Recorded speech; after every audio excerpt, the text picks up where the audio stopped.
の笑顔だらすメディア知りたいその秘密ミステリアス抜けてるとこさえ彼女のエリア完璧で嘘つきな君は天才的なアイドル様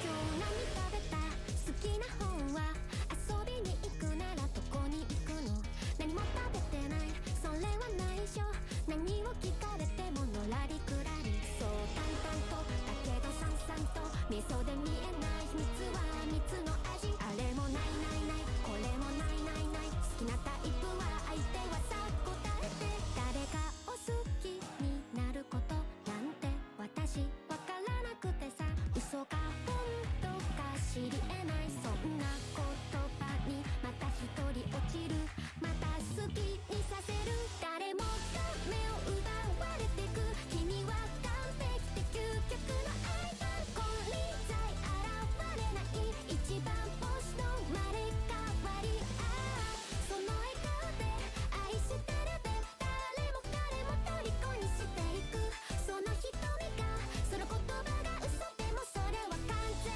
な愛はいはいあの子は特別です我々は花からおまけですお星様の引き立て役 B です全てがあの子のおかげなわけないしょらくさい妬み嫉妬なんてないわけがないこれはネタじゃないからこそ許せない完璧じゃない君じゃ許せない自分も許せない誰よりも強い君以外は認めない誰もが信じ崇めてるまさに最強で無敵のアイドル弱点なんて見当たらない一番星をやっと知ってる弱いとこなんて見せちゃダメ試しにたくないとこは見せずに唯一無二じゃなくちゃいやいやそれこそ本物の愛得意の笑顔で沸かすメディア隠しきるこの秘密だけは愛してるって嘘で積むキャリアこれこそ私なりの愛だ流れる汗も綺麗な悪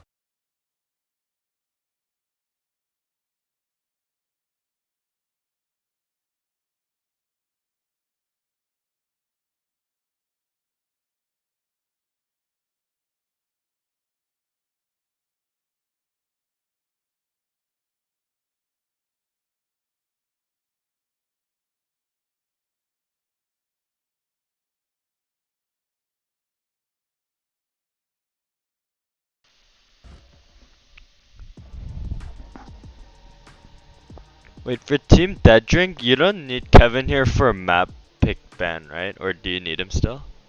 Or do you think we can just get started with the picks and bans? He's here. He's here? Oh, okay, that's good.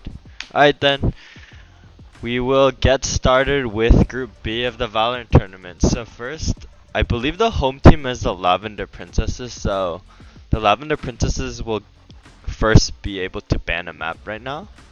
So, if you guys will let me know what map you would like to ban. We'll ban Fracture. Fracture, and then Dead Drink you can ban 2 maps.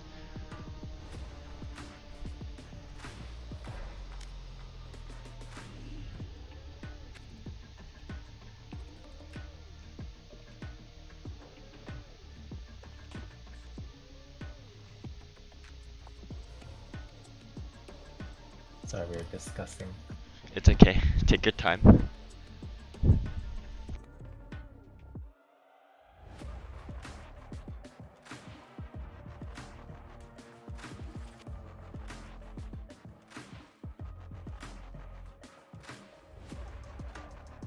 Alright, I think we're banning Split and Lotus. Okay, Split and Lotus and Fracture are now banned. Now, Lavender Princesses, you get one more ban. Icebox. Icebox? Okay, and then with that, Dead Drink, you guys get the first map pick.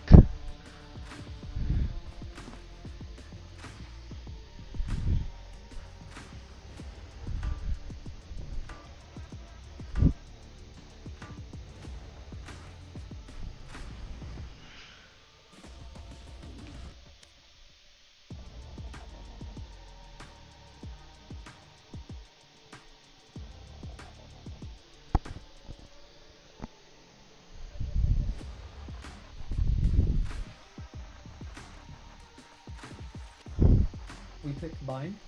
Bind? Okay, so the first map will be Bind, and then Lavender Princesses if you will pick the second map. Haven. Haven? Okay. So Haven is now the second map. Now Lavender Princesses, you may decide what side you want to start on Bind. Defense. Defense? Okay. Yeah. So with that, I will be sending the invites into each team. If you will invite everyone on your team into the party. Heads up, Kev's having some PC issues still, so he said Okay. he may need a couple minutes to resolve those.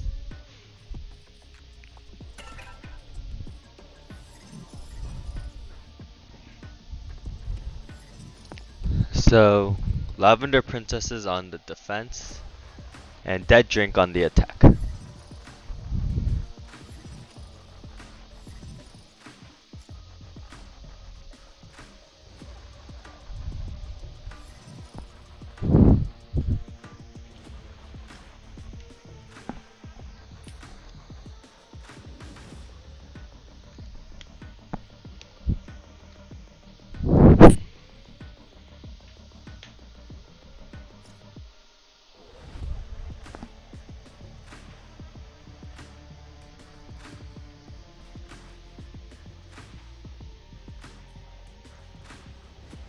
So once KKev's PC issue is solved, we will go straight into the tournament. He does say he needs 5 minutes, so we will wait a little bit to see if that gets fixed out. So we will have a short tech pause at the moment.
Guys, this strat is to take a shot for every bullet you fire. think that's too many shots. Oh. True.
It's your gay ass school tournament.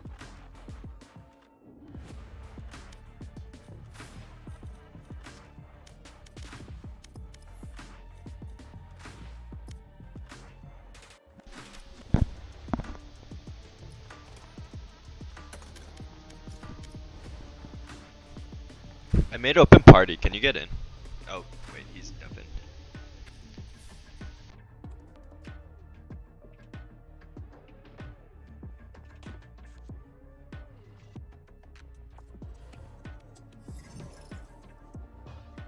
Hooray!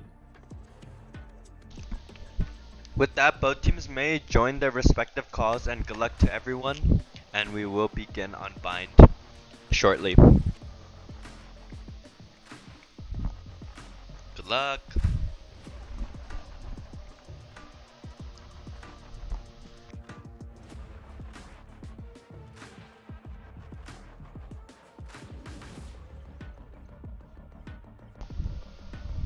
Justin?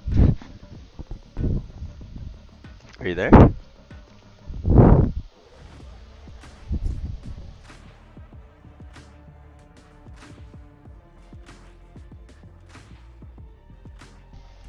Justin, are you there? Oh, there we go.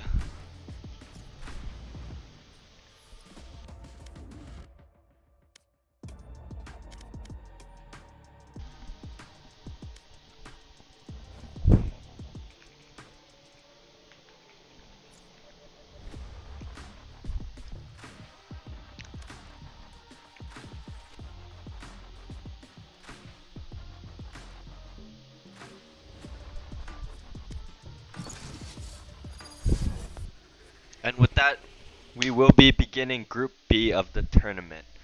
So we are beginning with the match between the Lavender Princesses and Dead Drink on the map pick Bind. And it was made by Dead Drink. It is a new Bind map actually. We have seen some changes towards both of the sites and the location of the teleporter. And we do see all of Team Dead Drink covering into Yoru, while we have quick Gecko and Sage lock-ins from the Lavender Princesses. And we do see Killjoy coming in as well. And it does seem like the attackers or Team Dead Drink will choose to just begin with a Yoru Agent Roulette. Maybe they will actually choose to make a agent selection once the timer is winding down, but at least for now, they are all hovering this Yoru pick.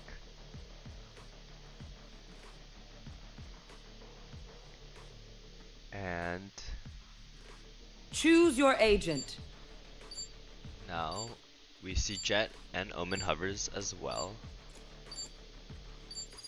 Oh, and we do see a disconnect. It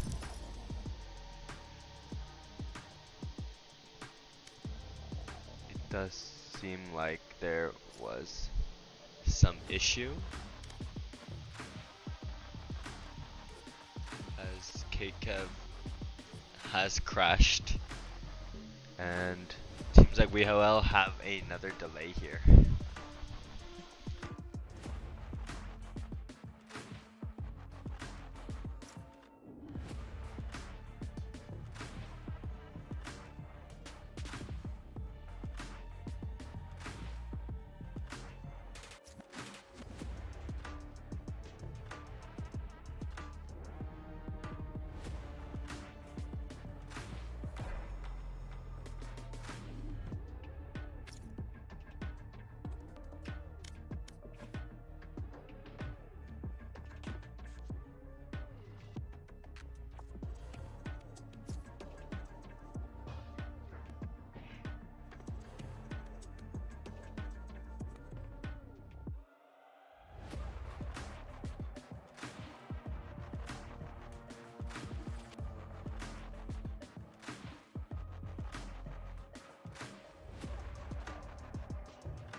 And now hopefully we'll finally be getting into our first map bind.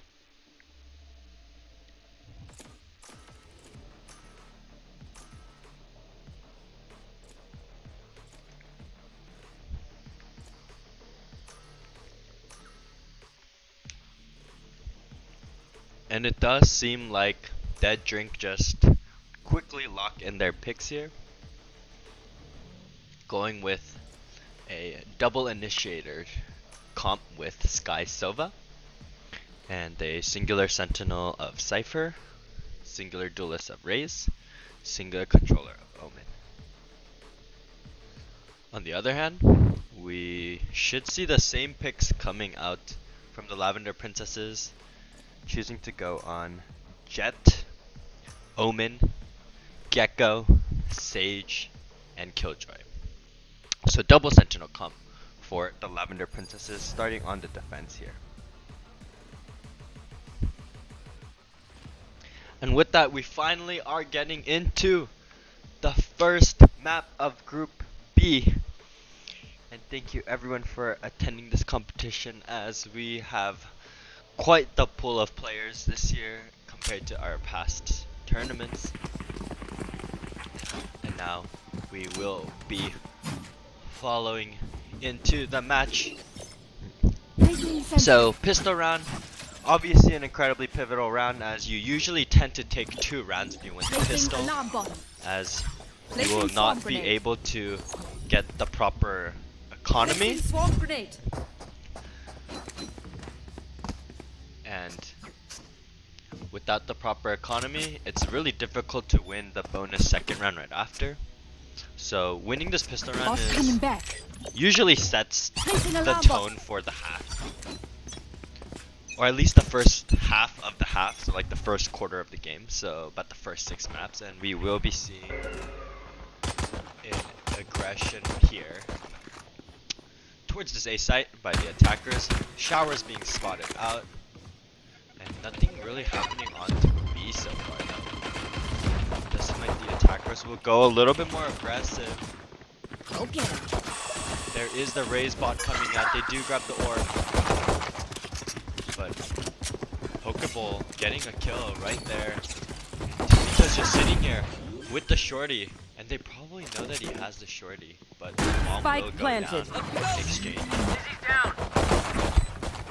He's getting a fight here with the Gecko, and the Molly does go down. And so much damage coming out. It's a 1v2. Water Monkey, the last one standing for his team. Will he be able to punch it out? He has the Molly on. He gets one, and he's waiting out for the second. He doesn't know where the second player is, but now he spots it out as the gunshot comes out, and the Dizzy also comes out, but the Dizzy will not get the flash. And Tipitos doesn't think he's there, and Water Monkey getting the clutch on the Sova, and that is round 1 going over to Dead Drink. So incredibly, really good patience game for Water Monkey to crouch under that Dizzy, and it doesn't spot him out, and Tipitos not able to really notice that, and that's just the free run going over. And if we check out the buys here, we should see full buyouts coming in from Dead Drink, and they will most likely be able to take the second round, barring a really strong eco coming in from the Lavender Princesses. And now we will see a peek in from Nemo, but he will not get one, and he decides to re-hold the angle, but actually will back off after hearing the Skydog and holding with Haramion on this jet pick. Not ready yet. As a lot of aggression coming from the attackers. They know they have the weaponry advantage, but despite this, the defenders did force somewhat of a buy here. And that dart actually scans Omen, and K-Kev getting the initial frag here. And the attacker's actually backing off here. Chipito's the only one here with the shorty once again. If he can catch the timing on them, this should be really big. He probably hears the footsteps. He gets one, and the shorty's Spike planted. the shorty shows its strength right there in that situation, and he will be traded out immediately. And now it's up to these final 3 players to see if they can get anything. An interesting angle, a new angle to play right there. Nemo gets the dink actually, and we have one last player left, but Lavender Schmidt also goes down. Incredible half from the attackers, and with the weaponry advantage, they make full advantage of the weaponry, and they are able to take the second round as well. But we should be seeing full buyouts coming in from the defenders now, as the attackers will most likely just decide to go with the force. And it does seem like there's 2 towards B site and 3 towards the A site, as the attackers are a little bit more spread out, defaulted than the other rounds that they've played so far. Cover going out. Nemo throwing out the smoke immediately, and doesn't know if that pixel's enough to spot anyone, or if they even hear anyone for that matter. And they decide to double up here on the long angle as they get the orb over to Lavender Shmoo. Cover going The spam comes out, but nothing landing, and they will hear the sky flash, but it's smoking. Incredibly difficult entry here for the attackers across that Omen smoke. And they see the Omen blind, and oh, it actually reaches him. And that means he knows that there's too long. And there's actually damage coming out onto the lurk at A. Lincoln is able to get one with that lurk. Nemo's trying to teleport out. He knows that there's one close in, and he will just get naded out. And Sheena the only one standing here, but there is good jet position here. And he's able to get 2. And Harry just trying to carry the round on his back right here. But we will see Pokeball getting JR's brother, and it's just Last player 2 players left. standing. Only 1 player left. Lavender Shmoo spots out the 1 player long, and the bomb is planted. She's gonna have to make an aggressive peek here, but it does seem like the attackers are playing a little bit more safe, and they're trying to play off the angle against each other. And that flash will get her, and she has no time. She's just gonna have to run in as fast as possible, and she doesn't spot out the Sky, who's hiding behind this box, and Water Monkey just peeks out right there and is able to get the headshot as she's trying to defuse, and that is 3 rounds going over to Dead Drink. So really phenomenal round by the attackers. A great lurk coming in from Lincoln, and Harry really trying whatever he can to do save the round as much as possible. A really strong flank as he's able to get 2. But regardless, it is another round going over to Dead Drink, as we have 3-0. So we will most likely see this going over to a 4-0, barring any special frags coming in. And we see a heavy pull towards A side for both teams, as there's 4 stacked on A, including 1 player towards B, as Lavender Shmoo is all by herself. But 8 players converging more towards the A side right now, and it doesn't seem like they're in a position where they're gonna meet, but I think the defenders are rotating, hearing a calm potential from Lavender Shmoo that there is a raise here, but they do spot some players out here on the attack, and Harry is a little bit in a tough situation and will be forced to back off here. But Nemo good position here, but he is getting a little bit. And yes, the damage coming out. Last and player last player standing. left. There he is, last Spike player, but planted. he's able to get one, not two, and he spots the next as well, but he does prevent the flawless with that one kill. Is able to get into showers, and that drink have really gained the momentum of this round actually so far, as they're 4-0 ahead, and now they have the weaponry, they have the money. It's to a point where they don't have to even worry about losing their guns or dying, as they're just going to be able to buy them right back, as we do see a huge economic disadvantage for the Lavender Princesses at the moment. And now we will see a potential long swing here between Lavender, Shmoo, and Kekev, but Kekev spots her out first, and she will just back off to safety. And now we see a smoke dropping onto A side, but there's not that many players towards the A side right now. But Harry playing a little bit more aggressive here towards Hookah, knowing that he needs to claim more space for his team, as space seems to be a huge issue for the team, as they just get steamrolled whenever the attackers decide to push a site. And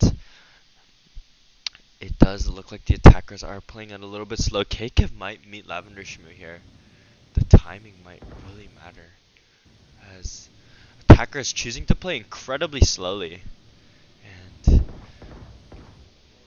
we could potentially see a peek in here between Harry and Kekev. But Kekev gets the shot onto him, and Lavender Shmoo is able to get the trade, but she does take some damage, and the attackers do seem to be hovering towards the side a little bit more now. But there is a lurk coming in from Lincoln, and they do spot him out, so they will shoot back on here from that position, as 30 seconds Sheena left. is just gonna see if she can try and hold this all by herself, as she does hear the sky flash coming in and the dog as well. Ethan trying to clear out as much angles, and he does spot her out, so I think that means they are going to try and force this entry as much as possible. The attackers going in, but they don't have time, and the setup is just going to stall them for the rest of the round, I 10 think. seconds And left. this should be a round most likely going over for the defenders, but will they choose to aggress is another question, as they do have time to plant the spike, and the spike will go down. He was able to get a kill onto Lincoln, but what will Watermark be able to do in this position? He will not, and the defenders finally taking their first round. It will be 1-4, as now they are able to try and keep it a little bit closer, and My ultimate is ready. they Oh, are no, able you to don't claim deserve my that round emotions. over. So the attackers playing slow was Oh, this is a good much decision, but better it does trajectory. seem like they decided to play a little bit too slow, and it really seems like that is potentially the reason for their loss for that round, as they were rushed to plant, they were rushed to set up post plant, which caused them to really lose the round, as they were Robot out. terrified of the defenders Placing potentially swarm grenade. peeking out onto the Placing spike swarm plant, grenade. and were forced to hold aggressive positions in which the defenders were able to take full advantage of and take that round for themselves. And now we do see a peek in here. Jared's brother might meet into Lonk, but Lonk is just choosing to sit in this corner, and Water Monkey should be able to spot it, and they do spot at the corner against each other, and they don't know that they're literally just a wall away from each other, but Jared's brother does choose to use the Sage Wall, and it will be broken down immediately, and he will go down, and we do see Tippy Toes waiting here in towards screens, and the Raze ultimate coming out, and the Raze ultimate not going to land onto anyone, as Harry's able to get the initial frag. And Tippy Toes does go down to Nemo in towards elbow, as now I've we got do your see the trail. defender killjoy coming out, and the attackers are choosing to, I think, just teleport and leave. Bomb grenade out. And Gabe does spot out the Omen ultimate, and it will be forced to cancel, but will Sheena know that there is this cancel? She does not, and she is just backing off safely, as they are a little bit pinched here, as they know that this Omen is right behind, player and standing. Ergo able to get the 4th kill. Will he go for the ace? Will he go for the ace? Will he go for the ace? And he spots him out, but no ace coming out, as Nemo completely denies him of that, and he's doing whatever he can, but seeing the Skyburn and seeing 3 peek out, there is no way for him to take that round alone for himself. And now, that is another round going over to Dead Drink.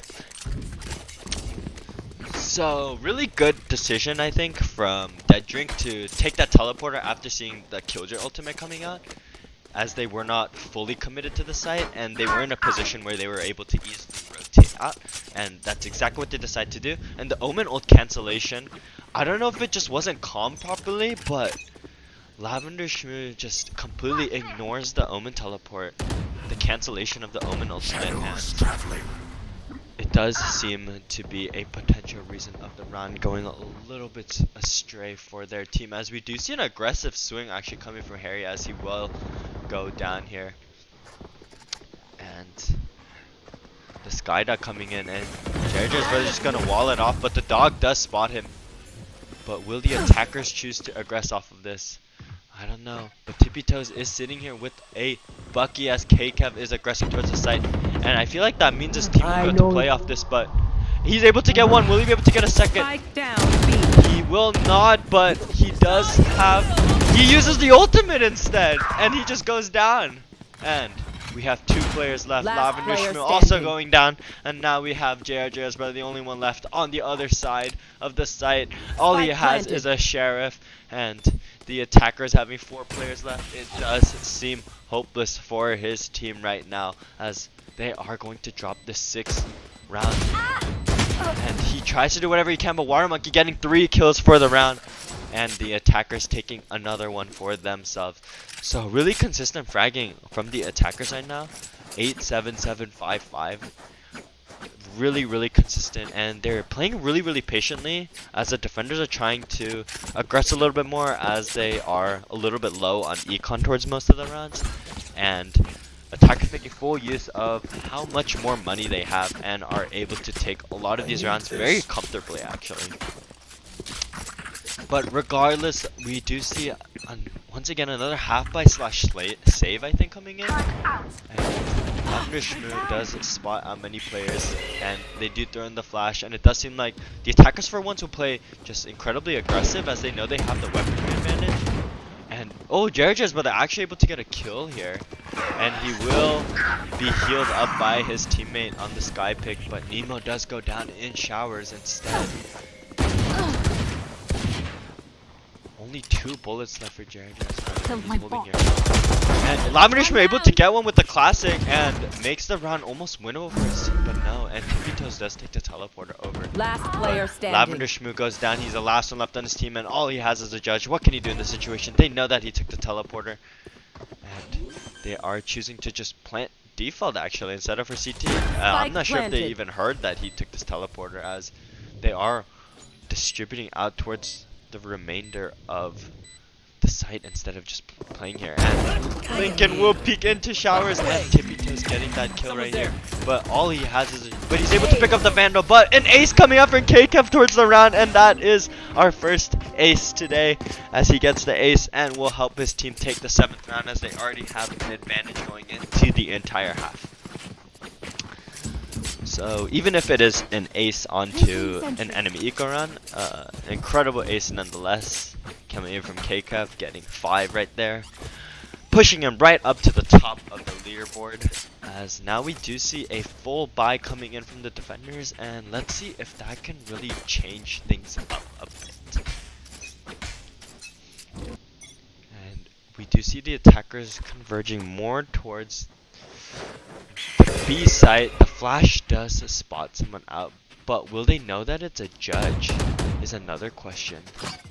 And no, they don't, as Tippy Toes is able to get one immediately. Then Dizzy comes out, and he knows that there's another one, and he is able to get 2 for his team, maybe a 3rd one potentially, but no, he will not, and he will be traded out, but not out until after he gets 2 players. And now we do see the attackers being a little bit more hesitant about the situation, healing coming out for the defenders so far, and Nemo holding the teleporter in case that they decide to go for this teleporter, and they defenders are playing a little bit differently.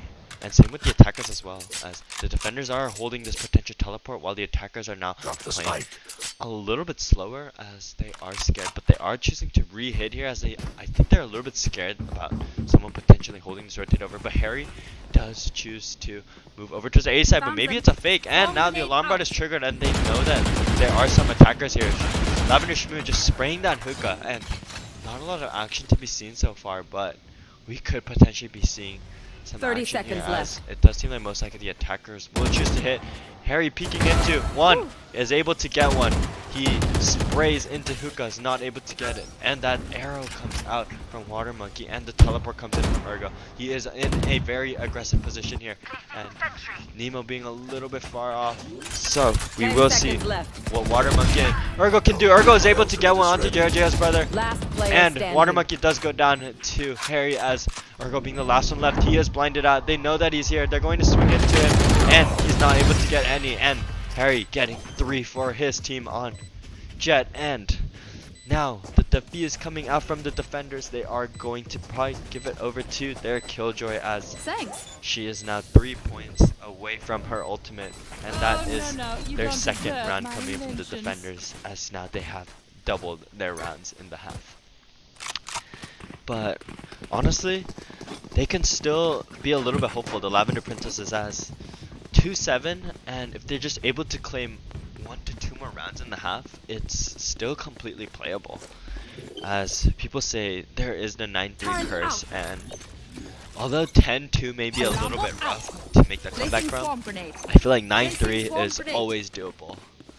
And the defenders actually choosing to stack a little bit more heavily towards the B side, but the attackers are more heavily A, so we could see a peek in here coming in from Kipitos and Ergo, and the teleport comes out, but it's fake, I think. And Kipitos brings it into Ergo. Ergo is able to get that initial kill, and now Lavender Schmidt the only one left on site. But the utility coming out, she will just choose to play retake with her team, but she does get scanned out. So now the attackers know exactly where Lavender Schmidt is, and now they know that are having to play this aggression. But Harry running into Water Monkey here is able to get the kill for the flank position, and they are just going to throw down the cage. Defenders trying to play an aggressive retake position here. And Lavender Schmidt goes down to the 2 players there. And well, the Satchel's actually able to get the kill, and Harry, the last one left, but he's only 10 HP, and he will go down to the attackers. And absolutely insane. The Satchel was actually able to get the kill onto him, as it seems that he was incredibly low on health, and the raised Satchel a cause for his death, as Lavender Princesses still have 2 rounds left to try and save this half and this map as much as possible, as 9-3 is still playable. Just get 1 more round from the last 2 rounds and you're completely still in this game. I would not lose hope. But we do see a more heavy hold towards the A site, and we could see Nemo peeking into 2. The lag does cause him to stall a little bit more, but he does get the kill, but is traded out immediately. And KKev also getting the kill onto Harry here, but Tipito sitting here with the judge again, and I don't know if they know about this position. Will KKev clear it out before? And it doesn't seem like he is going to. And Tipito's once again able to get the kill on the judge towards this corner, and defenders are able to make it 3v3, and the heal comes out, so now they do have the advantage, but they also have the Sage Res, and they're able to hold the Sage Res, so now but Ergo has the position on the flank. He gets the timing, and he's able to get that kill, and the blind comes out as well. Harry not able to get the kill, and he's going to just run away, but Water Monkey sitting right here just waiting for him, and Ergo takes the teleport right behind, and he's not going to clear out the corner, and Water Monkey will get that kill. But the defenders, they still have 1 last round. Just take this 1 last round, in the half. and Bind is still winnable.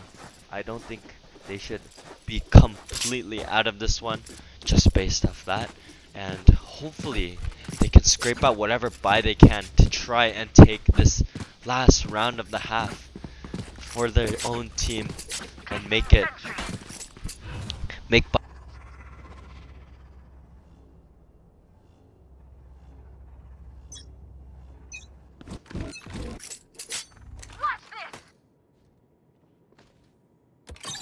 I've got your trail.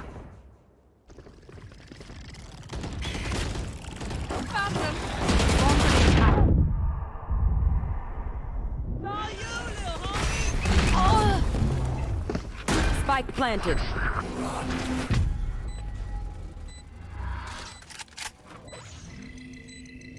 Last player standing. Nowhere to run! Sit down.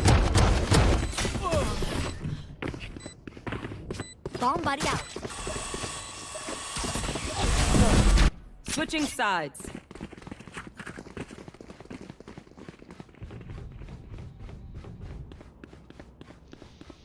And wow, absolutely ridiculous half coming in, 210. As it does seem like it's a little bit gone out of the grasp of the Lavender Princesses so far. But they're going to have to do whatever they can to try and keep this map as competitive as possible. As they are going to have to win this pistol, as if you don't take the pistol, it's going to be a little bit difficult. And there is a pause coming in, as it does seem like someone is running into issues. Oh, and nope, the pause actually does get shut off. And they're choosing to attack the site. The Dizzy flashes at KKF and he will go down. Harry getting the quick entry. And now we see Pokeball sitting here with his team. And Little Bro planning, but Little Bro does go down. And great position coming for Ergo. He's able to get one and a lot of damage out. And he uses the teleport as well to switch position right here. Pokeball holding the site with him. And Spike the planted. Sova Dart landing right on top. It's a 3v4. The attackers do have the numbers advantage, but two players incredibly low. The blind coming out will force them back just a little bit. And the smoke also coming out as well. Will Pokeball choose to flash out here? Does get the timing, but Lavender Shmoo is Last ready player for it. standing. And last player standing, Water Monkey, but Harry is able to get that final kill. And now this game does seem to be a little bit more hopeful for the Lavender Princesses, as now 3-10, but they're able to keep it closer, as they should be able to take the second bonus round as well.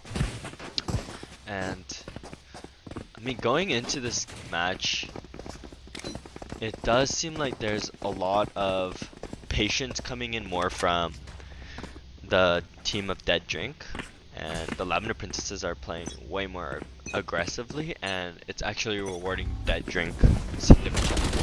And now the defenders are choosing to stack the site. Harry is not going to get the kill, as they're able to get the close classic kills. And another one potentially coming out with the utility, and the attackers are not in position to trade each other out, and it does seem like this bonus could potentially just go for the defenders.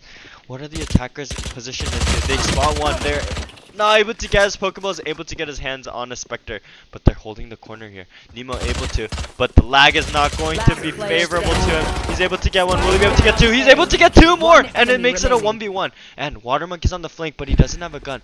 And oh, a little bit of aggressive teleport, as Water Monkey is waiting for him right there on top of the spike, and that is a thrifty round for the defenders, as Lavender Princesses, they completely let that round just get away from them. They weren't in good positions to trade, and they just go down one by one to Dead Drink's utility. And Dead Drink's utility usage is actually incredible so far onto this new bind. They're clearing out every angle incredibly well with all of their utility. They're incredibly well coordinated together as a team, and it does seem like Lavender Princesses are struggling to get a little bit of a cleaner direction towards this map, and it does seem like their buy is a force, as they're going to try and scrape away whatever they can in this map. But it does seem like the defenders also choosing to force out a buy as much as possible. The Dizzy comes out, will not spot anyone. Here. There's three players and the defenders already here ready for this push, as we do see Pokeball positioned incredibly well here. And KKev is actually already low here, taking about 50 damage, it seems. Scout destroy. Pokeball will get dizzied out, but he's in a position where the attackers just aren't ready for that, and Long able to get the kill right onto Nemo, but Harry able to trade it out with the kill on Pokeball with the Marshall, and all the team defenders are rotated over. And Ergo able to get two, Long able to get another, and only one player left standing, Tippy Toes with the Bulldog, but it's a 1v3, and what can you do? KKev able to get the final kill, and the defenders taking it right to their Match match point on a 12-3 map on Bind right now, as we should immediately be jumping into the next one. But it does seem like neither team has allotted to try and use their timeouts. But every team does have a timeout per half, but we have yet to see any timeouts come out for this map, even in general, as the attackers will aggress towards the A site, but K can throw the quick boom bot, Hey, get out of my and we way. do see fights going in towards A, but it is a trade out, and Nemo Urgo's right here waiting for Harry to peek out, but he's getting the movement off, and Harry's not able to get the damage, and K-Cup instead able to trade one towards short, and now the attacker's in a little bit of a rough situation. Their jet is low, and may not even have knives now at this point, as now they're just forced to play whatever position they can to try and keep this match as close as possible. The heal comes out onto Harry, and the drone does spot him out, and Satcher comes out to push him back. 50 seconds still left into the round. Jarajar's brother able to get the kill onto KCap. Harry able to get another one as well. 2v3. Now a numbers advantage suddenly to the attackers, but long on the really long flank here. And I don't know if they're able to get this timing. They're clearing out as much as they can, and Jarajar's brother trying to throw out, but Harry's able to get the timing onto Long, and that is only one player left, as Water Monkey, last player left standing, and he's Spike peeking planted. into this Marshall, but he takes so much Standing damage, ahead. but Harry is incredibly low, only 10 HP, and let's see what Water Monkey can do in this position. Match point for his team. If he wins this, it'd be an absolutely insane clutch for his team to close out the round, and he peeks out into the stage, is not able to get the kill. Jara's brother able to get the headshot onto Water Monkey, and we do see this match extending over to round 17 now. So now the attackers will be able to get out a proper buy, it seems, as they should be able to get rifles on all of their players, as the defenders will have Urgo forcing on a Sheriff, but with how the rounds have played out, it does seem like they think the force will work successfully, so they are choosing to just keep it going. And now we will see what the positioning of both teams are, as KKev is holding this off angle, and Harry able to get the initial frag immediately, and that creates so much space for the team, but Urgo is in towards the shower position. Do they know that he's there? And they don't, and he's able to get a headshot onto Jara's brother and take the wingman down, but he will be traded out by Tippy Toes immediately. And now we do see Spike Pokeball planted. playing here, but Harry's aggressive, and he's player able to get the standing. kill, and there's only one player left standing now for the defenders, and the force did not actually work out for them successfully, and now Water Monkey, the last player standing, 1v4 situation, and it does seem like he will most likely choose to just go for a save here, but he is creeping up slowly. Maybe he's playing around for the exit frags, but Harry with absolutely ridiculous entry frags there, getting really good off-angle positioning, and the defenders just weren't ready for that aggression, and they just all fall down. And Water Monkey trying to slowly creep up here. He might meet right into Harry. He thinks that there might be one in the flank position, but hardly, and they're going to meet into each other, and Harry will be able to get a third kill as well. And now that is this match proceeding to round 18, and despite being on match point, Dead Drink has yet to close out the game, the map, and Lavender Princess is doing whatever they can to try and come back as much as possible. It will be difficult, as they had to take 9 rounds in a row, but they already got their first 2, and let's see if they're able to take 7 more, as they will most likely be able to take the first of the 7 here, as we will see a complete force coming out, and Harry able to get another strong entry frag. He does take a lot of damage though, but Jara's brother is probably just going to be able to heal him up here, and Water Monkey and the defenders actually are completely stacked towards the A side. If the attackers knew this, they could just walk in or rush in towards the B side, but they are playing a little bit slower and patiently, as they do know that they could be thrifted potentially, and we are going to see how this run plays out. And Watermaker actually able to get the kill onto Harry, but Harry able to at least get one onto KCap. And despite the stack coming in onto that positioning, they were actually able to get that really well. But the attackers making the decision to actually play towards the A site, and that might not be the move that they want. As Pokeball is able to get another frag, but it will be traded out by the Killjoy turret. And now only 2 players left on the defender's side, but the attackers, they have one player incredibly far away, and the teleport just comes out as they know that all of B side is clear. Nemo on an aggressive 30 position, but seconds will left. Water Monkey be ready for this? And he's on the reload, so no, he will not be. And now we see the last 2 players here meeting towards the A site as the lurk comes out, but Long does go down, and now we do see another round saved by the Lavender Princesses.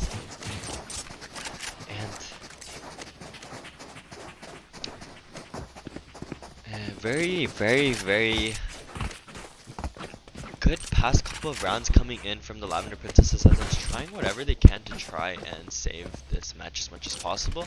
The frag number is actually not as significant as you would expect a 6-12 match generally to be. Showing that the Lavender Princesses they're still performing quite well. It's just maybe some of the rounds they're losing discipline, or the rounds that they win they're winning by a lot, but they're not able to close out the close ones. So with that, we do see the ultimate coming out on to the defenders, as Long is just going to be pushed out here by Harry, and Harry is going really aggressive here, and he is going to spam, will get spammed right back, does take quite a lot of damage, but the attacker Killjoy does keep the defenders out of this site for quite a bit. And now Pokeball positioned right here, and we do see a flank coming in from Ergo, peeks right into Nemo, and the Omen blind comes out, but the timing, as they do not know each other quite at all. And we see the battle of the Omens coming out, teleport and blinds galore, and Ergo able to get the kill against his clone. And KCap, the Raze ultimate comes out, but it's not going to land, and it's a 1v2 actually. Last player for the attackers already. Tippito's the last stand. He's able to get one. Is he able to get the second? The volley lands, and he is able to clutch it out. And absolutely ridiculous clutch coming from Tippito's in that 1v2 situation. Water Monkey doing whatever he can to try and keep Pokeball on the bomb, but the Molly lineup lands, and even without it popping, he just decides to swing out and is able to get those kills. And we are going to see if the attackers are able to take, I think, about maybe even 3 more rounds, we could actually see this match becoming quite more competitive than a lot of people expect, as a 2-10 half going straight into, I believe, 3-12, but attackers taking 4 in a row as Harry is in position aggressively, and the nade comes out from KCap, but KCap's gonna try and get the kill, but no, he's not, and he didn't have the guns necessary to do so. And Ergo still playing aggressive here with the Marshall towards the shower position, and Pokeball using the dog onto Harry here, as the dog doesn't even land, as now the defender's a little bit in a pinch, as Nemo also able to get the kill onto Ergo, who is stuck showers, and Pokeball. But Lonk is able to get this flame kill, but he does go down, and Nemo getting 3 into the round, and that is the attackers once again taking another round. And now the defenders should be getting a little bit more nervous here, as if they're losing another round here, that is 2 more rounds usually. That is most likely 2 more rounds being lost, and at a 10-12 position, you really can't be sure what could happen, especially with players like Nemo and Harry Moon just absolutely storming through, especially on the attacker side. And the defenders, I think maybe they can just collect some of the ultimates and play a little bit more passively and try and use their ultimates together to try and scrape off a round, as they only need 1 more round to actually clutch it out. And Water Monkey spots out the Jet with the knife, is a little bit scared here, and does get dizzied out, so he will be forced to a safer position. Long playing a little bit more aggressive here, and actually gets so much damage off just trying to spray the wingman, but Tippy is able to get a kill on the water monkey, but Long is holding a good position here. But he does spot Tippy Toes, and Nemo able to get the trade onto him. It's a 2v4 situation, and that means that the attackers should be able to take this to round 23 even, as they should be able to take the next 2 rounds, but don't count the defenders out yet. But with that one, Urgo going down, and KKev as well following against this off-angle position held by Nemo on the Omen pick. And yes, that is going to be round 21 concluded, as we now go into round 22. But defenders should be forced on a relative small buy, but KKev did actually choose to buy so far, but we shall see if he keeps the Vandal, and it does seem like he will choose to drop the Vandal and play a save with his team. And now we could see the defenders actually are most likely going to aggress here with the guns that they have. They are running completely out the B side and know that it's like pretty much clear here now, so they should be holding a little bit safer here. Urgo plays aggressive but does get dizzied out and will go down. KKev, the last one standing here on this site, but the rest of his team playing really aggressively on the flank. And wait, did the dog not spot it? But it doesn't matter as the dog comes back to get the stun damage, but the flank coming in quickly. And Jared's brother just walls it off, but they can run right over that wall, but it doesn't matter as Laminishim is able to get that kill. But Pokemon able to trade it right back, and 2v3, and the Sky Flash comes out, and they're able to get one more frag. We can't really count the defenders out in this round, and we're gonna have to see how Water Monkey peeks in here.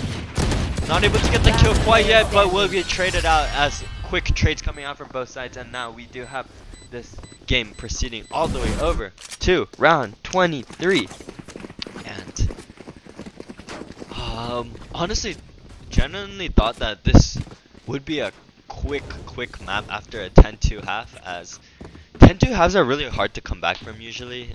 9-3 is where people usually draw the line, as people talk about 9-3 curse, but defenders, I don't know, maybe defending was not what they really wanted, as they are struggling significantly more towards this half, but all they need is 1 round, and they do have 3 ultimates to try and save it up as much as possible. The drone being expended in from Water Monkey most likely will not spot anyone, as we will most likely see Labinushmu just backing off here away from the drone, and surely it does not spot anyone, and the recon dart follows, but the dart again will not spot anyone. But we could see peaks coming out here actually. Oh, but it is indeed smoked off. But Urgo playing at an interesting position up heaven where they could potentially meet here, and Long and KKev holding quite nicely here, and the attacker's actually choosing to rotate over, it seems, and Nemo actually holding onto an op towards the attacker side. So if Water Monkey peeks out here, Nemo does just get a free kill, but as we know, Team Dead Drink is very patient, so it doesn't seem like they're going to peek out here, as the dart doesn't really scan out too much, and we see 3 players still on the A side, but we could see a meeting between 7 players towards this attacker side, as Pokemon Longer here ready to use their ultimates. Harry getting the entry, but he just gets immediately killed out by Long, who is waiting towards his elbow position, and Nemo gets a teleport, and he just chooses not to cancel it as he thinks he wasn't watching, but he's able to get the ultimate off and will just run out safely. And it's a 3v5 situation, and Long absolutely the hero of this round so far. Pokeball getting another one as well, as there's only 2 players left for the attackers, but they're able to get one. They're able to get the second. The spray's not coming out onto the defuse, and the round will just end like that, as incredible half still coming in from the left. This is despite how the match has concluded, and with that, we should be moving on to map 2, as an incredible performance from both teams, honestly. Nothing to really say there, as now we should be moving on towards Haven, and I think both teams, we will get them into the call back immediately as we try and set up for the next match.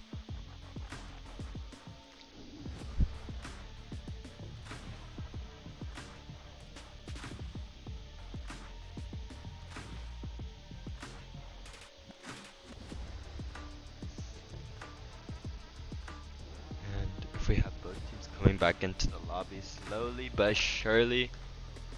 We will probably get proceeded with the next match. So next map was Haven, if I am not mistaken.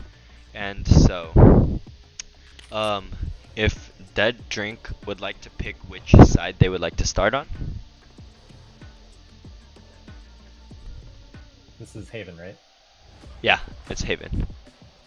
Let us discuss.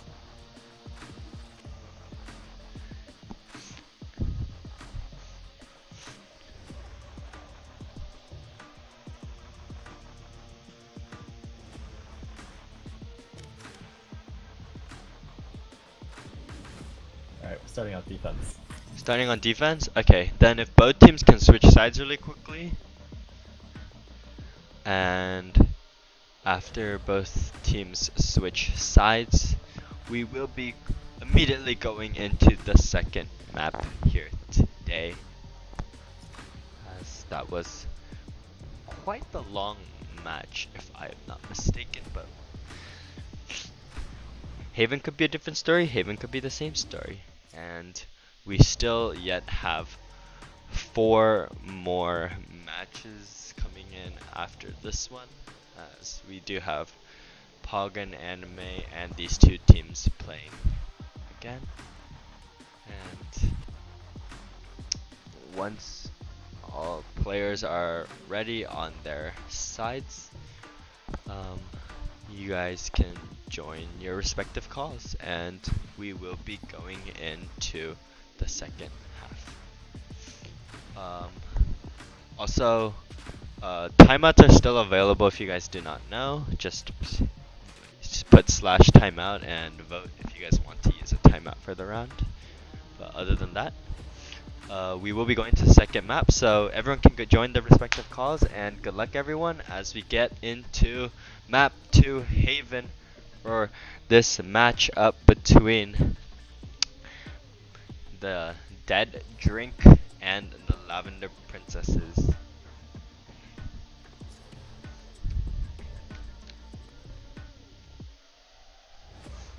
And we will soon get started. And now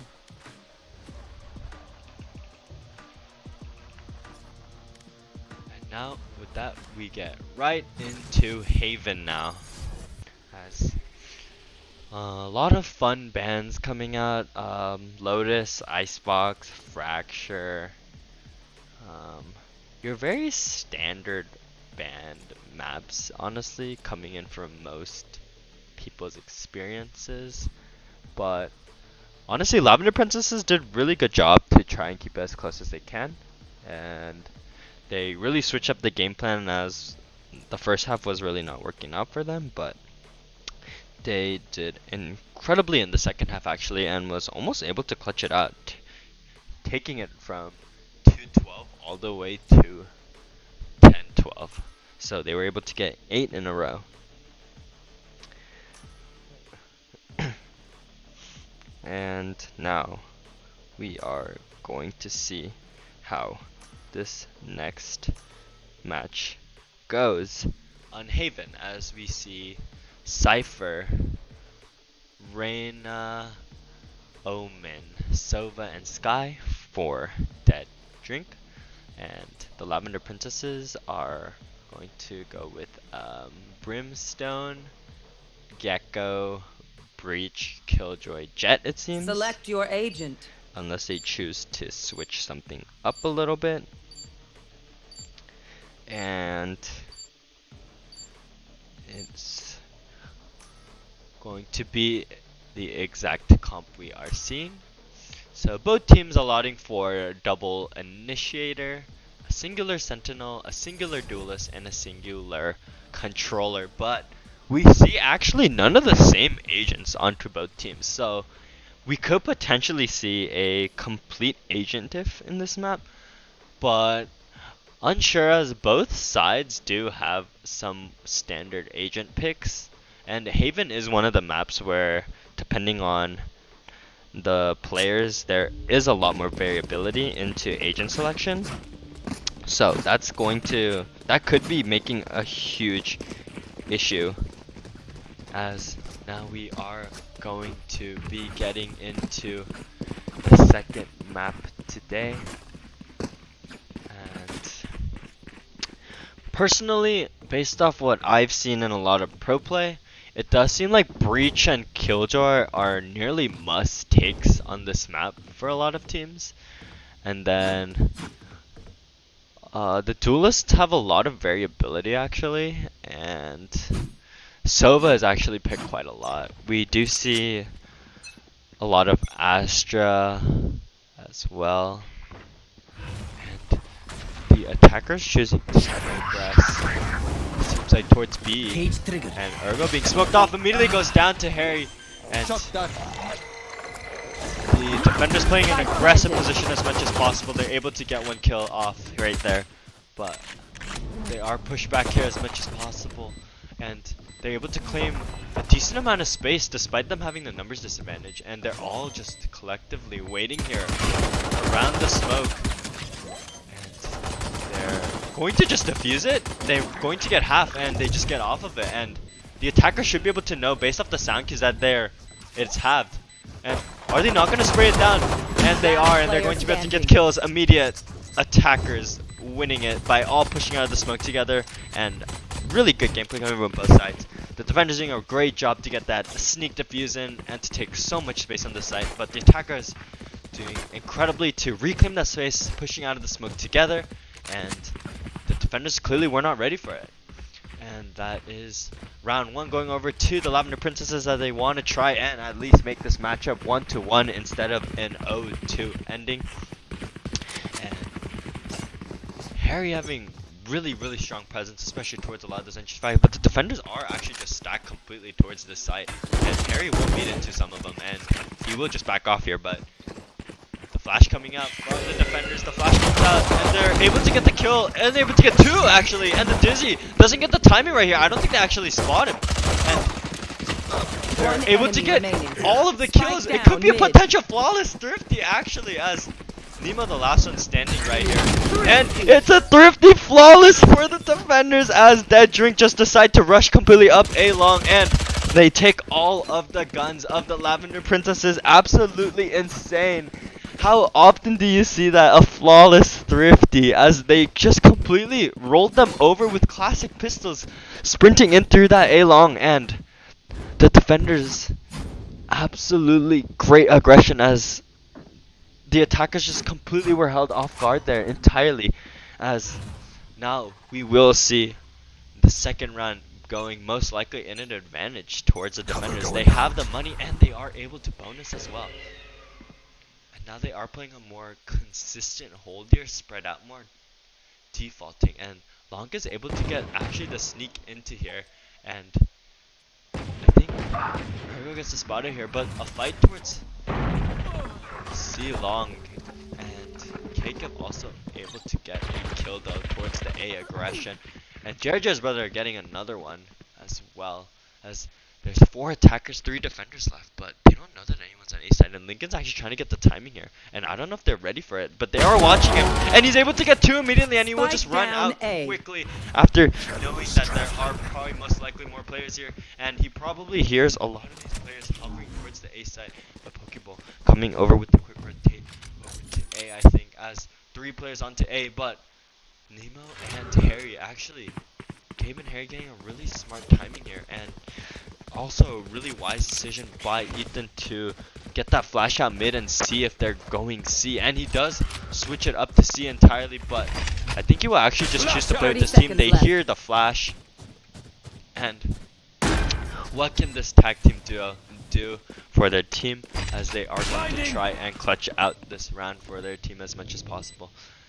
Harry sees the flash, but it will not flash him, and there will be a more aggressive hold here. Harry's able to get the first kill, Nemo's able to get the second, and Nemo's able to get the third, and that is the attackers taking it in a clean 2v3 clutch. An incredibly strong hold by both the attackers to both play aggressively together right off of each other, and it rewards them heavily as they are able to take this run. And it was actually probably quite critical, as if they lost that, they wouldn't have most likely had the money to be able to play this next round out, as they would have been in a huge economic disadvantage, but instead they are able to take that round for their team. And now the Lavender Princess is saying that they're completely not done.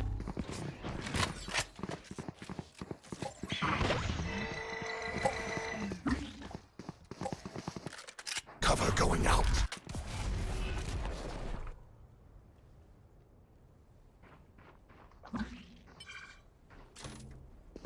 They will cover.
Last player standing.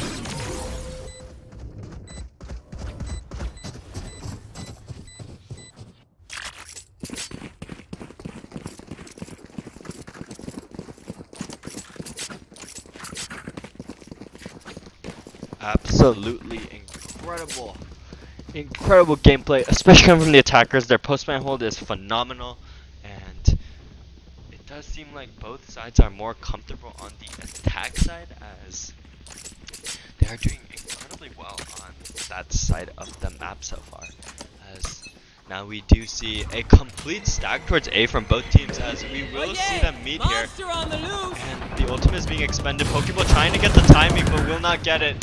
He's able to get one. He's able to get two on the Sheriff. Absolutely insane. He's trying to save the round so much for his team, and the eco is so expensive for the defender. And he's able to get the.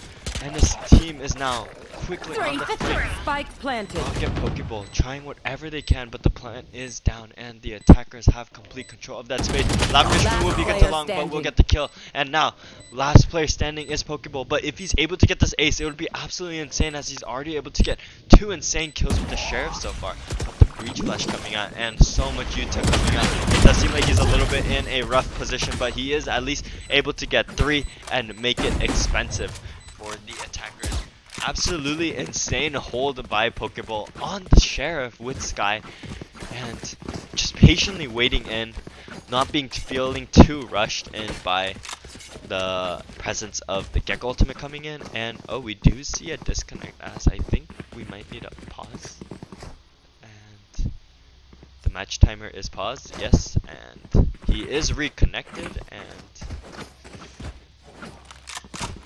it does seem like we're gonna try and wait for this DC player to come back, and once they do, we will be able to start again. And yes, that does not seem to be a huge technical difficulty issue, and honestly, both, I think, a great idea from the defenders nonetheless when they were in the eco to try and aggress there, and it was actually quite reasonably rewarding for them. Even if they weren't able to win the round, they were able to get approximately 3 guns off. I guess eco is not like of the attackers' concerns currently at the moment, but regardless, you always want to try and ruin your enemy team's eco as much as possible, because the more and more you whittle it down, eventually they will run out of money. And now the attacker's playing aggressive. This is the A side here, and we do see the ultimate coming out onto Ergo. They are able to get the kill though, and Lincoln is actually holding here as well with Ergo, but they're not able to get the kills, as Lavender Shima and Nemo able to trade out the kills immediately. And now the attackers once again in a numbers advantage. Spike planted. You should run. Kekev able to immediately trade it out into another one, and he will peek out into Tippy-Toes, is able to get 2 more. Absolutely insane. Don't know how he got that immediately quick flick from both of those positions, but Pokeball last one standing, and I think he is just gonna choose to save here, it seems like. As the Lavender Princesses have an incredibly strong attack, as they push into site well together, and they're able to hold post plants incredibly well together. So now we are going to see the utility coming out onto the bomb, and they're just going to probably back off here as the round will be taken and they have the money. And I don't know if Ethan will actually choose to re-swing here. He does have the phantom, and he swings into one. He's going to get one. Will he be able to get the second? And he's actually peeking still, but nope. He will just back as a off unit, after that one. okay? Last thing I need is some hero Now the messing defenders things will up. be once again stuck with. Actually, I think they will choose to most likely buy here, getting whatever guns they can, whatever utility they can, some of the light shields coming out. But regardless, they do have the guns, the weaponry is there, and it does seem like the attackers will be hitting C, and KKF should be completely ready for this. Will he be able to hold this angle is a completely different question, as he spots one and will just back up. But Tipito is taking quite actually a lot of damage from that peek. And now we see Pokeball has the dog ready and will spawn one out immediately and is gonna get spammed. Will he be able to get the kill? Both sides taking quite some damage. Actually, Nemo took no damage, it seems like, surprisingly. And it does seem like there's instead going to be a re-hit towards, oh, actually the B side, it seems like. As A or B side, they seem to be debating between these two sides, as they are positioned to hit both sides if need be. But Lavender Shmoo getting the kill onto Long, and that means they will just get the B side for free. And the ultimate coming out, and Harry just pushes out the ultimate, but Done with. we'll be able to get one Pokeball, Spike able to get planted. another one. One enemy And remaining. the last attacker remaining does go down. Wow, I honestly, even from the side of the observer, I have no idea how Don't quickly even all those start that kills shit, just came down on towards the attacker side. It seemed like it was good for them. They got two Feel really good something entries over there. Can't onto place it. Sova and Cypher, us, but but it does seem like the defenders had a better positioning to hold, and they weren't ready for all of the push-outs. As now it is going to move on to round 8 with 2-5, as the Lavender Princesses do have the advantage so far, and let's see if it will keep that way. And Hawk out! Oh yeah! Monster Flash does not come out. The ultimate on Gecko coming out to try and see if it's going Blinded. to spawn anyone. Ergo is in heaven, and the scan comes out, but the spam will not damage anyone. The attackers have complete control of sight, but Ergo does have a really good camera spot, but it actually doesn't hit anyone, and Wingman gets the plant down. The spray coming out, but how is he not dead? His crosshair was right on him. The spray was good, but Ergo able to get one onto Lavender Shmoo, who does seem to be over aggressive. And Ergo able to get another one mid jump, while Tipitos was trusting, and Ergo able to get 3. Maybe he's potentially able to get the ace. As there is one on his left, but he's not gonna swing into it, but he's gonna get the kill nonetheless. And Ergo actually saving the round for his team, and JRJ's brother does seem to have whiffed onto his positioning. The defender's actually quite slow on the retake, but regardless, Ergo takes it completely in his own hands and absolutely annihilates everyone on the Lavender Princesses all by himself. Incredible camp positioning, incredible aggression. And now we should be seeing the Lavender Princesses might have to change it up a bit, and Ergo taking fall damage right after an incredible 4K round. Not sure if that's exactly how I want to start the round right after that one, but regardless, Get out of my way! he will get healed up by his teammate. And now KKev, you're ready for this position, as we could see a garage mid C hit, but Harry pushing in aggressively actually towards A, and there's actually no one on A for the defenders as well, and I think that actually will make them rotate over, and that gets Ergo on the move back to A, and P is quiet. KKev holding a corner on C, Water Monkey holding a corner on Raj. And Urgo actually aggressing here. I don't know if the Lavender Princesses will know about this. And we could see a swing in here between the Brim and everyone else, but I guess not. And now the Skyber coming out, but the attackers are just going to push up. But we could see Urgo's timing being huge here. Harry gets a kill onto Water Spike Monkey planted. immediately, very quickly. Urgo does hear one towards Grass, but... And he's able to get a kill at least onto Tippy Toes, as Tippy Toes was holding the flank. A little bit wary of the positioning, but... only 3 minutes left, but Urgo able to get another one. Now suddenly it's incredibly winnable for his team. Lavender Shrimp able to get the trade out, make it a 2v2. And now the positioning is so important between both sides, but Lavender Shrimp gets an incredible kill. Urgo's able to get another one as well, as it is the fight between the 2 Sentinel players. Urgo trying to get the swing onto Lavender Shrimp, but Lavender Shrimp just has to play the time, even if she doesn't have the util on it. But he's able to get it halved, and he will turn around. And Lavender Shrimp is able to get the final kill as well, clutches out for her team, and that will be the 6th round for her team in the half, and she will go down to the bomb, but it doesn't even matter. She absolutely clutched that round incredibly for her team, holding down the site, holding down the bomb, making sure that defenders can't defuse, walking around with absolutely insane movement, and it does seem like This is a nice spot. we will this should be do. That goes there. seeing that the Lavender This goes Princesses here. are This is a going nice to be spot. starting this half with the advantages. Prepare for hellfire! And the ultimate immediately comes out onto KKev, who is forced to run out, and Harry's just able to get the immediate aggression onto him, and he goes even further in, and the defenders are just forced to run out, and Waterman throwing whatever utility he can to get as much info, and he's able to get one onto Nemo, but... And actually the defenders are playing pretty quickly here, and the flank coming in from Omen. We could see a meeting here, and Harry going down immediately. Urgo also able to get the kill, and will Long be able to catch Lavender Shrimp? No, Lavender Shrimp able to get another one. Will she able to clutch at the round again for her team? But it does seem One rough, enemy as remaining. even if the mollies are out, she is incredibly low right now, as she's the last player standing for her team. And the Skybird flash comes out as well, and she will just go down. And yes, Pokeball able to get the kill onto Lavender Shrimp, but she did whatever she could, stalled out as much time as possible, and that is the 4th round for the defenders, as Dead Drink are not done with the half or the round, and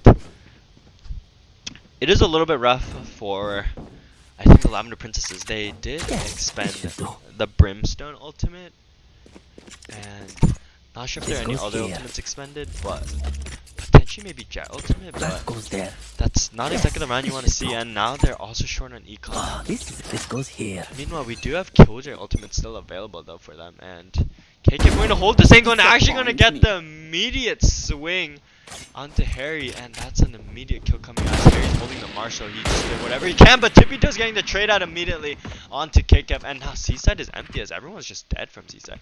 And Long getting the creep up, and Nemo just goes down as he was holding the A flank, but for once they flanked through mid, and they're not ready for this hold, and he gets another one, and he's just going to back off. He TP's out to safety, and Lavender Shmoo and Tippy Toes, the last two players remaining, only having a Frenzy and a Marshall. And Lavender Shmoo just being sprayed down incredibly low. And Tippy Toes, what can you do with this Marshall?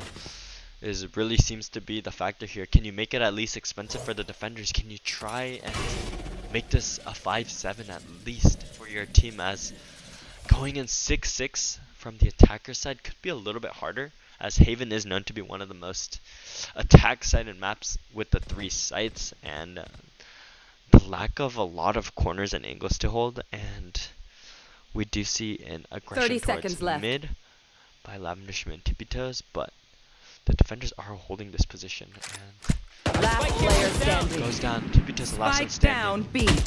B. He's able to get one, and they're trying to get the knife kill, but the shorty comes out. It's a 1v2.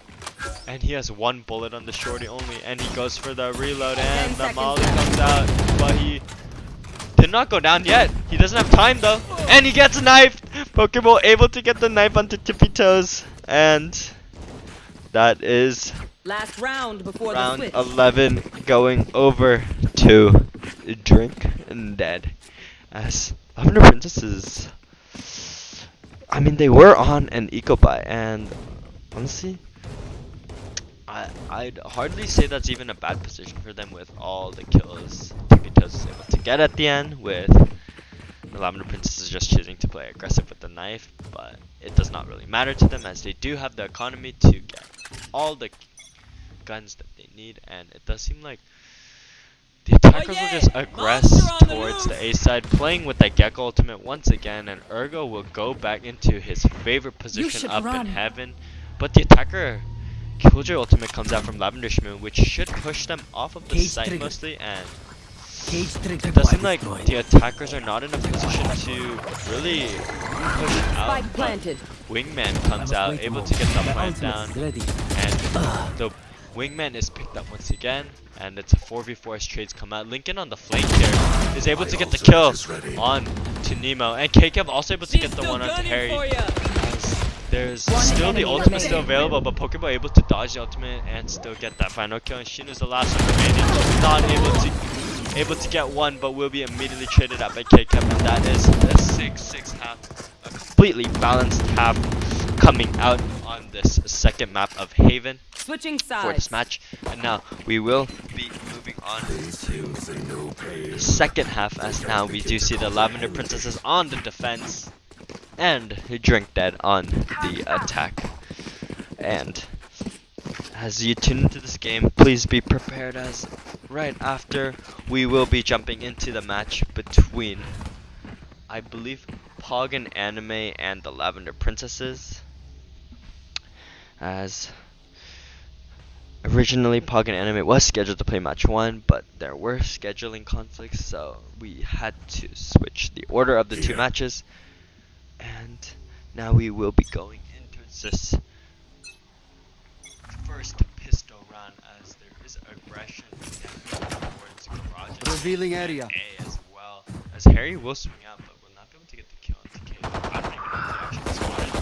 We're able to get an immediate entry towards B, and now B, the plant just coming out. Spike planted. Defenders do whatever they can to probably try and keep this game as close as possible. Harry quickly on the flank here, and Shinu in an interesting position, but will immediately go down, and KKev able to get the dismiss and just run out safely. Harry, will he spot this corner? One And he enemy does. remaining. And Lincoln, the last one standing. Will Harry be and No it charges does seem left. like Harry will have to reload, but it doesn't really matter as his teammates are here to help. And now Lavender Princesses back again in the lead on the defender side now. Now it's 7-6. Lavender Princesses having the advantage right now. They should be able to go into the second round with a advantage. They are choosing to use their credits and try and get whatever they can, while Drink Dead should be choosing to play a little bit safer on the attack, as they are going to save. Decision making here is going to be critical, as Nemo here positioned with Lavender Schmidt to try and hold the site down. Lavender Schmidt gets spotted out, but she does have the weaponry to try and hold it down as much as possible. And Nemo also able to just get the spam through the smoke. One And enemy he's able to get remaining. another spam. Spike Watermark down, the last C. one standing. He has the frenzy. Is he able to get one? No, he's not. He gets a thing, gets so much damage off, but Nemo living with, I don't know how much HP. 2 HP. I'd be really upset after that one, as 2 HP is just breathe on them and they're dead. But to be fair, they did not have the guns to really support winning that round, as Lavender Princesses taking this lead a little bit further, and let's see if they could take it all the way to 13 and keep this 1-1. As Harry does aggress here with the Marshall, he does spot one, but will not be able to get the kill, and I think he is just going to back off, but his team is positioned here with him. There's a lot of players towards him, but Tippy Toes is going to be spotted out, and Dizzy comes out. They're going to shoot down the Dizzy, and yeah, we do see the attackers just backing off. Jaraja's brother might be in a position to spot out Lonk here. Lonk is going to aggress here, but Virgo actually getting the kill right there onto Jared just brother right away. Hooray. Spike planted.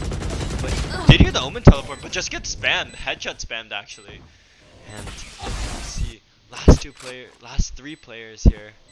Lavender Schmill is going to try. Nemo not able to get that kill right there. Tippy Toes and Lavender Schmill doing whatever they can. Last player But standing. they both go down immediately, and now Dead Drink trying to keep it close as that lead is now cut down from 2 to 1 once again. And now we should see Lavender Princesses. They should be able to buy out whatever they can, and yes, that is exactly what we see. And incredibly strong performance coming in from a lot of these players, as we have a really close match. Here. The positioning of both teams being critical to every single round that has been played out, it seems. As the attackers are going to move towards the space side, but Harry is actually quite far up here, as he might be able to catch Ergo here trying to lurk a bit. But they should know that there's a lot of people here, and he's able to get the kill onto Ergo, and now the attacker is a little bit terrified. They immediately rush to try and pick up the bomb and see if they can just escape. See if they can get out of this, but no, they're just choosing to re-hit. I think they feel like they're a little bit too pinched in, and they're not in a situation where they can really rotate out of anyone's positioning. Nemo actually does a spot Pokeball here, and the dog is coming out, and the drone actually spots him out as well. He should be able to pick the flash and just run out safely, and he peeks in and is able to get the kill, and another one coming out immediately as well. But Kate kept getting the trade onto Jared's brother, and I think the attackers are choosing to rotate out here, as that does seem to be the play call for them. And Killjoy the only one towards the C site here, and she is holding 30 towards seconds garage, left. but her turret is set up to spot the C push and her alarm bot for the garage push. Target destroyed. She spots that the turret is destroyed and knows that the turret is C. K-Kev able to get that kill onto the alarm bot, but the molly is popped. Now Lavender should be playing more aggressive. Should spot at K-Kev right there, is able to get the kill, and now we have only 2 players left. Water Monkey and Long. What can they do in this 3v4 situation? Last player But standing. they're aggressive quickly. Long able to get 1 kill, but will be immediately traded out by Lavender Schmidt. And Harry getting an amazing entry frag onto Water Monkey as well. As now Lavender Princess is taking another one. That's 9 to 7 now in this Haven map. And we do see Jared Jasper saying to spectate him as he's got a surprise. And I guess we should try and see what that surprise may be, as he is cutting a face into the wall. Unsure as to what Jared's brother is going to try and do here. I think he's trying to swing out here, play aggressive. As the attackers will actually be swinging right into him. So let's see what happens here. And nope, he's actually just gonna back off. Launching smoke. Interesting positioning coming in, but Harry able to immediately get the kill onto Ergo, and that is Volley. bomb's just down. And Jared's brother, I'm just gonna keep spectating to see what he has in store for us, as he did promise the spectator cam a little bit of a show. So the smoke comes out, but he's in a pretty good position, and Harry actually able to get another kill here, but he will just be blinded and goes down. Tippy Toes throwing out, and Harry going aggressive. He's able to get 3. Will he be able to get the ace? And the bomb actually isn't down One yet, enemy and Harry's remaining. trying to go on the flank, but Nemo gets a kill. Lavender Schmidt gets the last one. Harry absolutely sticking around for his team, going absolutely insane 3K to just immediately help his team get a numbers advantage as soon as the round begins. And let's see if we can get another spectate onto Jared's brother to see if he can have another showing for us on the spectator cam, for the observers, for the audience, if there's anything he's able to show us. But with that, we will be seeing what the position is. And Jared's brother is going to hold this mid hold, and no one's swinging off out of it. He does hear the flash actually, so Launching smoke. I think Nemo also spotting that information out. will potentially peek into 2 here. He does get the stun onto 1, I think. And Ergo once again getting the lurk here, but will meet Tippy Toes, and Tippy Toes will just back off, knowing that Ergo has a share. But the smokes come out, and the damage not coming out. Ergo able to swing right over the smoke, but no one's down yet. But so much damage, and Nemo gets the kill into Garage. Now there's 2 more players right outside Garage. Let's see if Ergo tries to re-swing this angle, and he does. Tippito is actually incredibly low. 1 more bullet will take him. And Long also incredibly low, but it's 3v5. They don't have the numbers, and they don't have the guns either. And Harry able to get the kill into Ergo. Ergo probably didn't expect another One player enemy towards remaining. here. JR's brother able to get the kill into Water Monkey, and last player is Long here. On the Marshall, he sees the flash coming out. He's able to get one, a 30 headshot seconds right left. onto Nemo with the Marshall. Let's see if he's able to get any more. And it does seem like he's waiting for this. He's able to get the no-scope kill as well, and he's making it expensive for the defenders, even if it doesn't really matter for them at this point. And will he be able to hold that Lavender Schmutz out of this lane? JR's brother, 10 another one. seconds He left. gets hit. So much damage coming up, but Lavender Schmutz ready, waiting for his push out of the window, and the kill coming out right there. And that's 11 for the Lavender Princesses. Here. And now, attackers are probably gonna have to change the game plan up a bit. This match is a little bit it's running away from them, and the defenders are doing incredibly well to actually play aggressive on this map. Even if it is not meant for defenders, they're deciding to play it more aggressively and like they're on the attacker side, and it's really catching the attackers off guard and forcing them to be pinched in a lot of positions. And they do spot at the Killjoy turret, and that means that they know that Lavender Schmoo is here, and the smoke immediately coming out to stop the entry as much as possible. What will Lavender Schmoo try and do here to stop this? She's gonna spray it, but no kills coming out, and I feel like she's just gonna back off here, and the attackers are just waiting right inside the smoke for this recon dart.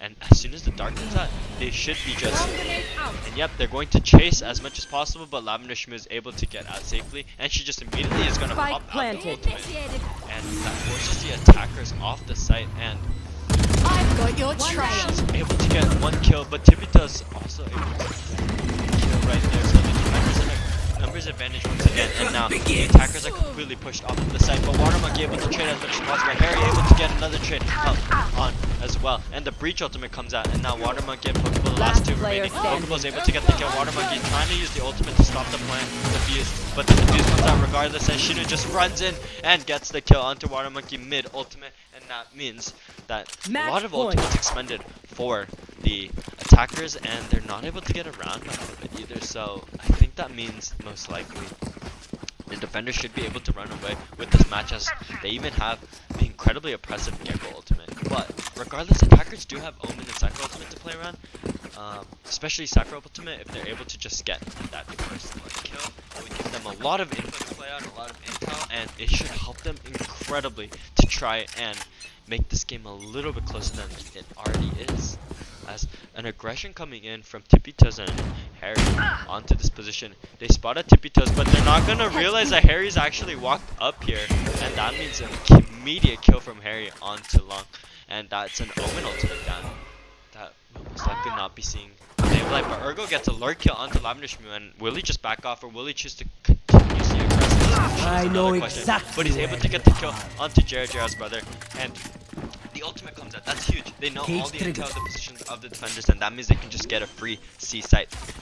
And with the numbers advantage, just play the post plan, play on each other. But Tippy is able to get a kill into KK, and now the numbers advantage is completely gone. And now they're spraying into Garage, thinking that there's a potential chance for someone to be positioned here. Ergo is positioned here, right here in the corner. And what will the defenders try to do and save this round as much as possible?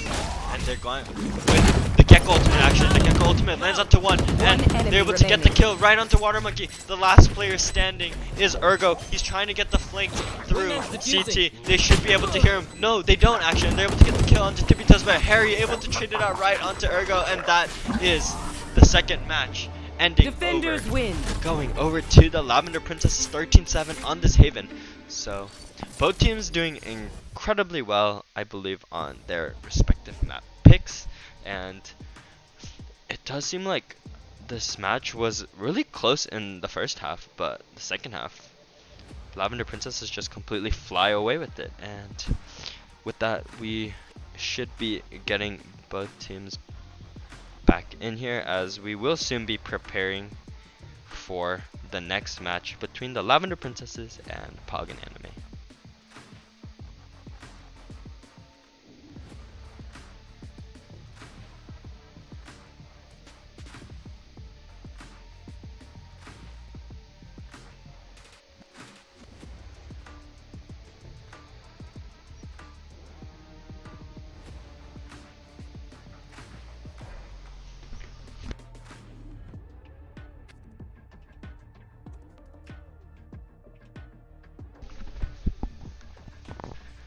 Alright, once everyone's in, thank you everyone for attending the first match of Group B.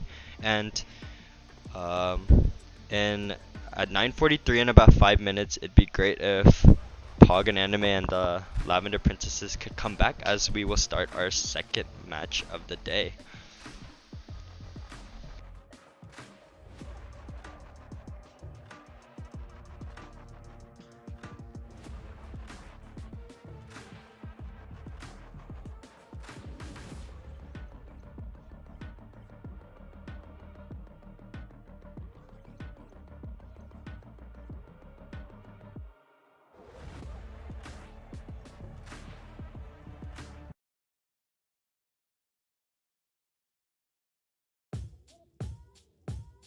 So time is here, now right it go. I know you know anything, just know. So time is here, now right it go. Nobody doesn't know anymore. 사랑이라는 말 어쩌면 순간의 감정의 날 조건이 붙인 나는 무얼 사랑하는가 충분히 사랑받지 못한 나이 그래서 무엇보다 신중한 타입 나는 말에 원해 진중한 사이 알잖아 영어는 못했어 잔잔한 파도에도 힘없이 쉽게 무너져 상실은 무엇 때문에 슬픈 걸까 사실은 두려운 게 슬픈 거야 두려운 게 슬픈 거야 So far away you're gone Getting far away Too far away you're gone I know I have to know yeah. So time is here, now right it go. I know you know anything, just know. So time is here, now right it go. Nobody doesn't know anymore.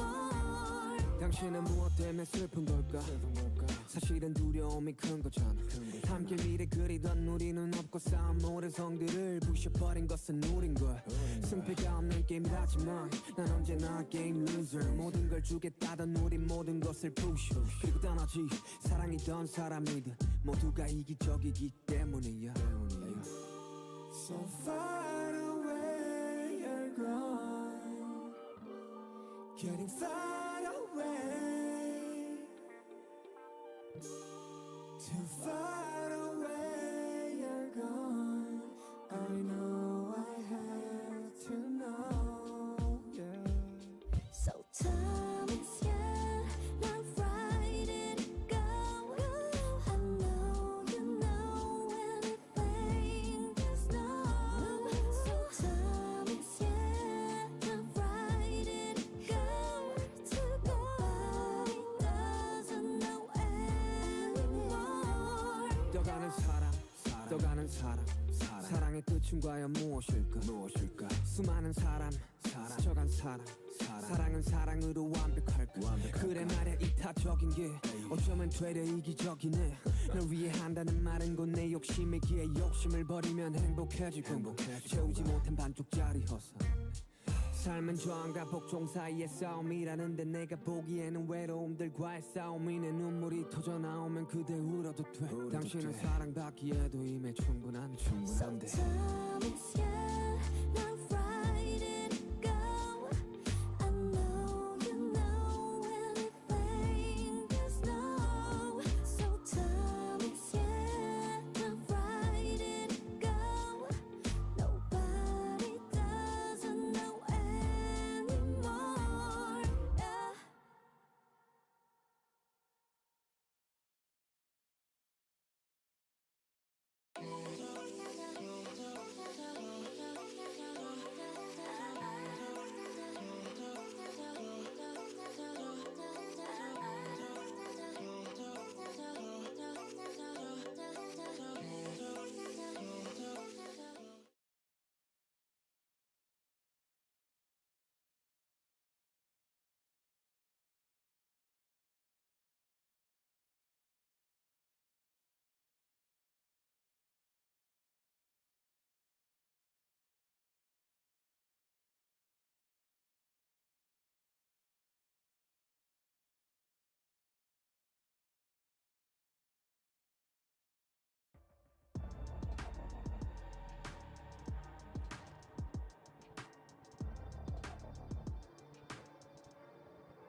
Alright, so it's 9:43 now, so we will get into the second match. So I believe the home team is Pog and Anime, so if Pog and Anime can ban a map first to begin. You ban Lotus, please. Whoa, sorry, I couldn't hear. Wait, I should volume up. You should. Can you say it again? Lotus? Lotus? Okay. Alright then. That means Lavender Princesses, you may ban 2 maps now.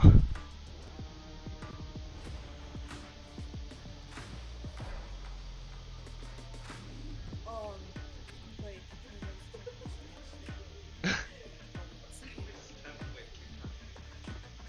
Huh?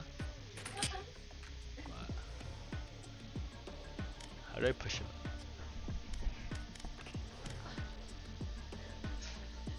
He was ready for it. I think Fracture and Icebox. Fracture and Icebox? Okay, then next, if Pog and Anime will ban their second map. Can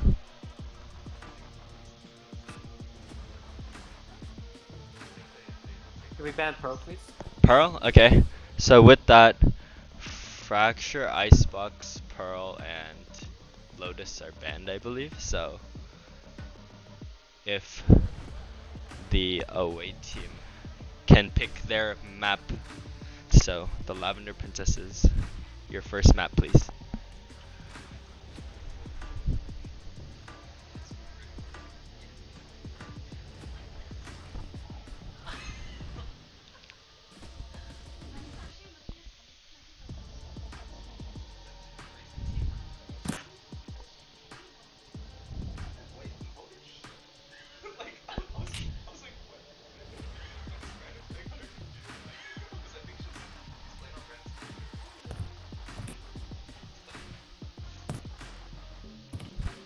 What's happening?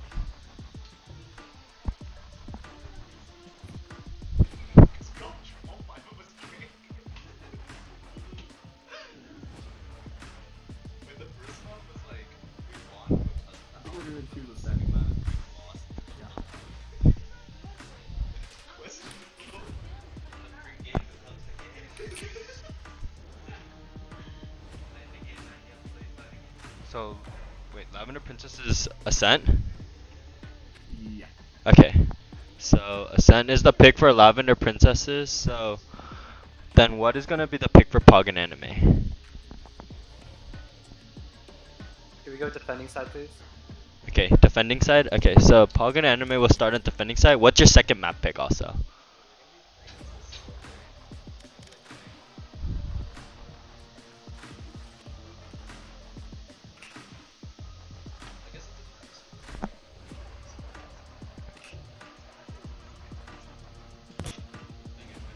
Split. Okay, Split will be the second map, and once the players are in, then we will be proceeding over to this match, the second match today between the Lavender Princesses and Pogon Anime. So, if the players will just hop in, then we should get Are we ready. home or away? Oh. It's Pogon Anime. Pogon Anime is home. Pogon Anime is home. Okay, thank you. Alright, everyone can jump into respective calls. Good luck everyone for match 2. Oh, wait 3 minutes? Oh, okay, we have a 3-minute wait, I guess.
And with that, we are going into Ascent here now.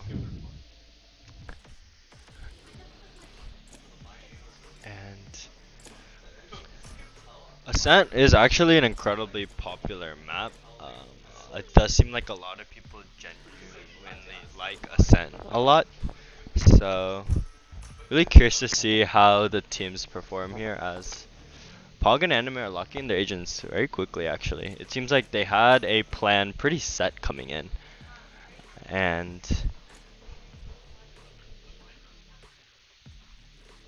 now we see Jet Reyna as a double duelist with Sova, Omen, and Killjoy. All incredibly common agents actually to see on the Ascent map. Don't see Reyna as much, because Reyna's not super viable in the pro play scene, especially because she provides not a lot of value to your team, honestly. But despite this, in a tournament as such, Reyna could be a lot of value if you can just get a lot of frags. So maybe that's what they're gonna try and do. Choose your agent.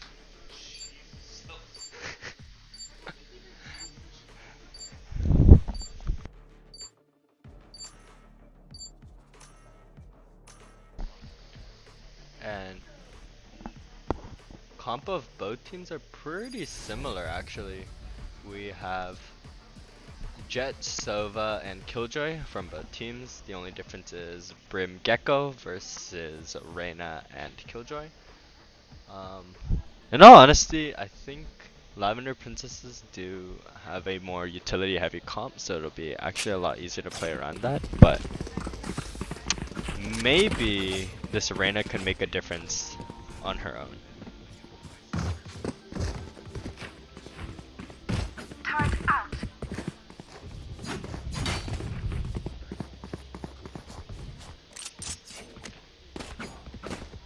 And now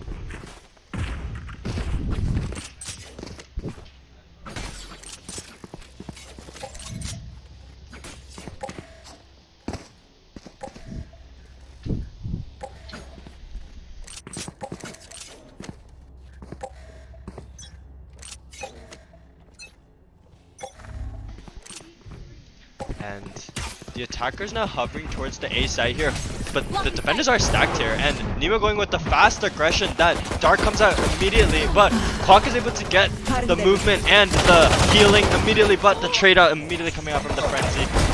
And a running gun coming in from Tipitos on the classic pistol. He picks up the Frenzy, but only one bullet left, but Tommy able to get the immediate frags, and it's a 1v2 situation, but he's able to just get absolutely clean Sheriff headshot. And a really aggressive pistol for both sides. We saw 9 players just immediately bunched up in a quick space, and they immediately throw over the utility and the ultimate to their Killjoy, and that is Pog and Anime starting off their first match, their debut match, incredibly strong, as they are going to be taking round 1. And that should snowball into the second round, as if we look at the buys here from both teams. You will see that the defenders are going to obviously force their bonus as they have an economic advantage, while the attackers are allotting for a much safer buy, with the exception of 2 to 3 players, which I think will just allot to go for a light show buy. And we see an immediate pop out of the dash towards an aggressive B mid position, and now we do see a lot of defaulting, a lot of slow play actually here, despite this being a bonus for both teams. So generally in these rounds we tend to see teams, especially that are saving, just aggress towards one side and completely run in, but I guess that's not the game plan of the Lavender Princesses, that they are playing incredibly slow here. And the Killjoy should be able to spot them out, as they're now hovering towards this B site. They are right here in main, waiting for the smoke to fall, and probably going to push right after. They also have really good mid hold actually. They're getting really good mid control, and this could completely catch Jet off guard actually, as they should be getting the timing together. The Dizzy's not actually going to land on anyone. He is able to tag up the enemy Jet, and does get the headshot right on to Sova. He gets another kill right to the wand to Tipitos, and he just dashes out safely somehow. And now Ash able to also get the kill onto one, and Shina, the last player standing, and she's able to stop the Jet from running wild, but regardless it will be 1 to 5 trade, as absolutely incredible performance from Ryan here on this Jet pick, getting really good Sheriff kills right there. His ability to just hold down the site with that Marshall and Sheriff, and I don't think the attackers were at all waiting for that, as now the bonus going over to the defenders, so they will probably keep their Spectres, their guns, their shields, as the attackers now going for a full buy. So attackers really need to try and get this one back if they want to stay in this match. So right here, we shall see what the decision making from both teams are here, as attackers are hovered entirely towards the A side while the defenders have 3, and not sure if the arrow from both sides will scan anyone really, but the drone does come out, and the drone is actually broken before Derek is spotted out here, and he's able to get one immediately, and he's just gonna dismiss out immediately, and the shot's not landing. So Tipitos able to get 2 though on the attack, even if the shots. And actually Wayne going aggressive on the Sova, and he's able to get 2 with the Spectre, and Ash getting another one. And it's a 1v2, but Tipitos does have the gun, and he's able to get 1 shot. It's a 1v1 situation, and Ash is incredibly low here on the Killjoy, and doesn't have the long range gun to probably play this angle out, and does throw out the turret, and she will just sneak over towards the bomb, which is actually not planted behind Jen but behind Dax. And the Dizzy comes out, and the Dizzy will be shot down immediately. She fakes it, and she will be trying to get into the defuse. Maybe she halves in and swings out, and she's gonna swing, but an ace coming out from Tipitos just on the 3rd round of Ascent. Y'all saw that, right? As he's probably requesting more help from his team after that one really, as he just completely took 5 all by himself, and the defenders, even if they lose, they have to be pretty happy about that one. They were on a complete bonus, and they're able to force off guns from everyone on the attacker side, and I don't think the attackers are going to force out a buy here as much as possible, but they are forced to sit on 2 Spectres, one Spectre actually, and one Light Shield. Meanwhile, the defender's having a complete solid buy, probably with all their utility as well. But Tippy Toes has the Gecko ultimate now ready, and I think he has a lineup with that Molly as well, and the Silva Dart landing. Gecko Molly will not land. But the defender's choosing to play a little bit safer here, it seems. But Tommy actually pushes out here in this position and is able to get Tippy Toes down. He's able to get 2. He's able to get 3. And he will be traded out by Harry immediately. And Harry just goes under as Lavender Shmoo is able to get another one. But she will go down to Ash. And Harry able to get 1, able to get 2. And will he be able to get the third one? It's a 1v1 situation. Does he know where the last player is? And he does seem to recognize that he is most likely playing Heaven. And he is able to get the clutch, a 4K. Absolutely insane from Harry on the Silva to play Hell and to just play around his team as much as possible. So, the attackers, it seems like they are very heavily reliant on 2 players so far going into this map. But I think that's in some ways also a good sign, as if just some of the other players are just able to hit that spark a little bit sooner, then they'll be able to keep it up.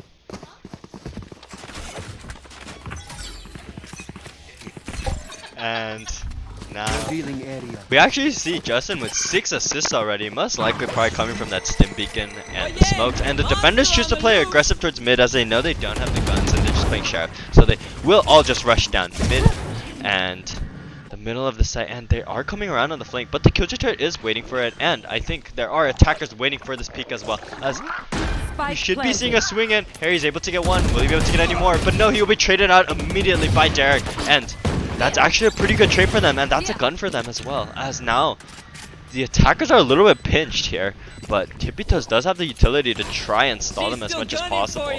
And now the ultimate actually comes out as Wayne is spotted out here. Will he be able to get the kill? No, he will not. But Tippy Toes is forced out a little bit here. They're throwing a ton of Yuta towards this direction, and he's able to get a kill with the Molly. But so much training coming out from the rest of the site. And actually, the defender Killjoy ultimate comes out. It does seem like they're forcing a lot to try and take this round, but there will be no time, and the Killjoy ultimate used. And let's see if Derek is able to survive here. And yeah, he will be able to come out with the Vandal at least. That is another round going over to the Lavender Princesses. So really good start actually coming in from Pog and Anime, but Lavender Princesses immediately shutting it down with these next 3 rounds. And despite that, I think a 1-2 ending is actually quite good for the side of Pog and Anime, regarding that they all started with Light Shield Sheriffs, and an incredibly smart decision to 5 rush through mid and get the trades. And that caught a lot of the attackers off guard when they were coming out for the fast flank. And now we see an attacker Killjoy ultimate coming out from Lavender Shmoo, and that should force them off the site, and the defenders will be walking out. And Tommy actually choosing to stay here a little bit, going for the aggression here. Blinding. And he is right out of the detain range, but the attackers are here in towards B. Swarm grenade out. And the grenades coming out, and one's already into backside, and Nemo's in a really strong position here, and Derek just goes down to the judge. And now we see a 4v5, but there's spam coming in and damage coming out towards the defenders, and the attackers should potentially be able to take another one, but defenders do have 3 ultimates to expend. Not sure if they're gonna play around it. Lavender Shmoo peeks into it, but Wayne able to get that kill, but Nemo also trading another kill onto Ash, and Justin also able to get the kill. So now Tommy and Wayne, the last 2 players left, what are they going to try and do? Play the exit frags? And Tommy able to get 1. Will he be able to get the second? Wayne is incredibly low though, and they are completely able to clear graffiti, but Harry able to get the kill on 2. Tommy Cadet here, as now Wayne swinging, but Tippy Toes ready for him. And that is another round going over to the Lavender Princesses. So the Lavender Princesses seem to be completely online after the first couple of rounds, and we haven't been seeing as much showing from more of Pog and Anime after those first 2 rounds. But they do still have a lot of leeway to take it back in this half and try and keep this map as close as possible, as the kills are incredibly well distributed, and despite everything, Pogon Anime still do have a lot of kills. So it's hard to say they're completely out of this one, as if they could just take out some of the closer rounds, they should be able to keep it close. And the ultimate coming out from both Sovas actually, and Harry able to get the kill into Wayne with the Sova ultimate, and they're playing close with the judge, and they know that there's a judge here, so I don't know if they want to actually go in here, as that smoke coming out is incredibly impressive, as they probably think that he is sneaking up towards this smoke, so they will be playing a little bit safer here. And defenders still on a little bit of a light buy with a lot of the sheriffs here, as now we will see hovering towards mid by the attackers, but it does seem like they're going to take the long way out into B. And will the defenders be aware of it is the question right now, as they do still have Jet posted up here, and Killjoy turret is watching B main entrance. So the moment that Killjoy turret goes down, they should know exactly what is happening. As 30 now seconds left. we actually see Sova entering into the site. And oh, Ash able to get a lot of damage off. Two players on the attacker is actually incredibly low, but Harry able to get the kill onto the Jet, the one who is sneaky here. And oh, Gabe able to land none of his knives onto Ash here, as Ash will just get out safely, but that's stalling for so much time, these mollies. And now the defenders only in a 3v5, but they don't have the gun, so they're probably just going to do whatever they can to try and get in towards the side as much as possible and keep defenders off attackers off as many guns as possible. As Derek able to get one on the sheriff, and they're swinging out together. Derek able to get another, will not be able to. Tommy getting another kill as Derek goes down, and Lavender Schmidt gets that final kill to Tommy. Two players incredibly low onto the attackers. Surprisingly, was a lot more closer round actually than the kills suggested to be. So got to stay aware for that, as even though the defenders are dropping these last 5 maps, or these last 5 rounds, excuse me, they are still keeping it close every single round, so they just need like that final 2% factor, I think, to probably take the round and take this momentum completely onto their own side, as that immediate Sova Dart comes out, and that means Gecko ultimate will follow right after, but the ultimate does go down, but that's a quick entry coming from Nemo. He plays up into heaven, but Tommy's able to immediately get the flick, but Wingman is planting, and the Wingman gets a plant down, and Harry's able to get the kill onto Tommy, and Ash Derek is still post them in this position, and Jet is on the flank. It does seem like she's not going to play the flank and just going to play with her team towards this tree, and a really good positioning coming out for the attackers actually. Gecko still has his ultimate to use, and defenders are forced back in such a rough position as they don't have the time to play this slowly actually. But they should know that one's hell. Are they gonna clear hell? And nope, they will not be able to. Harry's actually just killing everyone who's peeking him down there. And Derek will get the kill onto Harry finally, but Lavender Shrew is right there, ready to trade it out.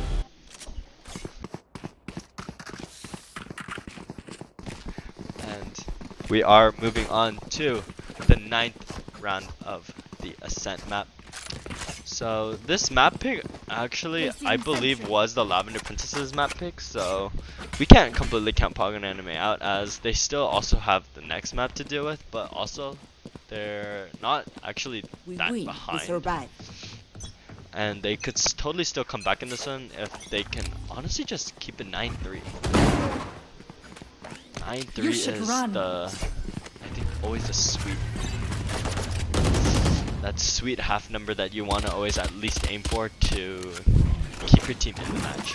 But now attackers will expend the Killjoy ultimate and get a free sight. Found them. And Alarm bot down. defenders are a little bit in a pinch here. They're gonna have to try and see if they can push out together and get whatever they can, whatever value they can. But actually they're able to get a sheriff kill, but they're not gonna peek out left here. But another sheriff kill coming out onto this Jet as Ryan's able to try and save the game, but Harry swings out and will take him down as he's only on 8 HP. As it's a 2v2 actually now, but Tommy goes down and it's 1v1 now. But Tibito's only at 75 HP. Derek playing incredibly slow, and Derek is trying to get this final clutch, but Tibitos is making the movement, but Derek's able to get the final kill, but does he have the time? It should be incredibly close as the circle did just appear, but I don't think he has it. And yep, that is a 7th round going for the Lavender Princesses.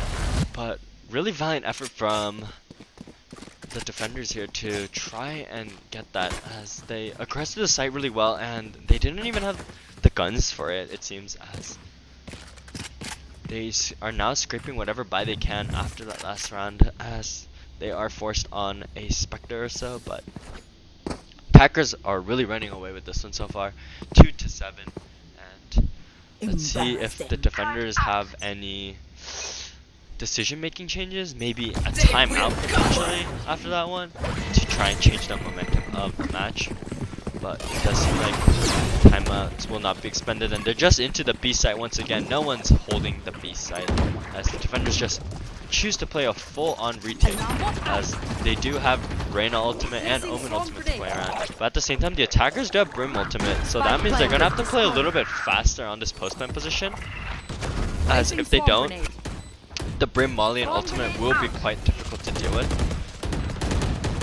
And yep, Justin choosing to play a safer angle, but they are getting the frags out, and now they probably should know that there's one main, but they are just spamming it out, and both attackers actually playing really safe as they are holding backside, but Justin chooses to swing out, and Tibito's getting the kill onto the Omen. But last player standing is Harry, but Harry was able to clutch out a lot of this, but Ash able to just push in and get the kill on the Spectre.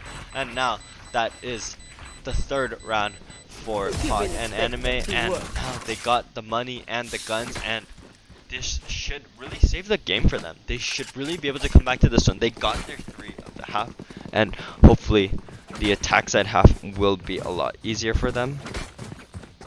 And now we will be moving on to the next round, round 11 here, as we see a really strong hover into the B site by the attackers once again.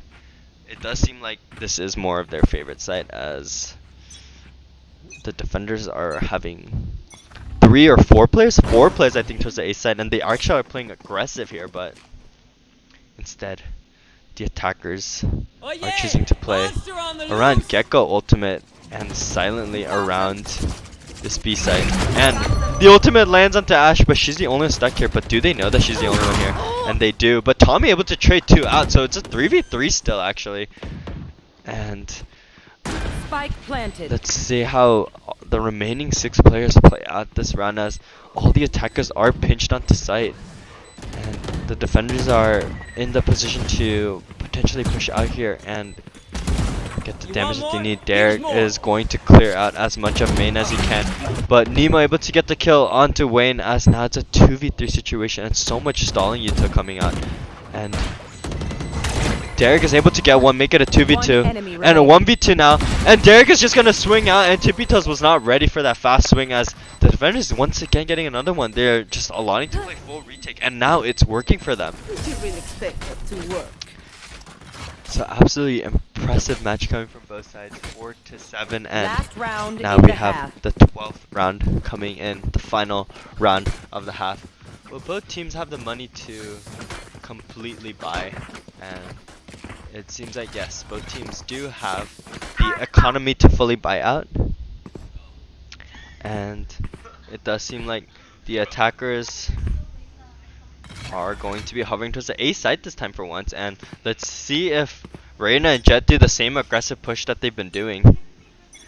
And as the round begins, they are holding the dart, and the Jet goes in fast and is getting 2! Spike down A. And is immediately able to get out, and actually will not go down. The knives come out and is able to get not a third one, but will be traded out immediately by Wayne. It's a 2v2 situation. So many kills coming out in just the first 15 seconds of the round. But Tommy having a fast fling is able to get the kill onto Lavender Schmidt. And it's the last swing. Last player left, but Busty's able to get that kill on the Brimstone. And now there's only one player left. And now it does seem like Brim is making a lot of noise here, but we'll choose to silently walk out and play it slow, as Ash and Justin, the last two players left, and the timing might be a little bit interesting here, and I don't think Ash hears him running over to the B site here, and her utility's not up, so but the turret shouldn't be able to spot him, and Ash turns around once, but he's not there, and Busty's just playing slowly, and we have two incredibly strong ultimates actually. Killjoy ultimate and Brim ultimate. So I'm really curious as to what Brimstone will do. Will he save the Brimstone ultimate for the Killjoy ultimate or use it just for the defuse? As now Ash is going to use the Killjoy ultimate right here, but Brim does have ultimate as well to just use here. So he should just be able to Brim ulti out. And the swing coming out from both players, but Justin's able to get the clutch, and it's for a 3K for Busty, and he's gonna take a little warm bath there. He's taking a nice jacuzzi bath right there in his own Molotov, as we are moving on to the second half of this ascent map. And we look into the score.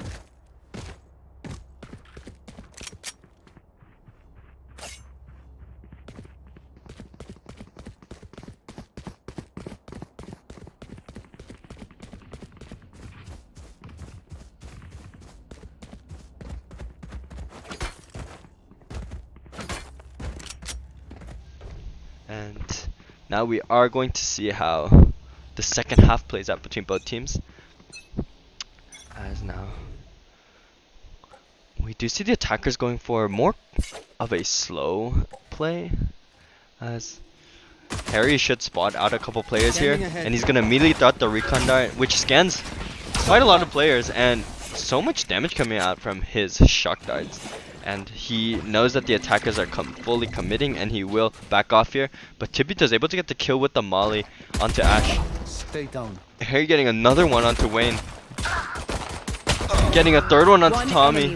Shino able to get one, as even if Harry gets his kill, it won't be an ace, but maybe Derek could try and get something in reverse. But 1v2, but nah, Harry will be able to clutch it at getting, I think, 4 first team in the round. And Derek and Shinu having a little bit of a moment there, just staring at each other and drawing circles around each other's heads or something. But it's Valorant, it happens. Everyone has their whiffing moments, so it's quite alright. As now we will be moving on into potentially another bonus round, going over to defenders, as I think there will be a buy difference here. Yep, and the attackers choose to just go in for the save, while the defenders are forcing out a little bit of a more aggressive buy. And now the attackers are hovering all towards mid quickly, and I am a little bit curious as to what this POV decision is, but Bussy will go down, so that's a Sheriff going over to their team, and Derek also gets the overheal, but Harry brings out the molly before Derek is able to heal up, and Shino able to get kills on the Spectre, gets the second one, and will she know that Tommy's actually sitting in here? But no, they don't know, but he gets stunned anyways by Wingman, it doesn't matter, and Harry's also able to get the last kill on to Ryan. So now we are moving on to the 15th round of Ascent, but it should be quite alright. As now, I feel like despite everything, the attackers aren't completely out of it. They still have a chance to come into this, and it does seem like Pog and Anime, they shouldn't really give up hope though, as they should be able to have the full buys in now and play a little bit more flexibly instead of having to push out into aggressive positions. And that means we could see players meeting in towards mid, but there is a smoke here covering it off. as Justin is aggressing a little bit more on just the sheriff, and he's not swinging into anyone, so he is backing off, but they probably hear him. And Derek does spot him out, but Derek will just back off as they don't even know what his buyout is here.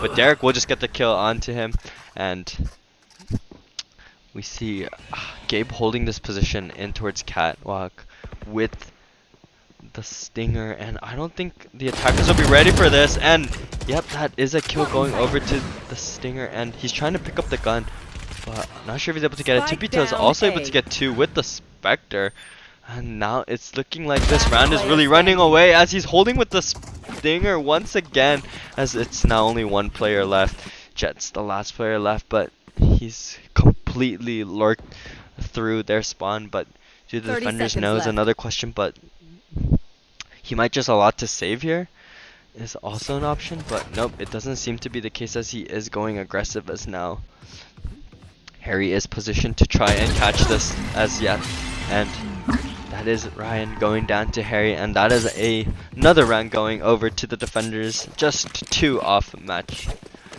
as the attackers, I think they will allow to save for 1 last round and then see if they can just try and sweep as many rounds as possible after they give up match point.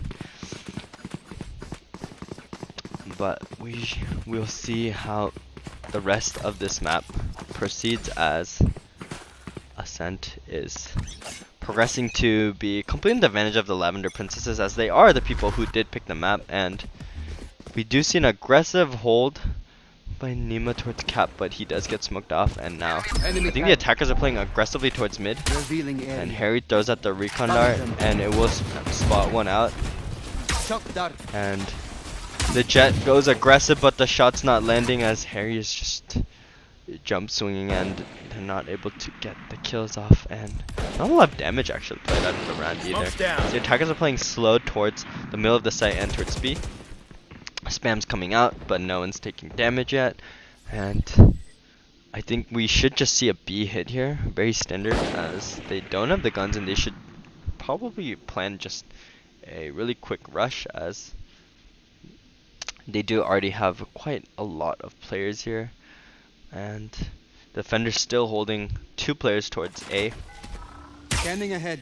And now the Silver Dart comes out. But the Silver Dart will not spot anyone, and the alarm bot is not triggered, as Lavender Shimu able to just get the kill onto Wayne, and Harry peeking out aggressive, but Tommy able to get the kill right onto him, and last player left, and Tommy's able to get 2 kills. Will he be able to get 3? No, he will not. He's just getting spammed. He gets the 3rd one though. Maybe a 4th one potentially, and he picks up the other sheriff, but he actually did 2 body shots, so Tippy Toes is quite low.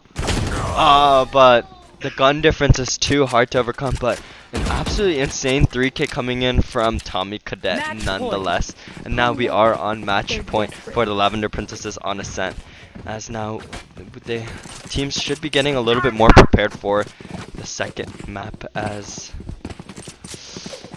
now we are getting ready to hit match point, but now Pog and Anime, they do have the guns to try and take this map back as much as it can, honestly. So Justin playing really aggressive towards B main actually, but attackers are towards mid and A, and it seems like that is what they have decided to do for their attack, as they have Reyna and Omen ultimate to play around. And now we will see how this map will play out, as Sova is being pushed back and will back off the tree,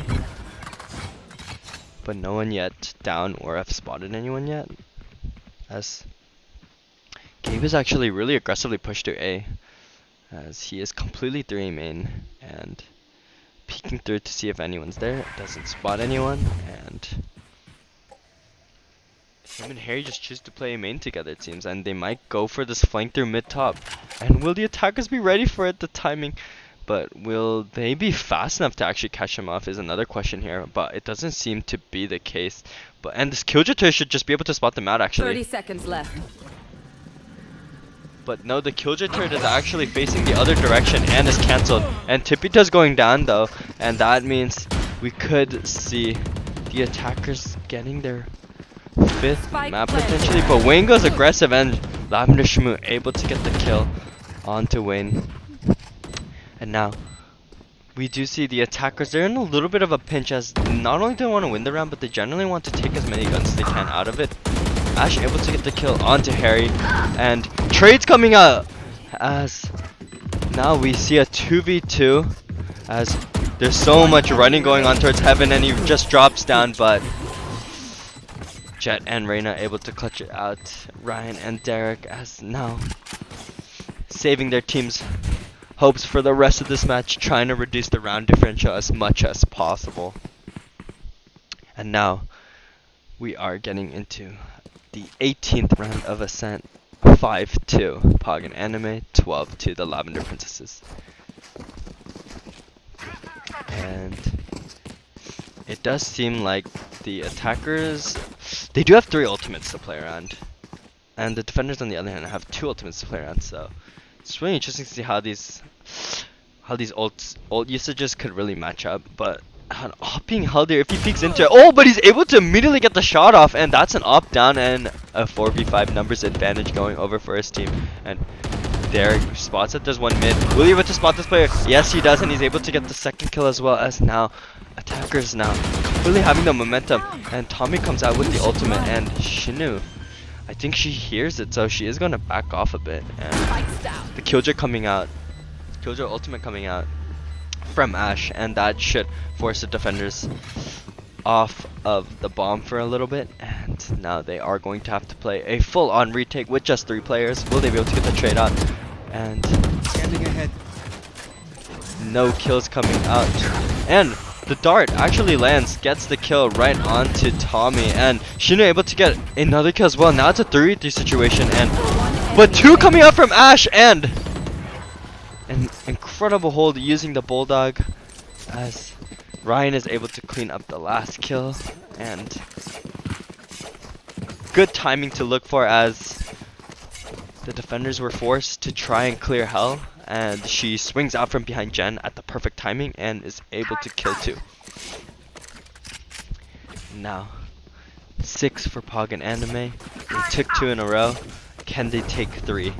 As if we get a look into the buyouts here, the defenders are forced to finally save, so we should be able to see Pog and Anime just taking this round, as it should go on to round 20 at the minimum here. But defenders are actually aggressive really far up. Nemo's all the way in the defender spawn, and will they know? Tommy swings out and is able to get the kill right onto Gabe, and that is an absolutely huge kill as Jen has her expended as well. And Tommy's game sense just recognized that there was gonna most likely be a player there, and he does the jump swing, and forced to back off is Justin here on the brim pick. But do they know that Tippy Toes is here with the bucket towards? Oh, but Justin does go down, and Tippy Toes is probably gonna spot them running through mid, or hear them at least. And now Tippy Toes and Wayne, the timing towards B main is absolutely ridiculous, but attacker should have a huge advantage here, and Shinu does also go down. And Harry doing whatever he can, but all he has is a class, and Tippy Toes, he has a Bucky. What damage can he do here? And the answer is not that much, as now we do see a round 20. So it does seem like even with huge first half differences, a lot of the teams are struggling to close it out, and the match is seeming to get close once we reach the second half, as we have seen in a lot of the previous matches so far. But we will see full buyouts from both teams, I believe. Tippy Toes does go for the judge actually instead of a rifle, so he's just gonna play in this corner, and if anyone pushes through, get that kill. onto them. So now the attacker's actually playing a more defaulted position for once, and a little bit unsure as to which side they'll hit as of now. And Tipitos is just stuck here, but the attackers don't actually know that he's here, nor does he have a judge. So they will not be able to play around this. Actually, it is possible that through all the util that they use, that they're just gonna try and sneak up catwalk. But if they run into Tippy Toes here, it's gonna be rough, as the judge excels at this range. As yes, he will be able to get the kill with the judge, and he will not be traded out even, but he is incredibly low. And they are going aggressive, and they try to get that kill, but no, the attackers, only 2 players left now, as Nemo re-swings and is able to get a 3k with the jet, and that is GG to Ascent, as now we will be moving on to our next map, which I believe we are running a split. And yep, and now we will be running into the second map, as we will be calling in both teams back into the call as we prepare for map 2 of the second match so far.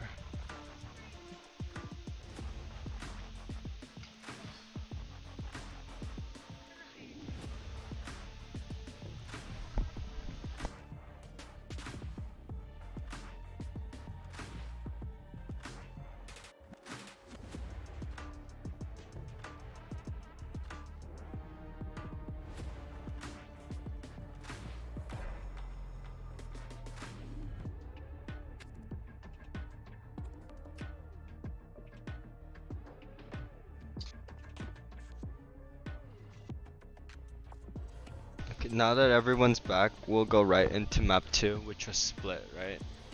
So I think that means what is it? Lavender Princesses, you can pick which side you would like to start on for this map. Split, right? Yeah. We'll do defense. Defense first? Okay, then both teams will switch sides and we'll get right into the split match.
Alright, if Wayne, you can just move into the attacker side and we'll get right into it.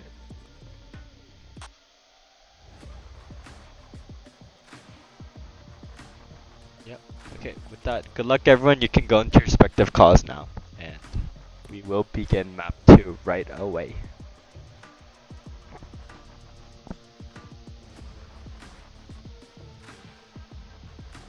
And now, with that, we get right into split between the Lavender Princesses and Poggin Anime once again. So Poggin Anime, they did really try their hardest that final spurt to take down a couple of rounds before giving up the final match point. they were able to keep it at least a 13-7 match. And we do see the instant killjoy lock-in and the sage lock-in coming from Justin and Shinu. Seems to be more of their pocket pick options here, as we do see very standard comp actually coming in from the attackers, with the exception of Sova. As Sova's not really standardly played on split a lot. He struggles to get a lot of value, especially from his darts. And we do see the more standard KO, Sage, and Raze being locked in right away. Omen, also very standard smoke into split as well. And we should be seeing just the exact same team comp with the exception of Jet Raze being swapped and Killjoy Sova being swapped. Choose your agent. The three necessary agents, Sage, Omen, and KO, are just going to come out on both sides. And with that, we are getting into our fourth match of the day on split between Pog and Anime and the Lavender Princesses. And now we are getting. Now we're finally into the match.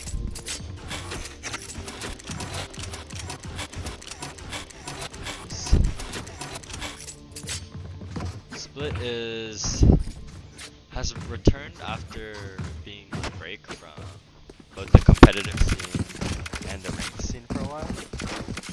We do see it coming back, and it still is a very defender-sided map, as a lot of the entryways are difficult to play around, and generally attackers are forced to play more around the middle of the site. Regardless, yep. And I'm pretty sure though Pog and Anime will be incredibly strong on the split map. And now we see that they play actually back from the KO knife, and the KO knife not spotting anyone forces a rotate somewhat. But regardless, Nemo is trying to hold this position. Tippy Toes goes down. And now we should just see an aggression in.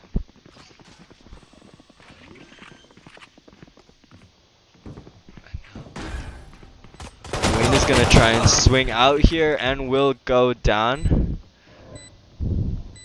Nemo able to get that kill to 4v4 in the dash, quickly coming in from Harry, but he does get immediately killed by Derek, and a trade coming out by Shinu onto Ash, and Derek getting another one onto Gabe as well.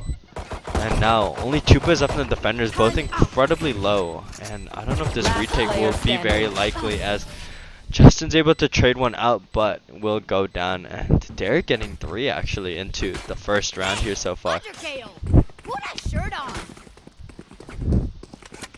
And now the attackers will go for a more aggressive buyout here, as the defenders are now going to most likely save and play classics, and that's exactly what happens. But great job from Pog and Anime, and I felt like this team was actually going to be really strong onto this map. Their map pick is really well.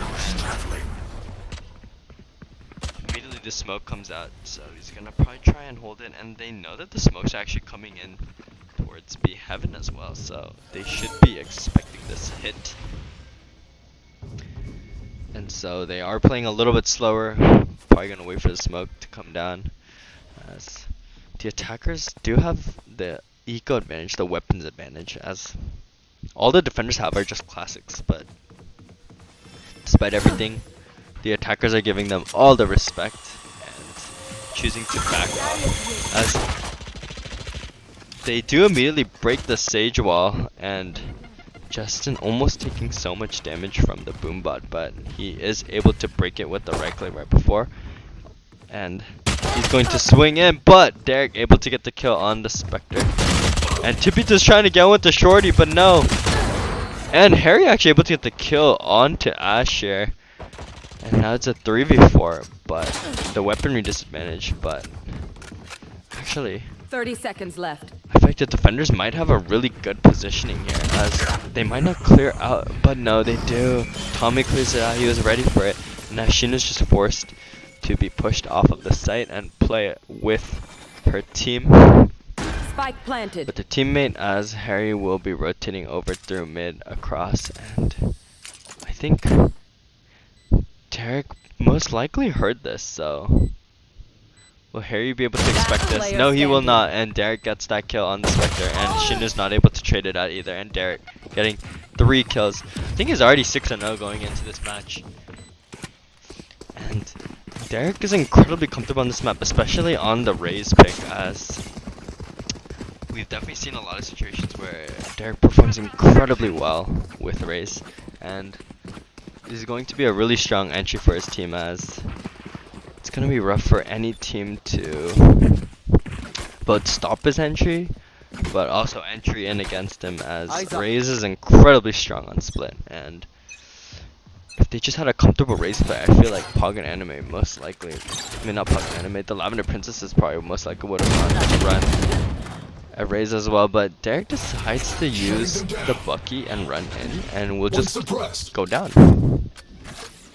He does decent damage though to Tippy Toes, who takes approximately 79 points of damage, I think, and the healing comes out for about 23 HP it seems. And now defenders posted very aggressively towards mid actually, and Harry ready to swing off Gabe here, who will probably just back off after spawning someone, and yes he does. And will Tommy be ready for this? No, he will not, and he jumps down, and the wall is being broken. Will Harry just swing out? No, Harry's playing this so safe. He's waiting for Wayne to push out, and he's going to actually go for the trigger discipline, but instead, nope, he gets 2. He doesn't need the trigger discipline, he just gets 2 right then and there, and now the defenders should be able to get most likely their first round of the map. 30 seconds left. As they do have full guns while the attackers are just sitting on their bonuses. And I think Nemo will aggress here, and they do spot out his barrel, and he will be traded out. One more coming in, but just unable to trade it out, even though he is incredibly low. And now that is the first round coming out for the Lavender Princesses on split. So far today we actually haven't seen any repeat maps it seems, as we had Icebox, Bind, not Icebox, Bind, Ascent, Split, and Haven. So all actually the very classic, one of the I think like the 5 classic maps that Valorant usually started out with. So it does seem like people are a little bit more fond of the older maps still, for very good reason, as we do see maps like Lotus, Pearl, Fracture being banned out immediately, and teams do not seem to want to play those maps. And now Justin not able to get the kill, and entry frag coming in from Ash on this KO swing. Will Nemo have a good swing timing? He does, and he will actually survive with just 5 HP somehow. And his healer is dead though, so he will not be able to get that HP back. Will Derek be aware of this? Nope, and Harry's able to get 1, and he forces the attackers to be a little bit pinched here, but Ryan able to trade it out immediately on the Sage, and Gabe is incredibly low here. And another kill coming out from Asher onto her clone, as the KO also goes down. As Gabe is trying to make whatever noise he can to try and draw the attention as much as possible. 1 kill going down. Will you be able to get it out? No, but Tommy gets the kill onto Gabe, but She is able to trade it out, and she is forced by the timing, and she's going to. There's another player right there, and she's not able to get that final kill, and that means the attackers will take their third round of the map. But a really valiant attempt coming in from the defenders to try and get that retake. There were a lot of good things going for them. They were getting good trades, and it's just that final 1v1 moment that really stuck Placing out. swarm grenade. Placing swarm grenade. And now we will see. It seems like the defenders choosing to go for somewhat of a force, an awkward force actually, quite, as some are going really aggressive. Harry's pushed up entirely, and he's not even gonna get the dash off, as Ryan's just able to straight up get the kill onto him, and Tipita's also just being forced to back off here. And now I think Pog and Anime will just be able to walk on mid, but now Gabe is waiting here. Immediately clears out the Roomba, as now the attackers are hovering towards the B side. Justin is probably going to meet into a couple players here, and he sees one. He gets one, but he chooses to reload out in the open, and he will go trade it immediately, and Derek gets that kill, and now it's a 4v3. But attackers have 3 ultimates: Omen, KO, and Wraith. Will they line up? Oh, and they were almost so closely lined up. But Gabe will not be able to get the second kill, and will be traded out immediately by Tommy. And now let's see if Tommy did hear the raise nade, but will he be aware of this potential swing out? Nope. And Tipitoes immediately goes down, and Lavender Shmoo follows right after. So it's 1-4, advantage over 2. I'm saving. I believe. Advantage actually over 2. Pog and Anime. So really coming back after that one. It does seem like, Placing sentry. depending on the half and the map that people are playing, the performance is Placing swarm grenade. it's incredibly variable.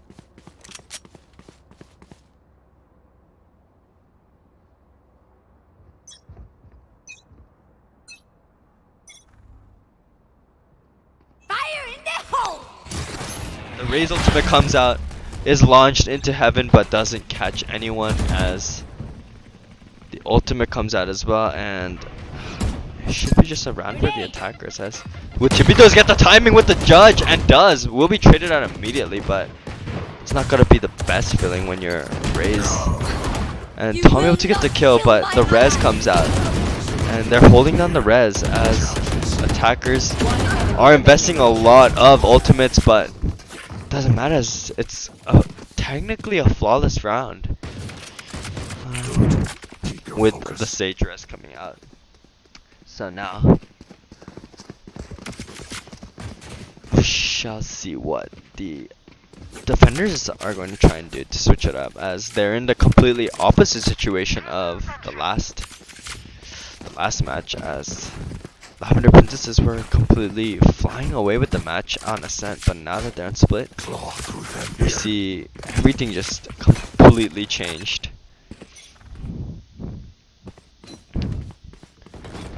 Now attackers breaking the wall mid,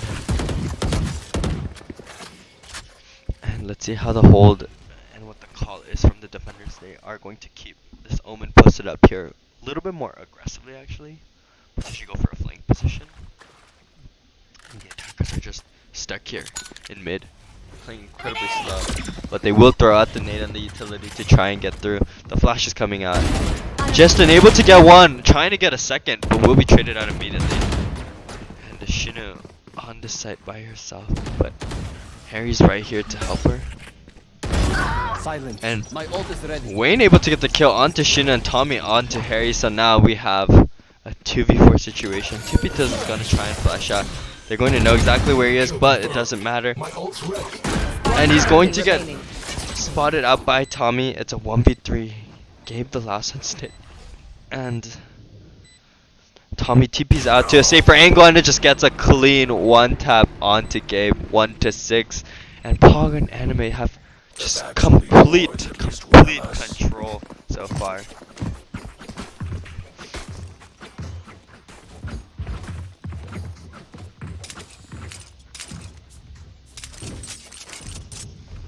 attackers hovering towards the B site. And every attack for them has worked out really well, and I don't think the defenders have the econ to fully buy out, and they don't. They choose to go for a little bit of a safer buy. Nemo might swing into a couple here, but he is a little bit in a safer position. He will just throw out the smoke, and he actually does re-swing, but doesn't catch the timing off with anyone, as Harry's just hiding behind the stage wall. But does he know that Derek is pushed up close here? And I think he does, as he's just... Wait, he's actually swinging, but nope, he does the jump swing, so now they're not able to just spot him out. But they might just throw the nade. If Derek does a nade into this corner, Harry could potentially take a lot of damage here. And yeah, he will just get caught out here. Incredible attack. Incredible use of attack together by the attackers, as I don't think Harry was expecting that one at all, and now the attackers might just choose to opt the defender killjoy ultimate, just back off towards A. And Tommy able to get the kill on Tipitas as well. It's so hard to flank that man, and 3 players left on the defenders, but they don't have the guns, they don't have the space, they don't have the util, the info. What can they really do in this situation? Maybe even getting a couple guns up will be beneficial for them. Nemo able to get a kill towards Heaven, but will be traded out by Ash immediately. And last 2 players, Justin and Shinu, what can they try and do?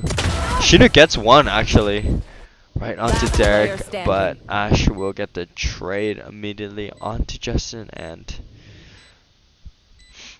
with just a ghost, she will just try and sneak through, see if she can meet this KO here. And she will, but will not get enough damage off with just a ghost to be able to keep this match closer, as now we are seeing 7 already towards Pog and Anime, and Lavender Princess is just sitting on their 1. And that is a Killjoy ultimate expended. At least they do have Sage Res, Omen ultimate, and KO ultimate to play around now. Meanwhile, attackers, Pog and Anime sitting on the Soba ultimate, KO ultimate, and Omen ultimate.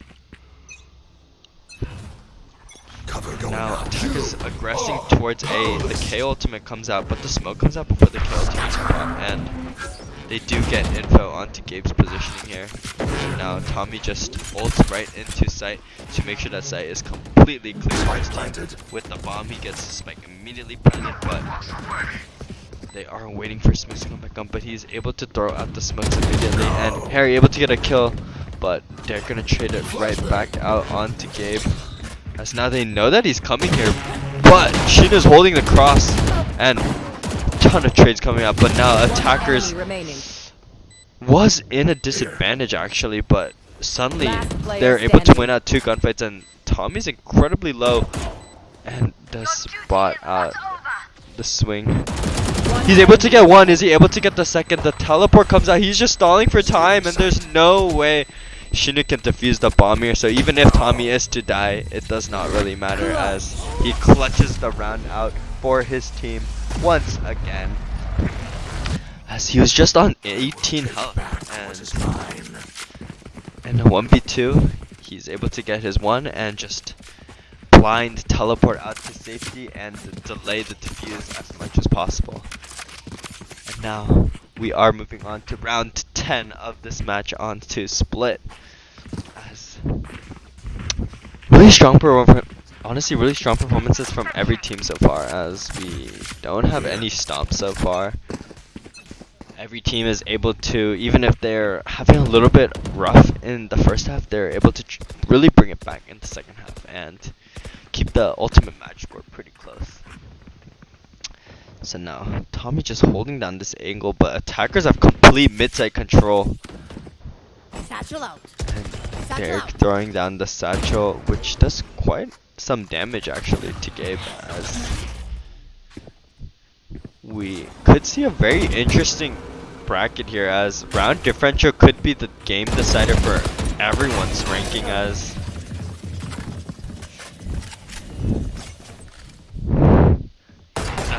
everyone is just excelling on their own map picks.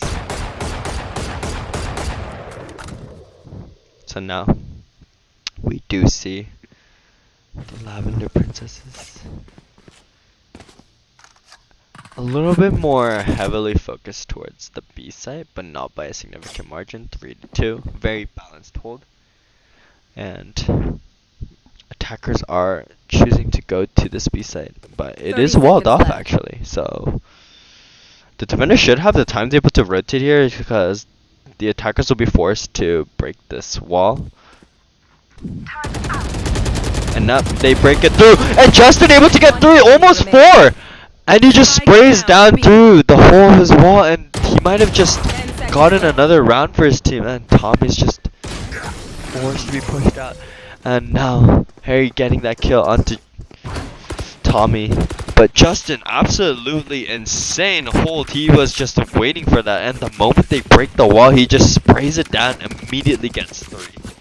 And Justin just completely doubled the rounds for his team just right there. Now we are moving on to F11, where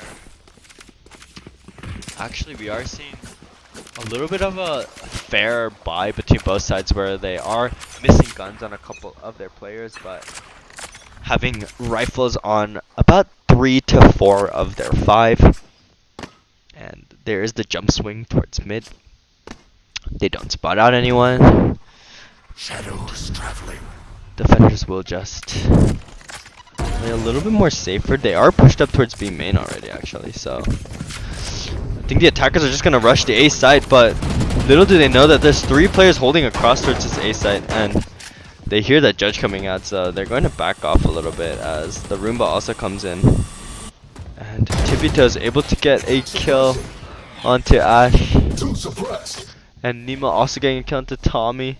Will Derek be able to get one? Yes, he will. He gets one right onto Justin, but Shino trades it out immediately, and it's a 2v4.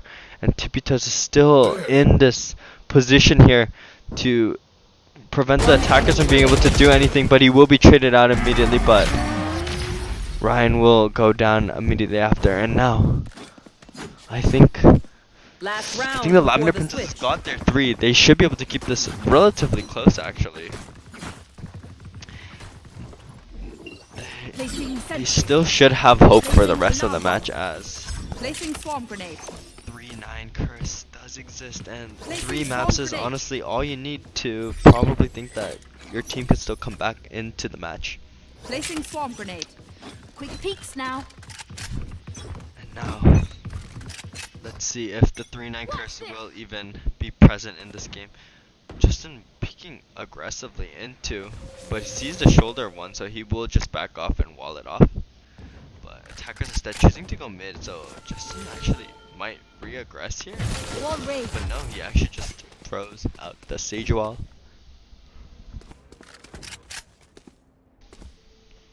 So attackers are slowly walking up through mid. Harry is waiting here with the dash and the knives. Don't know if they actually heard him popping his dash, but ultimately Tipitas, the smoke goes down, and he will not be able to hold the position that he wants. A ultimate doesn't land, but Derek able to get the kill and will still go down to Shina's mollies. And Tipitas has the flank position here. I don't know if they even spotted him out. He's just onto a judge, and it's a 2v2. Spike down B. Tipitas, all he has is a judge. Do they know where he's positioned here? 30 seconds left. Spike is stuck into B main. And after hearing the running, he's just going to throw the molly out. And I think the attacker should just be able to get a free plan here, but instead Daniel able to get a gun off Spike that. planted. KO knife comes in. Omen ultimate comes out, trying to get as much info as possible. They do not get any. They know that no one's main, and they're going to push into here. Bash is able to get the first kill, but Gabe able to immediately trade it out right onto Wayne, and this could be huge. The flash timing though, as Gabe pushes in and is able to get the clutch kill onto Ash, and now we have a 4-8 half for split, and we will be progressing into the second half of our fourth match of the tournament. Switching sides. As he writes out FF actually on with his knife. But incredibly close round. round coming out from both sides. And now let's see if the momentum seems to shift like we have seen for every other map, or if the momentum will stay the same and we see Pog and Anime dominating on this side as well. And now we will be moving on into the first round of the second half. As attackers are hovering towards more of, seems like more of this site, and that's not going to spot it.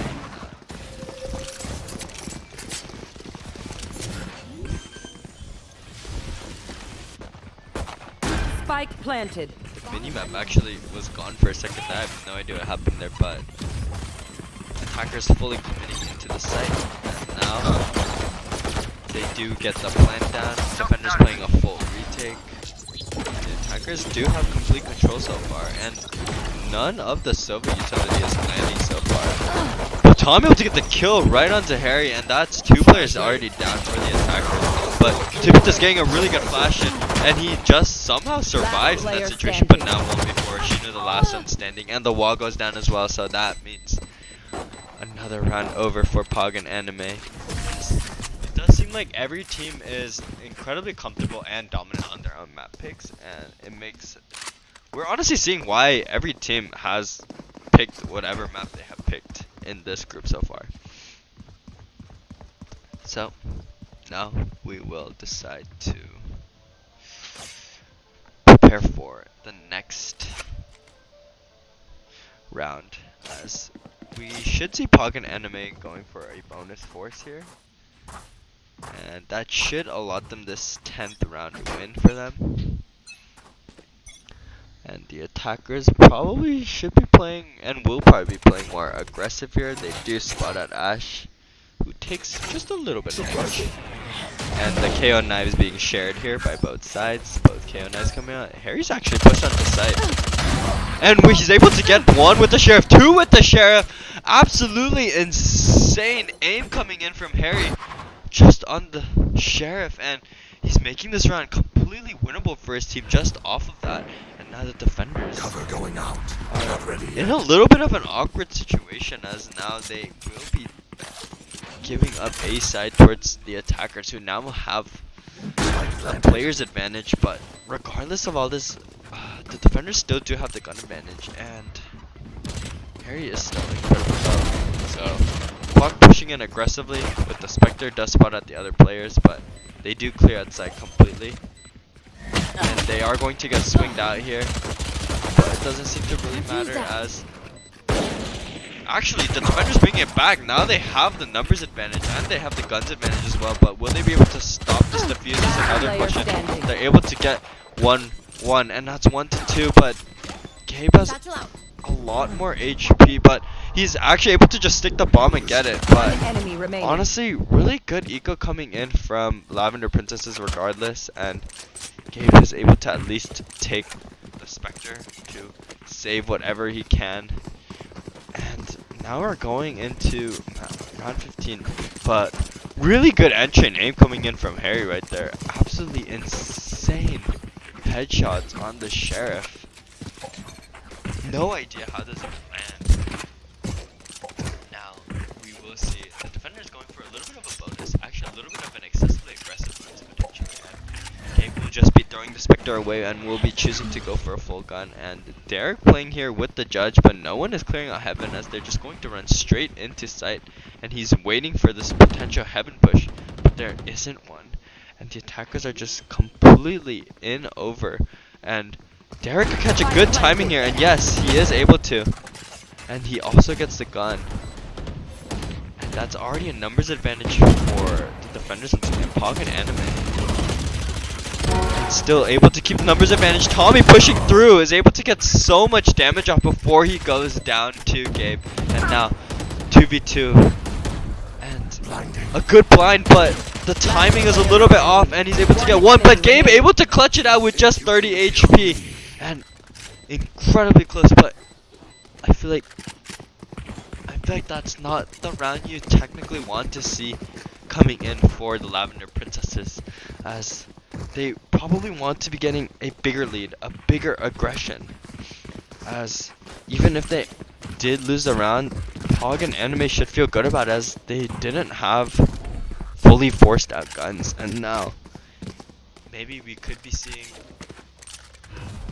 and now Pog and Anime actually choosing to go for a full-on save here, going with the light buy, as no one is holding towards A. They all push out B, but the attackers are A. The gamble did not work. The 50-50 was wrong, and now defenders coming fast on the flank. 4 players, 1 holding the mid.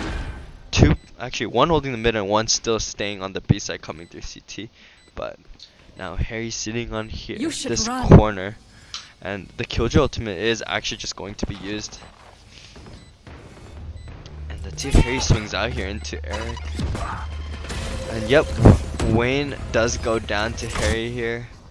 And Tommy has interesting positioning here towards ropes, and it seems like Harry was expecting it. And the swing between the two, but Tommy able to get that kill. And Tommy is going to just be swung by Tippy Toes, and they're going to pick up the Spectre and see whatever exit frags he can get. And he will spot the Sage. He's able to get one. He's able to still survive and potentially get another one. No, but 2 players is all that will survive from the Lavender Princesses as we move on to round 17. Really great showing from both teams so far, and we should see full buyouts from both teams now, so full gun run for both sides. This could be a critical round for both sides, as if the Lavender Princesses take it, now we got a close match on our hands. But if Pog and Anime takes it, they will completely run away with the map most likely. So this is actually a really critical round going in, and the KO knife going to scan 2 will swing out quickly with the knife, but mid control completely taken by the attackers. Harry immediately getting the kill right onto Brian, and now the KO knife does spot out Ash here, and Harry going aggressive, gets 3 kills, and maybe he's gonna try and go for the ace here potentially. And they know that there's one spotted towards CT, and Harry's swinging it, and nope, he will actually just back off now a little bit and just play with the team a little bit more. And what can Ash, Last player as standing. Tippy Toes gets 1 kill, will he be able to get another is another question, but Gabe getting another kill right onto Wayne right there, as now I think we have a close map on our hands, because we should see defenders being forced to save here once again, and attackers having really good econ, so they're just going to be able to force it, push through, and it seems like defenders are once again going to be wrong with the 50-50, as they all are forced towards B main, and it does seem like most likely we will see this map going to 8-10, and we will be jumping into round 19. Oh, but actually they throw down the knife and are choosing to leave. I don't know if they heard the aggression by the defenders towards B, but the attackers are playing quite slow now actually, and it's giving time for the defenders to actually rotate here. So Pog and Anime, and Harry's gonna catch timing here, and he takes so much damage just to a frenzy though. Only 20 HP left, and they're probably coming that he's low, but Justin also getting a kill, as now it's a 3v5, but one player is low, but defenders just don't have the weaponry or the guns to really keep this map as close as they want it to be. And as soon as they hear the plant, we do see Ryan rotating over, and the timing of the swings as the Stinger is able to get a kill, and Derek will get that kill, and he will be healed, and he does throw a nade that will push Justin back, and he is able to get the Vandal, as Shinu is going to catch off Ryan here, and Derek also goes down to Justin, and Tommy's the only one left. He does have a Sheriff, and we have seen what he is able to do on the Sheriff. on Ascent, as he will be swung from heaven, but he probably doesn't spot it out at all. And this indicator is so interesting, but Sheena coming in with the swing. The gun difference is so huge, as spamming through smokes is so difficult, and Tommy will just decide to go down to the bomb here, knowing that there's no way to escape. And now I think this is really the round to watch for. Will it be a tie game, or will Pog and Anime be able to run away with their own map pick? As I believe if the Lavender Princesses just win this round, they will be progressing onto the bracket stage, whereas Pog and Anime will have to see how they match up against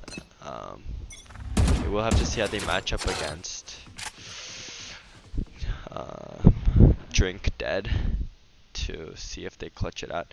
And Harry able to get the swing timing onto Derek, but will be immediately traded out, so 1-to-1 trade. And both Sage reses are available, but Harry is going to be res, while Derek is a little bit in a position where the defenders don't have any control over. So it seems like, as of now, it will most likely turn into a tie game at 10-all. But with that said, don't completely count the defenders out, as attackers do use the ultimate, and Harry is going to just get another kill here. And let's see if Ryan will choose to play the Sage ultimate. He's getting sprayed here, but the heal comes out, and he's going to get timing entirely by Shina's lurk here. And Ash is the last player standing. She throws out the flash and switches on to the classic pistol, but it's a flawless round basically for the attackers, with the exception of that Sage round. Sage res. And now we are moving on to map 20. Defenders don't have the guns to buy, but I feel like this could be the closest map we've had so far, because so far the closest map we've had is the 13-10 match today in Group B between Drink Dead and the Lavender Princesses. But we could potentially have a closer one here now, as I think the moment both teams hit 11, that's when we reached a point where we're already beyond that. This is an incredibly long match too, as a lot of teams are playing quite slowly, and we are playing to a lot of spike diffuses. And Harry getting the timing right here and is able to get two, catching that completely off guard, but Derek able to get the trade with the Raze ultimate. But regardless, his team is at the disadvantage, and they also don't have the guns. And does he also know that this Omen is actually on the lurk for him from right behind?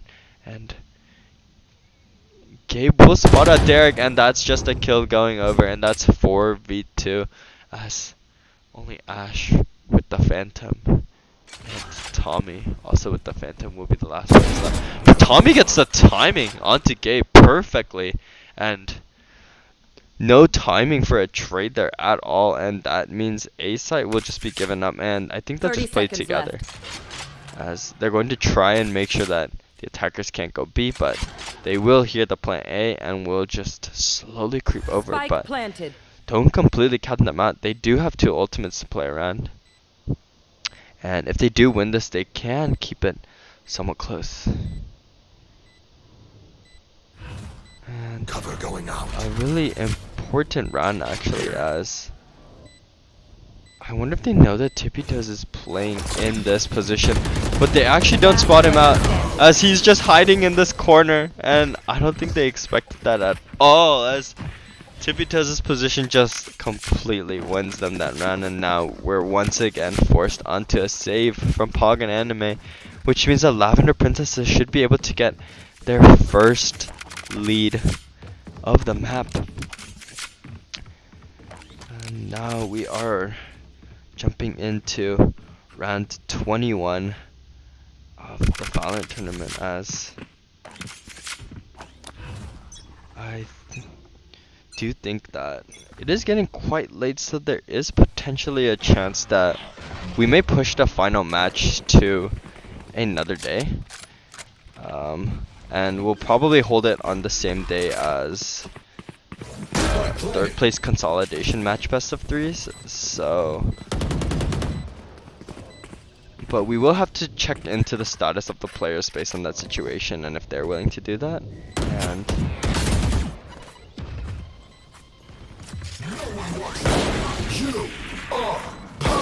I can't use that.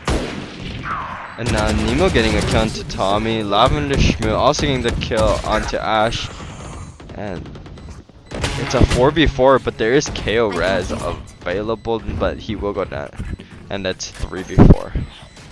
And attackers just completely at the advantage, just got a player on the exit frags, Last player but standing. they're just rolling down the defenders in every position, and Wayne is saving only a sheriff here. Not sure if that's the ideal play here, as he will not be having a lot of money for next round.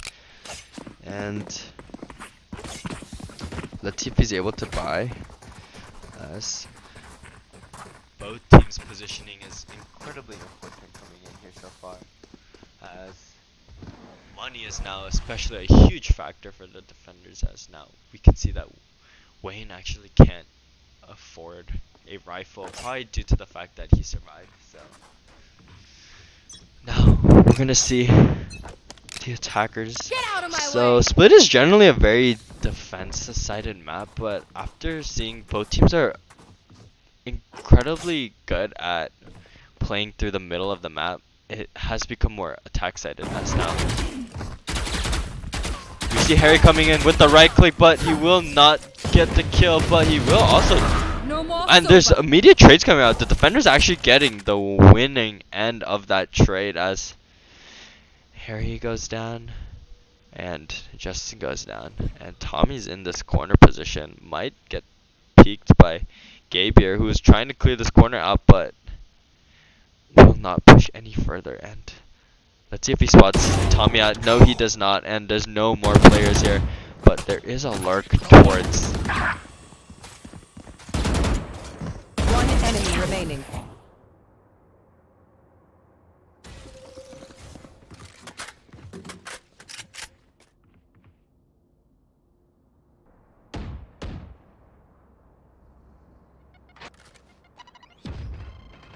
Thirty seconds left.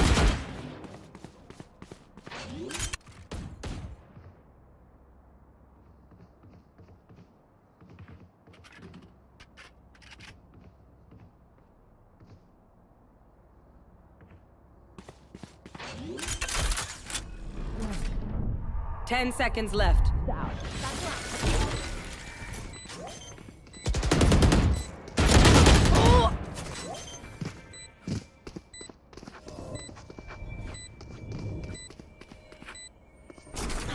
Shame. I love explosions. And we should potentially see an overtime here, as 11-11, it's already the closest, one of the closest matches we've had to deal with. Especially for Group B, it definitely is the closest match, as we have never ever seen a map go on beyond the 22nd round, actually. Or the 23rd round, as we are guaranteed to see the 24th round, as it is a win by 2 format. And Derek goes aggressive, immediately gets a dink off, but he will also take quite the damage, and the KO knife doesn't spot him out either. And that means that Derek is incredibly low, but not only that, and Harry able to get a lurk kill towards mid. And that's huge, as now the defenders have a number advantage, as Derek was able to get somewhat of a trade advantage. But now the defenders have to play around that. But if they can get mid control again, honestly, they can try and play around the Sage Res for KO. But maybe they'll choose to just save the ultimates for the next round, is another point I'm considering. As Derek is going with the jump swings to make sure that he doesn't go down, and trying to get info onto anyone towards A, but Wayne does spot out some players here. He doesn't get scanned actually, but he's just running out, and Harry goes completely on the aggressive, and the bomb will go down here. So Wayne does use the Sova ultimate. He has not tagged anyone actually, but it does get his team a little bit of info as to the positioning of the attackers. Harry playing into this cheeky corner. Will Tommy clear it out? Will they clear it out? And it doesn't seem like they will, as Kevin's able to. No charges left. One enemy. Derek's just gonna go down, and now the attacker is just taking a very, very clean round over, as the defenders now. Match point. What position are they in? Do they have the money to get guns? And it seems like no, they don't. They're going to have to go for the biggest force they can, and if the Lavender Princesses win, it is quite the comeback actually after being down 8-4 at the end of the half, 10-4 after the first 2 rounds as well. So absolutely critical, as I'm pretty sure if Lavender Princesses win this, they're just completely qualified over to the bracket stage. Question is whether they'll be seed 1 or 2, but now we do see Jet on the aggressive, coming out with the shorty, and will just go down. And now an advantage over to the attackers. Derek just holding down this position religiously. Satchel out. Satchel out. And he goes on the aggressive, but Justin able to get that kill. Absolutely huge kill coming out so far. And Harry's gonna go aggressive on the swing, but seems like defenders were not on the same page here, as the shorty's actually able to get the kill, and he's also able to get the kill onto Wayne as well. And it seems like we are going to see the end of the match most likely, as all the attackers are just swinging into Ryan, and now that is the end of the match, and that is 2-0 for the Lavender Princesses. As now we will be getting the rest of the players all back in to here.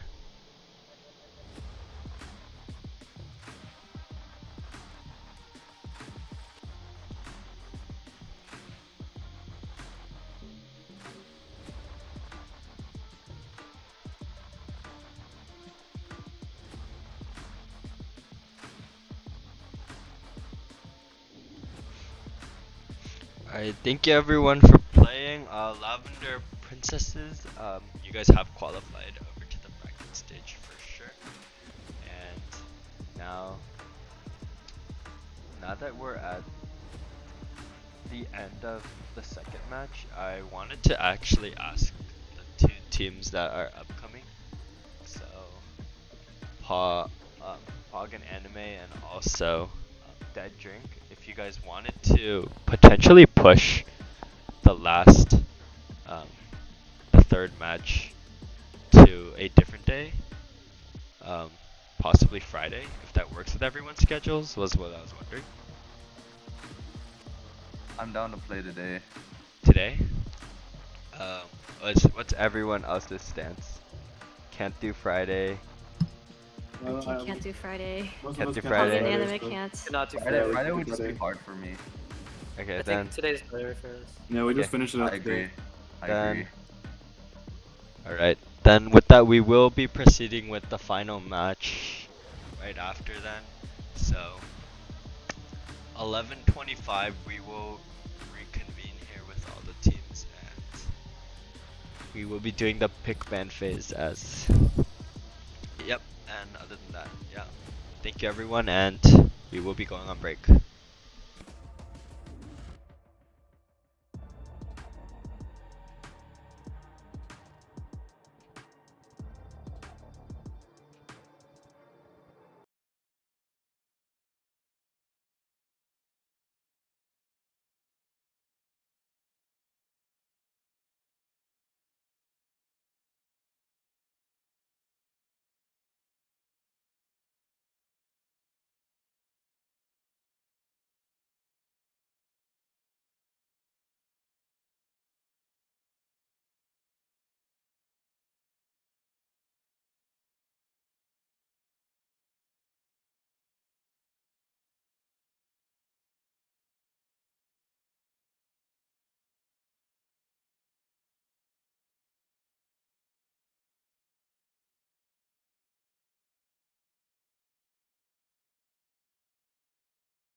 Alright, for first map, we're gonna ban Fracture.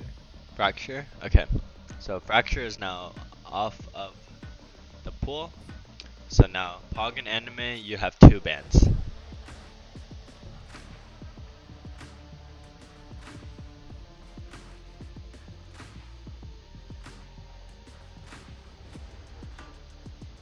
We banned Pearl and Lotus. Okay, so now Pearl and Lotus are banned. So if Dead Drink can ban 1 more map.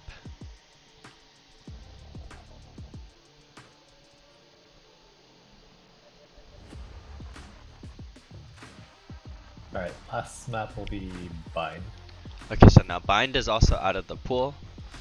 So with that, we will be moving on to the pick phase. So Pog and Anime, if you would like to go for our map pick. We pick Icebox. Icebox? Okay. And now, Dead Drink, you may pick the side you want to start Icebox on and what you want for the second map. Alright, we're gonna start attack on Icebox, and then the second map will go with Ascent. Ascent, okay. So now we have Icebox and Ascent, and we will have Dead Drink starting on the attack, and Pog and Anime starting on the defense. So if players will move to their respective teams.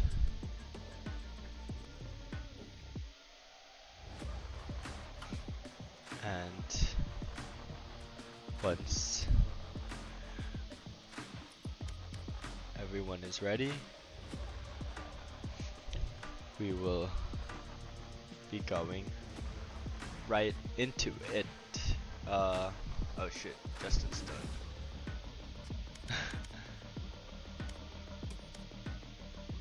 And yep, everyone is already in their respective class.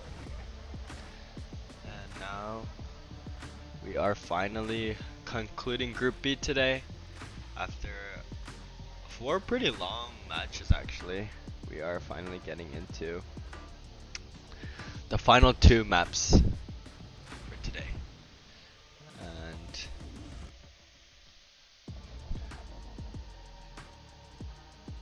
are waiting for a couple players.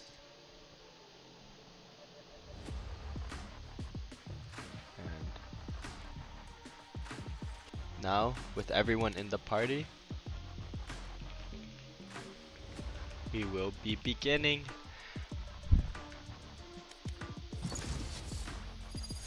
Icebox. So actually we saw Icebox yesterday, but the first time we see it today. Ascent we see again.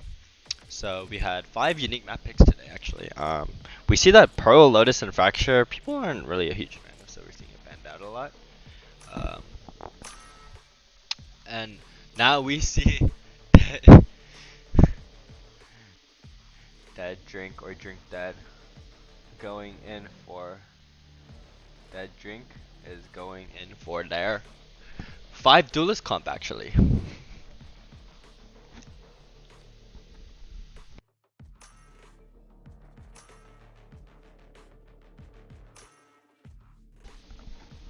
Meanwhile, we see more standard comp coming out of Pog and Anime, but I think some of them are actually coming out on agents that they're maybe not as comfortable on. I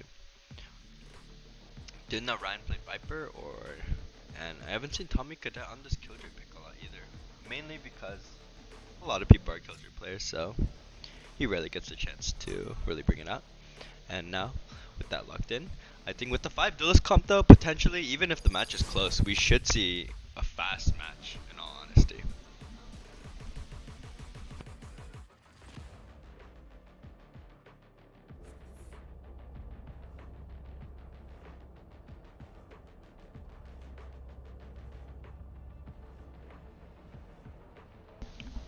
Dead Drink is 1-1 so far. And we do see that other than Dead Drink being 1-1, Pog and Anime is actually 0-2. So Dead Drink do have the advantage. If they do go 1-1 in the rounds, Dead Drink will be the one to come out on top.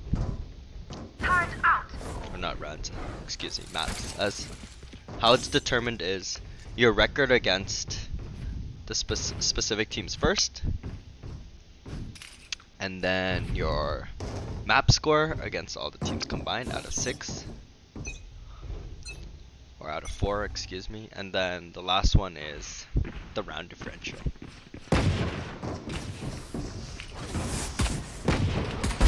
And we see that they're not ready for this position that Derek's holding, but they will trade it out.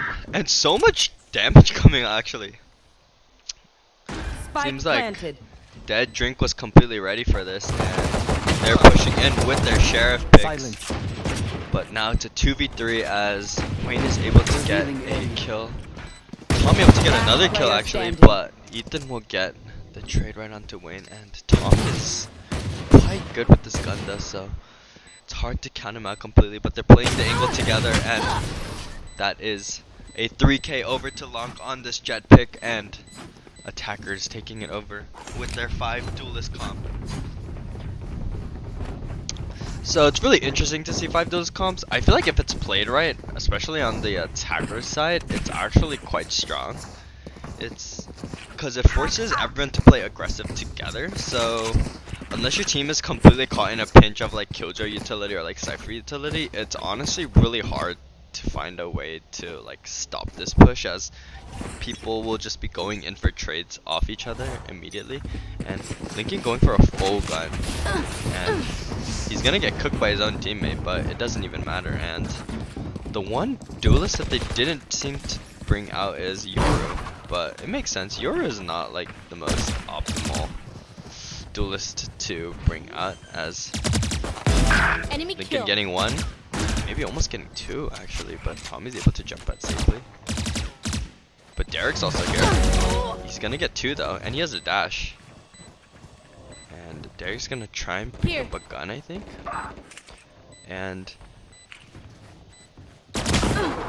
another kill coming out. enemy remaining. Here. As now Kay kept getting the kill.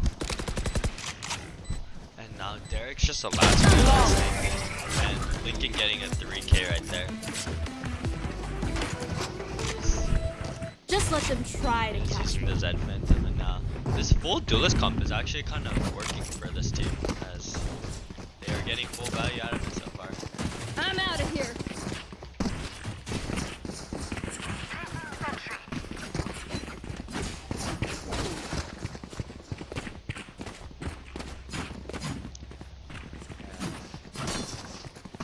We'll see attackers hovering towards A, and there are 3 defenders here.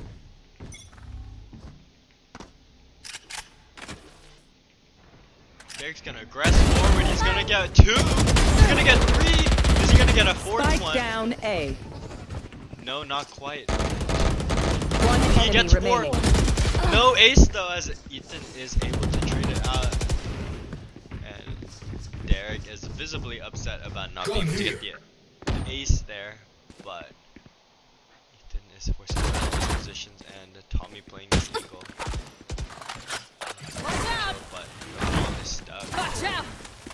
And Ryan able to get that kill quickly onto him, and Derek was completely ready for that push, getting 4 immediately. 2 with just 1 bullet, and Go, go, go! to follow right after. Really? No one got me to drop. Let's see But I'm how at thanks. the buyouts look. It seems like the I'm outta attackers here. are going to buy for everyone, and Lincoln will just probably, Lonk will just probably decide to go with the jet knives here. Gotta go! Now, defenders hovering still more towards A actually. This Killjoy setup should Get be out of more my way! detrimental, but actually they're running towards A. But the KO knife comes out, denies him the jet knife. Immediate trade coming out, but a dink coming out right onto, and there's a lurk here. Night, night! Derek's able to get another kill. Now we see the attacker is a little bit in a rough situation. Long going down. Shenna is not a One enemy remaining. Another kill over to Spike down Wayne mid. as well, onto Water Monkey, and now we see only 1 player left. KCAP on this raise pick. As seems like this 5 duelist comp isn't working as expected for Andrew. The knife will spot him out. They will see him. He will get 1. He will get 2 actually. But it will be 1. At least he was able to get 2. And so, despite there being 4 rounds played, these are pretty fast 4 rounds actually. Mainly because of the compositions that are being played right now. A lot of the rounds are passing by really quickly, and I feel like that's actually not like necessarily a bad sign for either of the teams.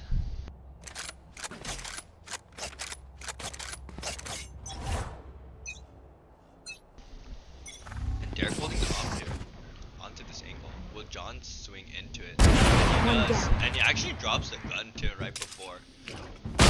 Oh, but he will immediately be traded out by multiple players holding that angle and thinking that he would re-swing, and boy, were they right, he did re-swing. Toxin screen down. That is also an off-going for their team, I believe, unless it's a little bit too far, and it really is off. And Tommy's still playing the middle of the map, knowing the spike isn't down yet. That means it's still playing off the Marshall. Fire in the hole! And the Raze ultimate comes out, and it lands perfectly onto Sova, but by bringing the trade out immediately, but that kill right there. And before killing the Raze, he decides to move his gun off of him, and that means that KCAP was able to get that Marshall kill right onto him. And let's see what Tommy can do in this situation. He probably did hear and spot one right, but the off on Pokeball does catch him off, and taking it right back as we are 3-2. So despite the rounds being incredibly balanced, the pace of the game is so incredibly fast, but at the same time it's still balanced because it's not like one team is completely dominating or sweeping right now.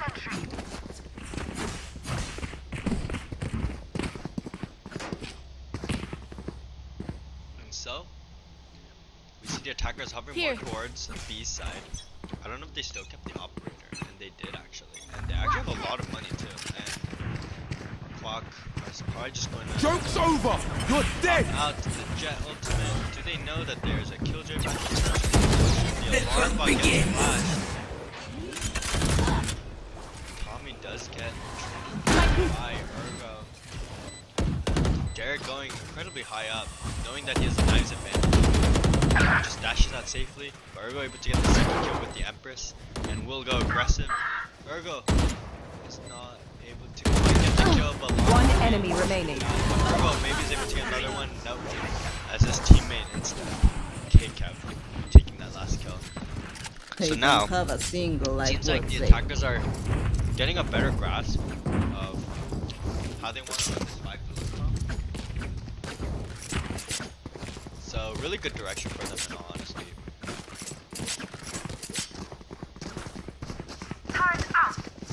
As Pog and enemy is now forced to save, and the moment this match is done, technically the game is over, but we will play through the last match as well, as matches will not just be cancelled just because results are already complete. Ergo and Quack spotting each other out here, and it's going once again. We see Lincoln really far in, and Rangers are a little bit of in a pinch, as he's able to get one right onto Ash, and Ergo able to get another one as well. One enemy remaining. Last player remaining. It is indeed Tommy Cadet, but he does have an operator actually. And will he expect this swing? Spike planted. He does, but ready for the angle specifically, and he just throws the operator up to the operator. But the 5 duelist comp is working really well for this team. But I feel like potentially we could see another situation where the first half is a stomp for the attackers, and the same way the other way, as Icebox is generally known to be more attack-sided. Placing sentry. It is a map where momentum is huge, as Fnatic Placing Loud swarm grenade. happened on Icebox, and Placing there are alarm just bot. a lot of situations where there are a lot of just historical evidence regarding Icebox that shows that it's a map that has a lot of variability. And Ethan going in aggressive, catches Wayne up, does spot him out, and will get the kill, but will immediately be traded out by Tommy. And Tommy's holding down the angle.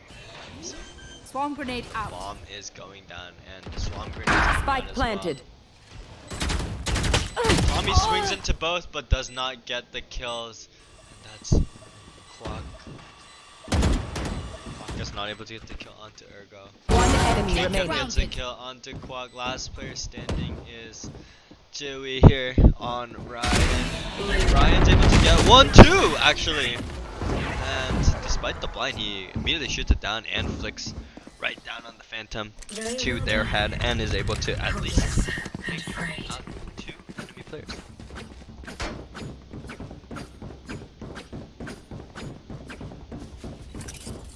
So once again, if you look at the last four teams, it's looking really good for, honestly, Dead Dragons. They have all the money they need. They have excessive money, if anything, as their raise is on 8,700 creds, and it's still high for her team. The hunt begins. Standing ahead. You see them backing off a bit. They do try and track the road, Spike planted. but ultimate coming up was not going to land on them. And the raise goes aggressive with the ultimate and is able to get the kill right there. And Tommy's been traded out, but he's getting swung by even more players, and Last player standing. everyone's just going down, and the attackers win once again. They're playing so incredibly fast, and I think the defenders are not ready for the pace of the game that the attackers are bringing to them. So now we will be progressing over to round 10, and a huge advantage for the attackers already. Dead Drink is on a roll, taking I think the last 5 maps in a row. Yep, and they don't even need a player on the spike, as they're just completely killing everybody. And they're going a little bit aggressive for once. Maybe he's able to get the timing once again, but he does get spotted out. Water Monkey and will dash out to safety. And they swing in again, actually, but Viper's at least able to get a lot of kills here towards A. And let's see what the attackers decide to do, having a numbers disadvantage now. Pokeball in a position where he gets some flank on, but he might be traded out. No, he does not. And Tommy able to get the kill right onto Water Monkey. Last time, Lock and Pokeball. It's a 2v3. Last player Not standing. going to be able to get the time. Spike Pokeball down, last mid. standing, playing Neon. Maybe the dash would be helpful, but no. And Ryan just able to take that kill as well. Charge and shoot. Easy enough. Go, go, go. I'm out of here.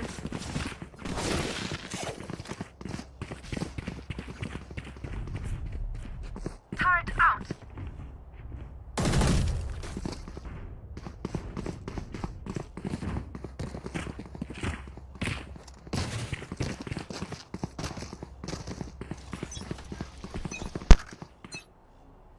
Gotta go. Now attackers going fast again. As they do by this Odin. Are they all on Odins? Jacob is on. And Quack does get the kill right onto Long and will dash at safety. Defender just. And they're able to get the kill onto Pokeball as well. And now Spike down. last 2 A. players remaining Last go player down as standing. well. But we still have one last round to watch. Last round in the half. Use Dead everything drink. you have. We need a drop. Thanks.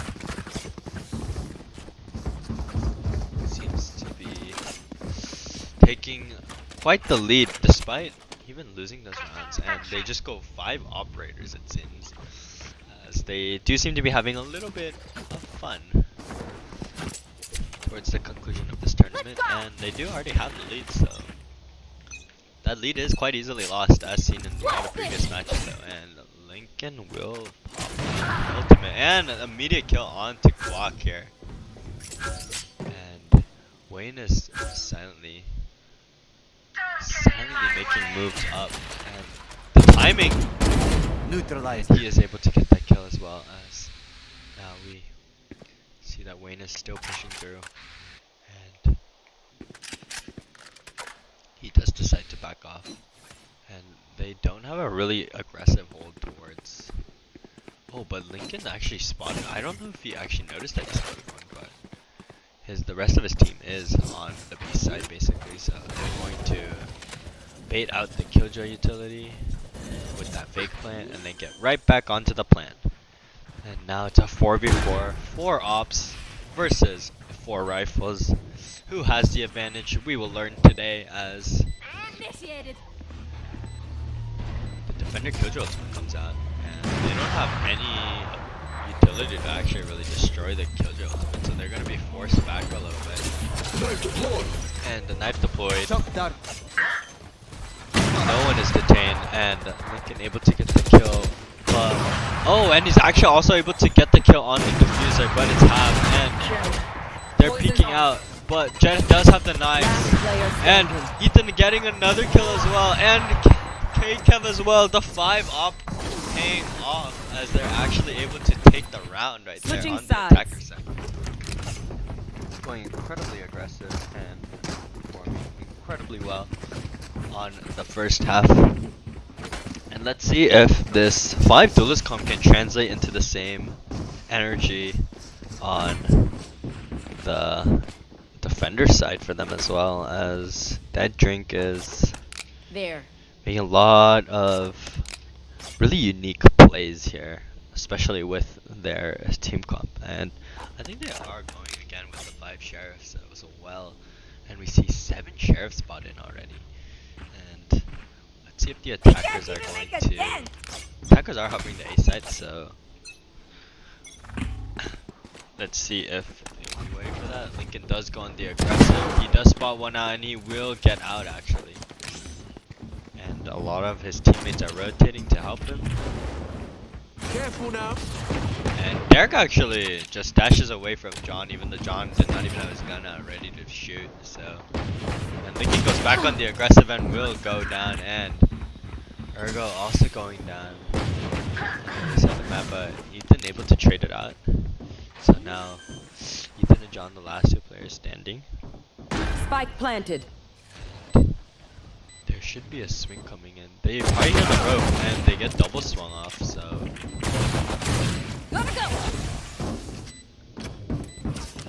they are a little bit in a rough situation. That scan will spot them in the full running gun, and Derek and Wayne able to get those kills and trade it out. So will be we will be now entering into round 14 of Icebox, and this is our 5th map of gameplay of our 6 maps that we played today. So we will have one more map after such. And let's see if the attackers try to go on the same aggression.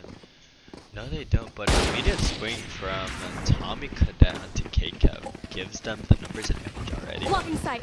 And the defenders are on a very aggressive force, so and they're getting on top of this too, and will run through kitchen. And let's see if Ethan is able to peek into it, and he does get the tag but not the kill.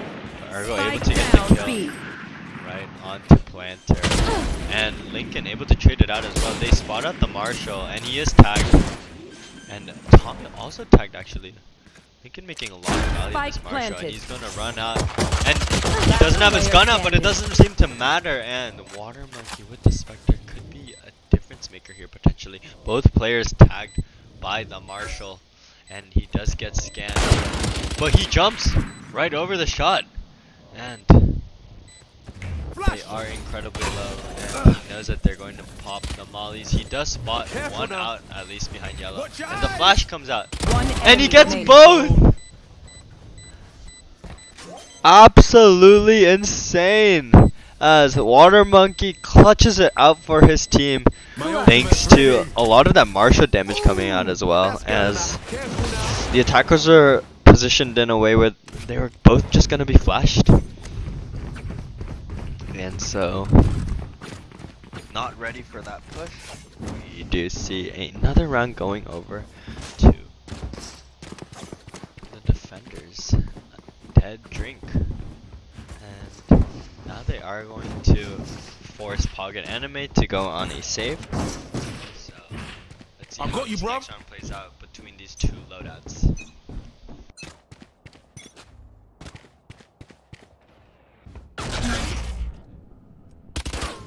Now Ivy spots the both left from that actually, and they're all rotating already, expecting a full push.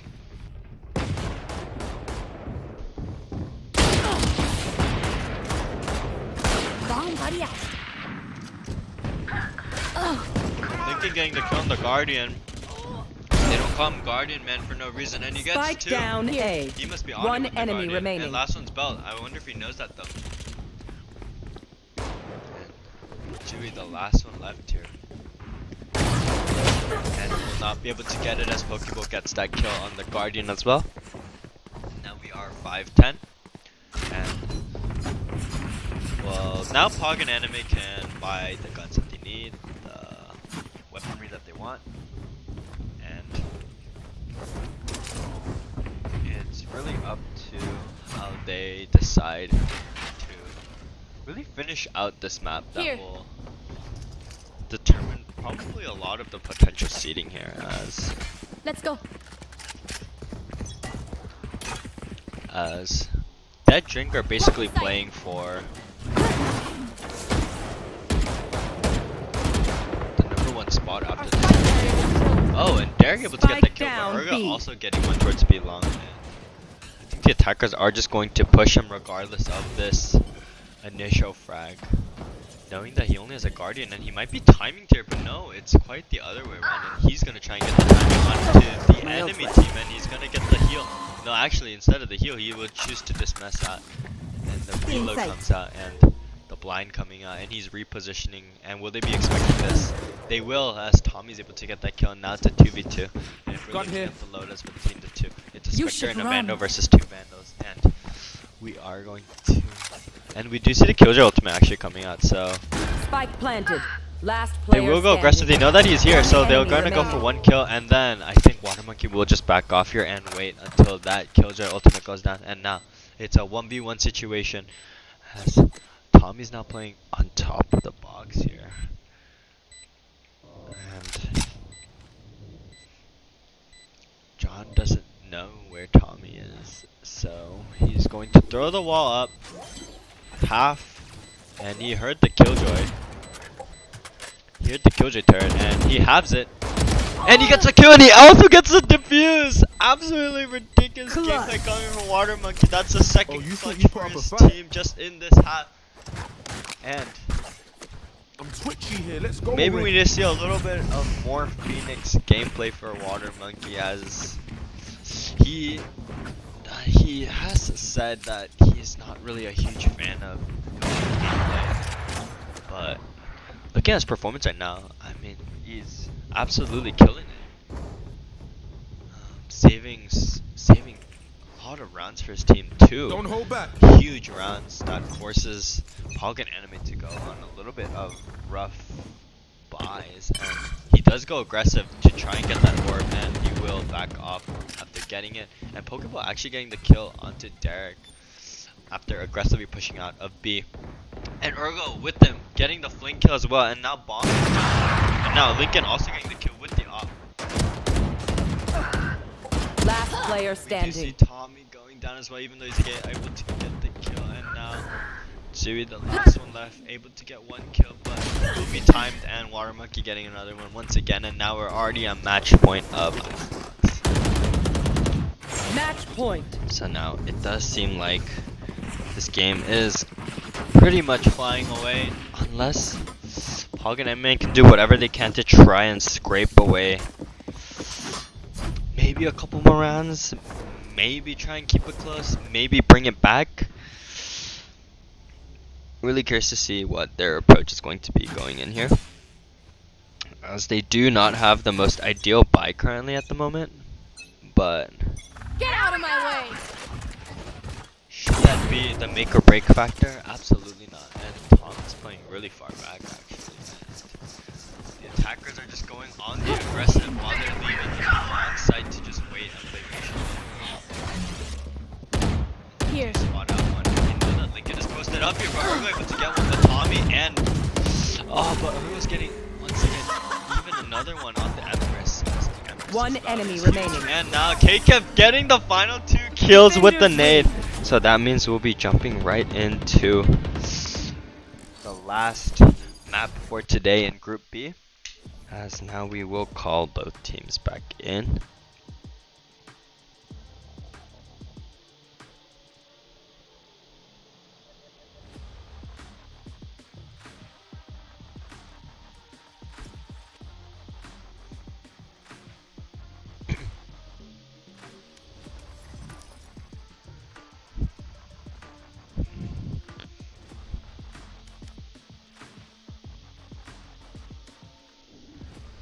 So now we'll be going into the final match of today. So it's gonna be Ascent. So if Pog and Anime wants to pick which side you guys want to start on, and we'll get right into it.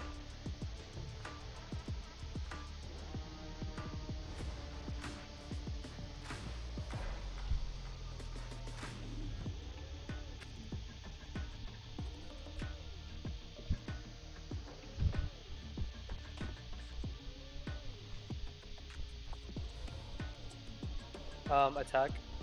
Attack? Okay. So then if Pog and Anime will move over to attack, and if Dead Drink will move over to defender.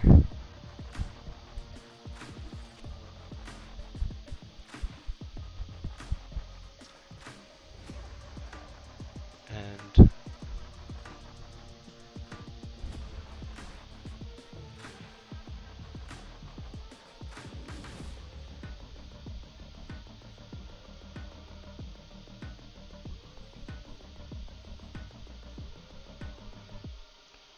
now we should see, we will be getting prepared for the final match of Group B on Ascent, attackers Pog and Anime, and defenders Dead Drink. And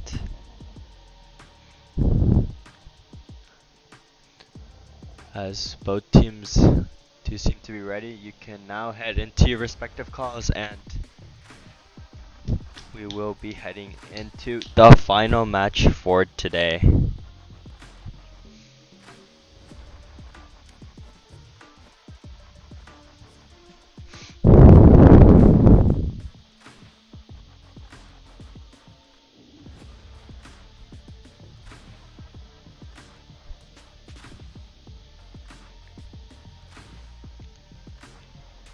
Now, since everyone's ready, we will be going into the final map for today. Woo! It was a long one, but it was a great one. And everyone performed quite amazingly, actually. And now we are getting into the draft phase. It seems like, oh, there's a very 5 controller team coming in from the defenders this time. Dead Drink seem to be really enjoying their 5 role comps, and now they are going to be pulling out 5 controllers.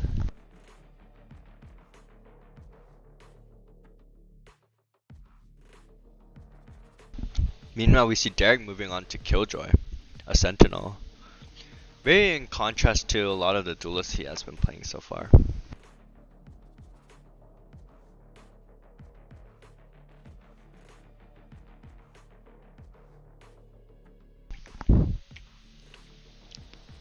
see hovers for Reyna, Omen, and Gecko.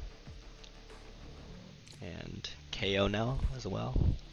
So double initiator. Maybe that's the move this team is going for. As Pog and Anime, maybe they can try and just Select your get agent. one map today.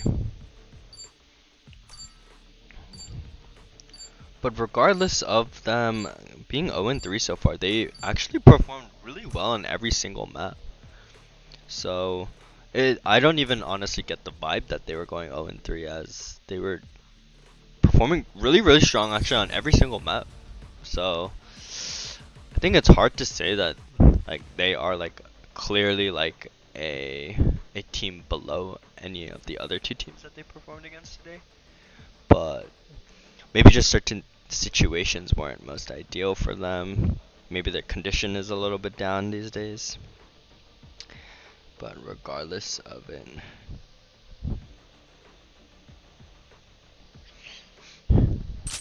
and yeah, they go for more standard team comp, while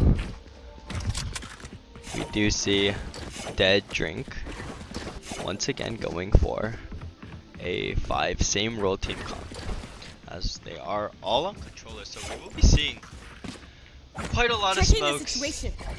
And the gameplay should probably be a lot slower actually. That'll work. As compared to duelists, controllers work in completely different ways. And it's gonna be a little bit rough honestly for the attackers, especially when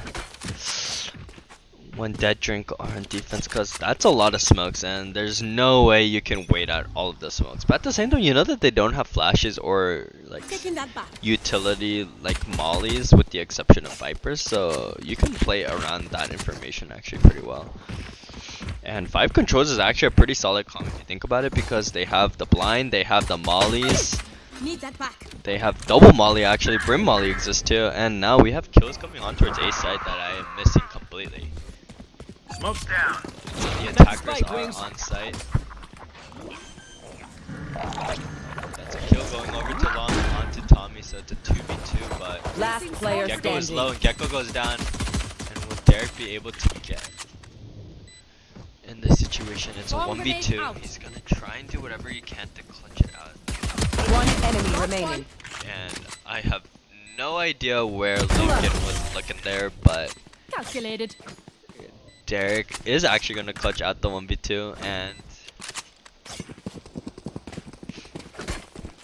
now we're moving on to round 2 of Ascent. And so Pog and Anime winning for the singular possible win, and Dead Drink playing for the potential chance of being the #1 seed in their group actually. It all comes down to really the round differential, so they're going to have to wait and see what that is going to look like. So now we do see a swing coming out aggressively from all the controllers on Dead Drink, and the attackers just making complete use of it with their vandals. Our spike carrier is dead. One enemy But remaining. they missed out one flank from Spike mid top. down mid. Water Monkey able to get one. And now last player standing long, able Last to get player 3 standing. actually. And he actually almost clutches out the round. If he just knew that Quack was here, maybe he could have gotten it with that Spectre, but wow, he made that round really expensive. I think no one even has econ to buy fully now, and we've just come into a world where everyone's poor. And now they're going all buggies. Bucky is not a great gun right now because right click and left click struggle to kill full shields, I believe. Whereas the shorty even does better, I think, at like consistently killing people who have 150. So there have been a lot of complaints about it. And speaking of the which, the attackers are just going aggressive here. They're throwing out all the smokes, and Quack is just gonna throw out the molly to try and see if he could stop them, but they're throwing out even more smokes to get their push out. I have absolutely no idea what is happening. But Urgo gonna push aggressively, and the mollies come out once again, and the ultimate actually is going to cook some of them. And the molly comes out as well, but the molly lands back on towards his team side. as now he's just sitting right in front of the bomb. Spike And here. there's actually a really good chance that the defender's able to take this one as how did the shot not land, but it doesn't matter as long as able to get it regardless. And Tommy could have getting the kill onto Water Monkey, who was lurking a little bit here, and K-Kev sitting with the frenzy here. If he swings out, they're not gonna expect it, but it doesn't matter. But Long is able to get another one, and once again 4 kills for both Long and Tommy Cadet, but they will be able to cut it out. And Pog and Anime potentially stopping Dead Drink's run to try and take this first place spot from the Lavender Princesses, who have already completed their games today and have gone 3-1.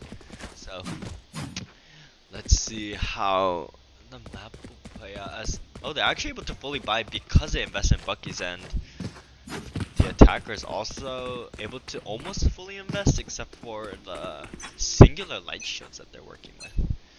And now we do see very heavy aggression towards mid, as well as now they're just smoked up every angle. And they play off the mid angle together. K-Kev able to get that kill. And now Water Monkey in the position to get a kill as well. Long getting another one as well. It's 2v5. One enemy remaining. And 1v5 now as Tommy, the last man standing, Flawless. and will also get swung up by Water Monkey again. That's a flawless round, and Dead Drink aren't out of this one just yet.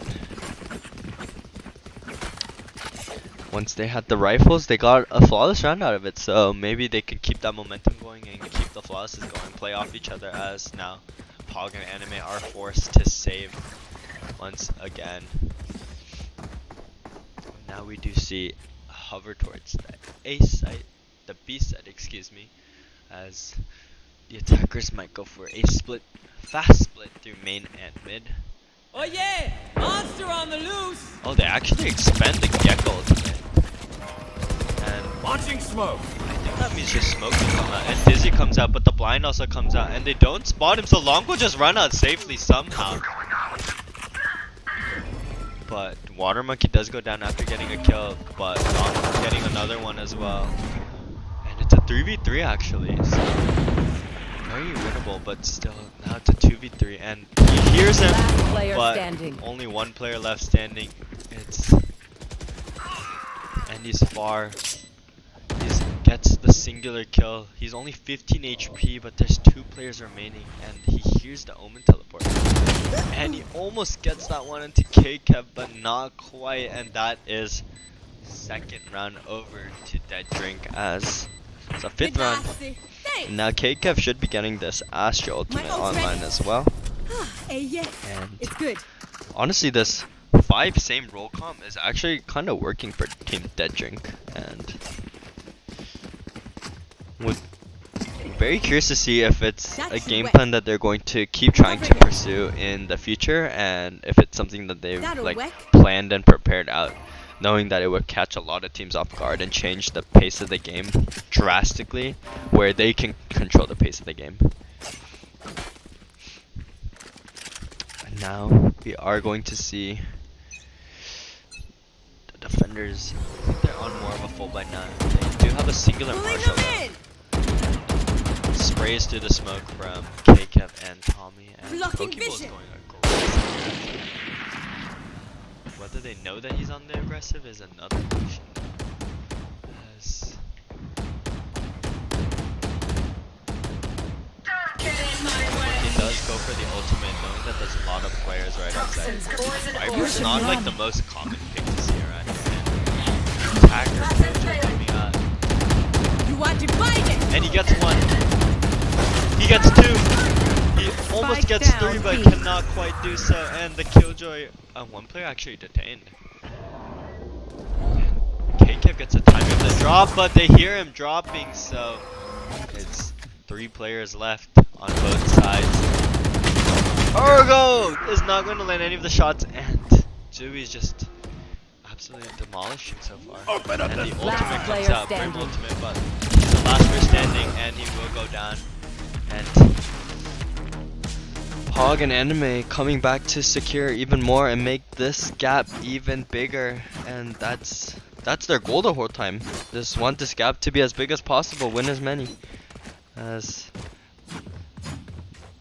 this is both teams' last fourth map in the group stage, and starting Friday, I believe, we will be focusing on to the bracket stages, where Group A is number 1 seed will play Group B's number 2 seed, and Group B's number 1 seed will play Group A's number 2 seed in a best of 3 series. And Zui actually getting the kill back towards mid, and getting another one. This Reyna pick might be his pick, as he's performing quite amazingly on this pick. And Watermark is sitting in here with the judge towards the A side. A lot of the attackers are hovering towards him, but Zui does go down to K-Kev at mid. And long. K-Kev getting another kill. And Watermark is sitting here with the judge. It's a 3v3, but if he's able to find any, it'll be huge. And no, he's not, and it's a 2v2 situation. But if Long can get the timing here, he spots out Gecko, and Wingman goes down as well, and he actually barely survives with just 2 HP, and K-Kev is here, but Tommy is incredibly low, and I don't know if he heard the drop, but it doesn't seem to matter as he gets the timing off successfully. And does he have time to go to the other side? He does, and the bomb is taken, and he will just run it into B. 30 seconds left. And it's an Astra clutch mirror matchup 1-1. How dare you kill Wingman? Wingman does seem to be the fan favorite. And we do see Tommy Cadet posting up towards CT, and he's running away. And K kept going to quietly clear all of site and backside before getting back on the defuse. So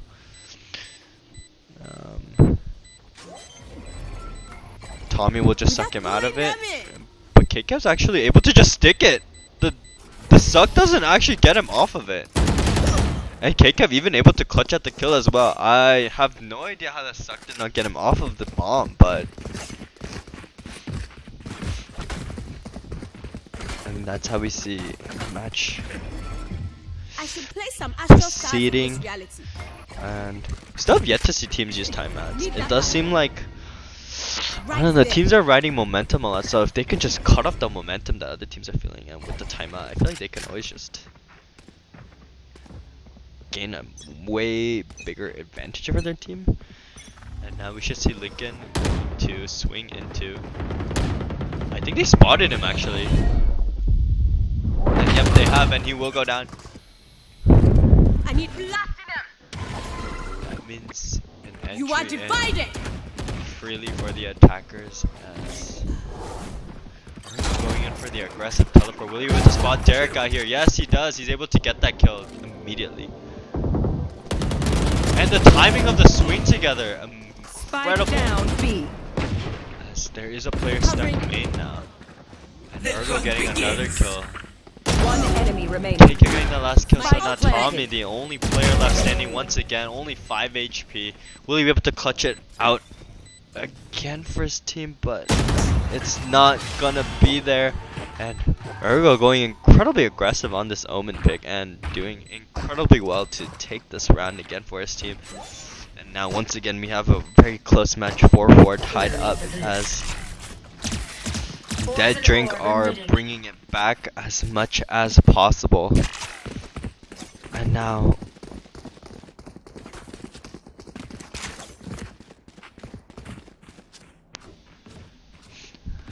how will the attackers respond after those couple of rounds?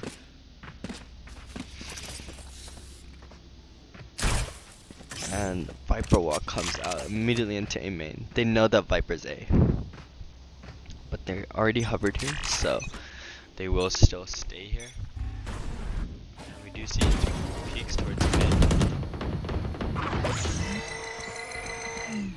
Dizzy not gonna spot anyone out, and anyone tries to pick it up. I could see Water Monkey potentially getting 2 here.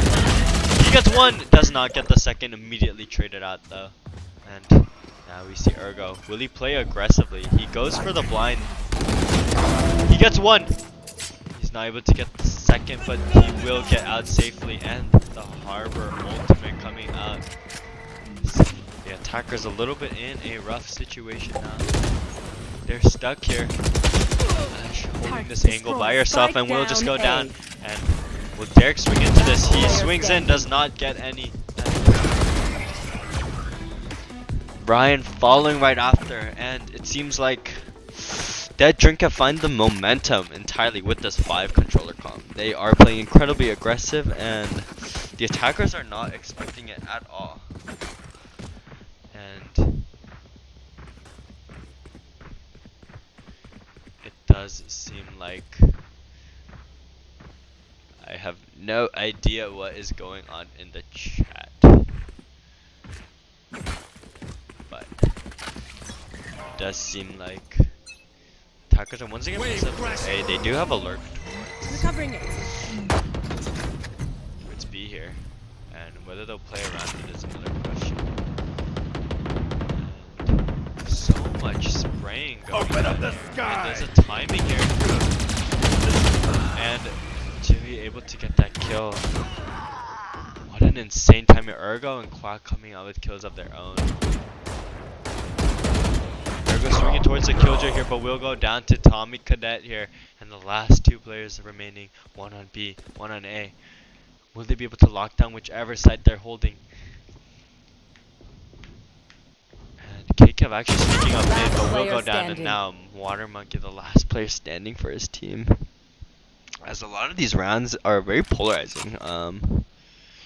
Now, as the winning team seems to be getting huge advantages generally, Spike planted. as we have seen the past 2 rounds. And now, Water Monkey seeing whatever he can do. I'm not sure if he's gonna actually elect to save the gun, but he is creeping up slowly. He is clearing all the angles. And there is a killjoy lurking here in the mist, right where Pizza is, and he just runs out with his knife. Timing caught out perfectly. Now, Tommy holding the angle, and we'll just back off here. And Water Monkey checking his flank to make sure no one's coming around, and he will not even be able to catch out Tommy Cadet, who will take down Water Monkey and tie up the game once again at 5-5. So now we see a very standard buy for both teams, and Water Monkey choosing to stick with the Judge. Huge Judge fan, and it does seem like the attackers will not buy for the last 2 players. Oh, and they do. They do have a Spectre on one side, and there is also a Judge on one side. And also to keep your attention to the Odin as well, as Water Monkey sneaking up towards Concealment. K kept being completely caught up by Killjoy Molly, so we're just trying to safety. He is chased down, but they do spot out that there's one here, and he's not able to get any. K kept just holding down the angle, which is possible, but he will be blinded out, but they're not gonna clear him out, and he's gonna get 2. Will he be able to get 3? No, not quite. But Lincoln holding with the Odin is able to trade out everyone, and now the defender's taking in another one to the half. Gun here. Last round before the switch. I guess they just completely thought KKev backed off entirely. I guess they don't know that they did so much damage to him, and it just completely cost them. They throw out the blind, but they're not ready for him to hold inside market, and completely cost them. As now Lincoln choosing to hold on to both the Odin and the Phantom. Up I go. To switch between the 2 guns. There is a hover towards the B side, and the spray coming out, but not quite the damage he wanted. Pokeball playing aggressive towards mid, gets a kill onto Tommy Cadet, who is blinded by the Omen. So Ergo goes aggressive, and Lincoln does go down. But KKev gets the trade right out there, and he will be spotted up at the KO knife, but it's a 3-4. It's still quite winnable. Wayne holding the angle, but he also goes down. That's bomb. And now, last two players left on the attack. Quack able to get one though. And Jiri holding on to the Odin here. As we do see a drop. The smokes come out. And he gets hit quite a lot. And I think we will most likely see the half ending 7-5 unless Zero or Quad can do something. Can be a difference maker. But it's so difficult with this Astra wall here, knowing that they're most likely holding this cross. But they're able to get one. And the heal coming out as well, and they know that there's one towards CT, but that Viper Maul completely pushes them off and then don't even have the bomb still. And Ergo just spraying down here. And they're just forced to run it down, but they're able to get the final 2 kills, so they're able to clutch it out. Absolutely insane. Switching sides. Yes, this is map 2 of their match. So this is the final map. And Long and Tommy Cadet do have the exact same scores. Actually, the scorelines are both teams looking somewhat similar in a way. And now we are going to see how this last half will play out. Will it be overtime? Will the 6-6 stay? Or will we see a significant difference in the momentum going into the second half now that they're switching sides?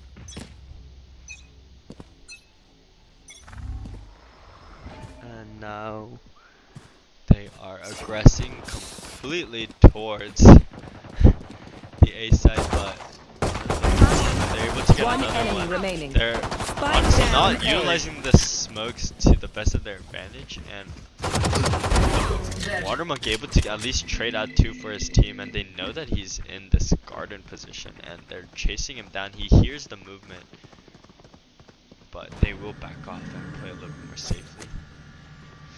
And let's see what Watermonkey decides to do. Toxins going up.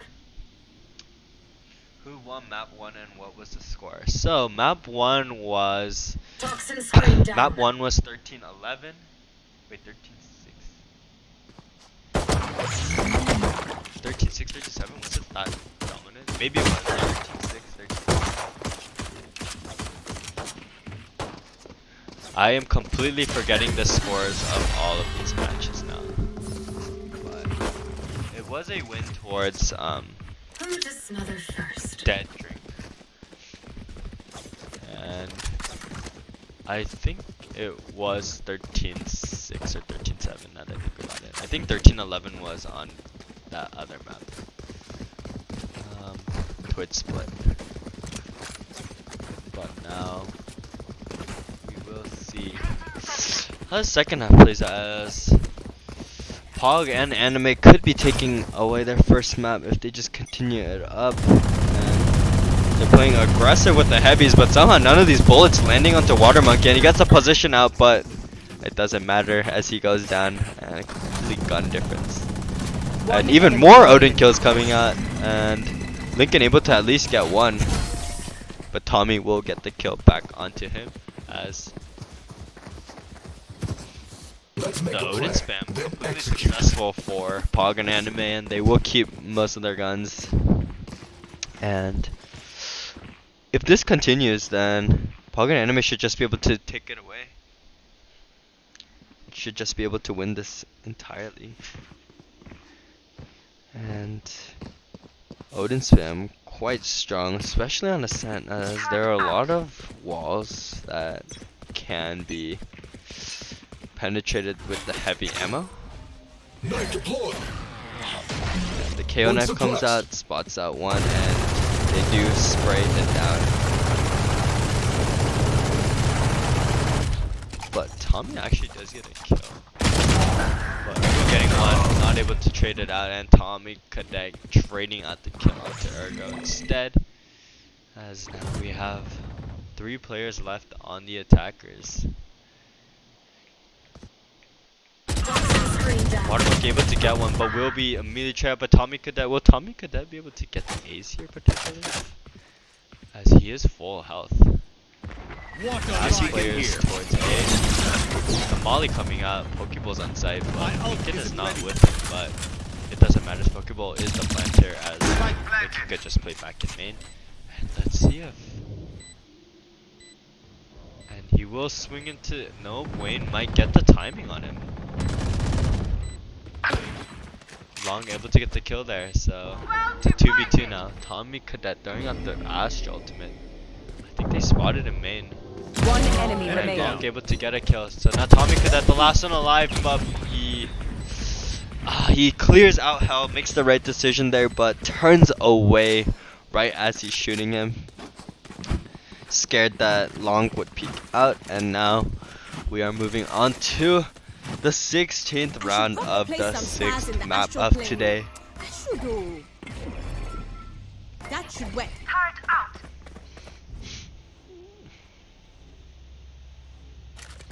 Right there. So now we are going to see what the progress is for both sides. Obscuring vision. And let's see how this game continues to progress so far.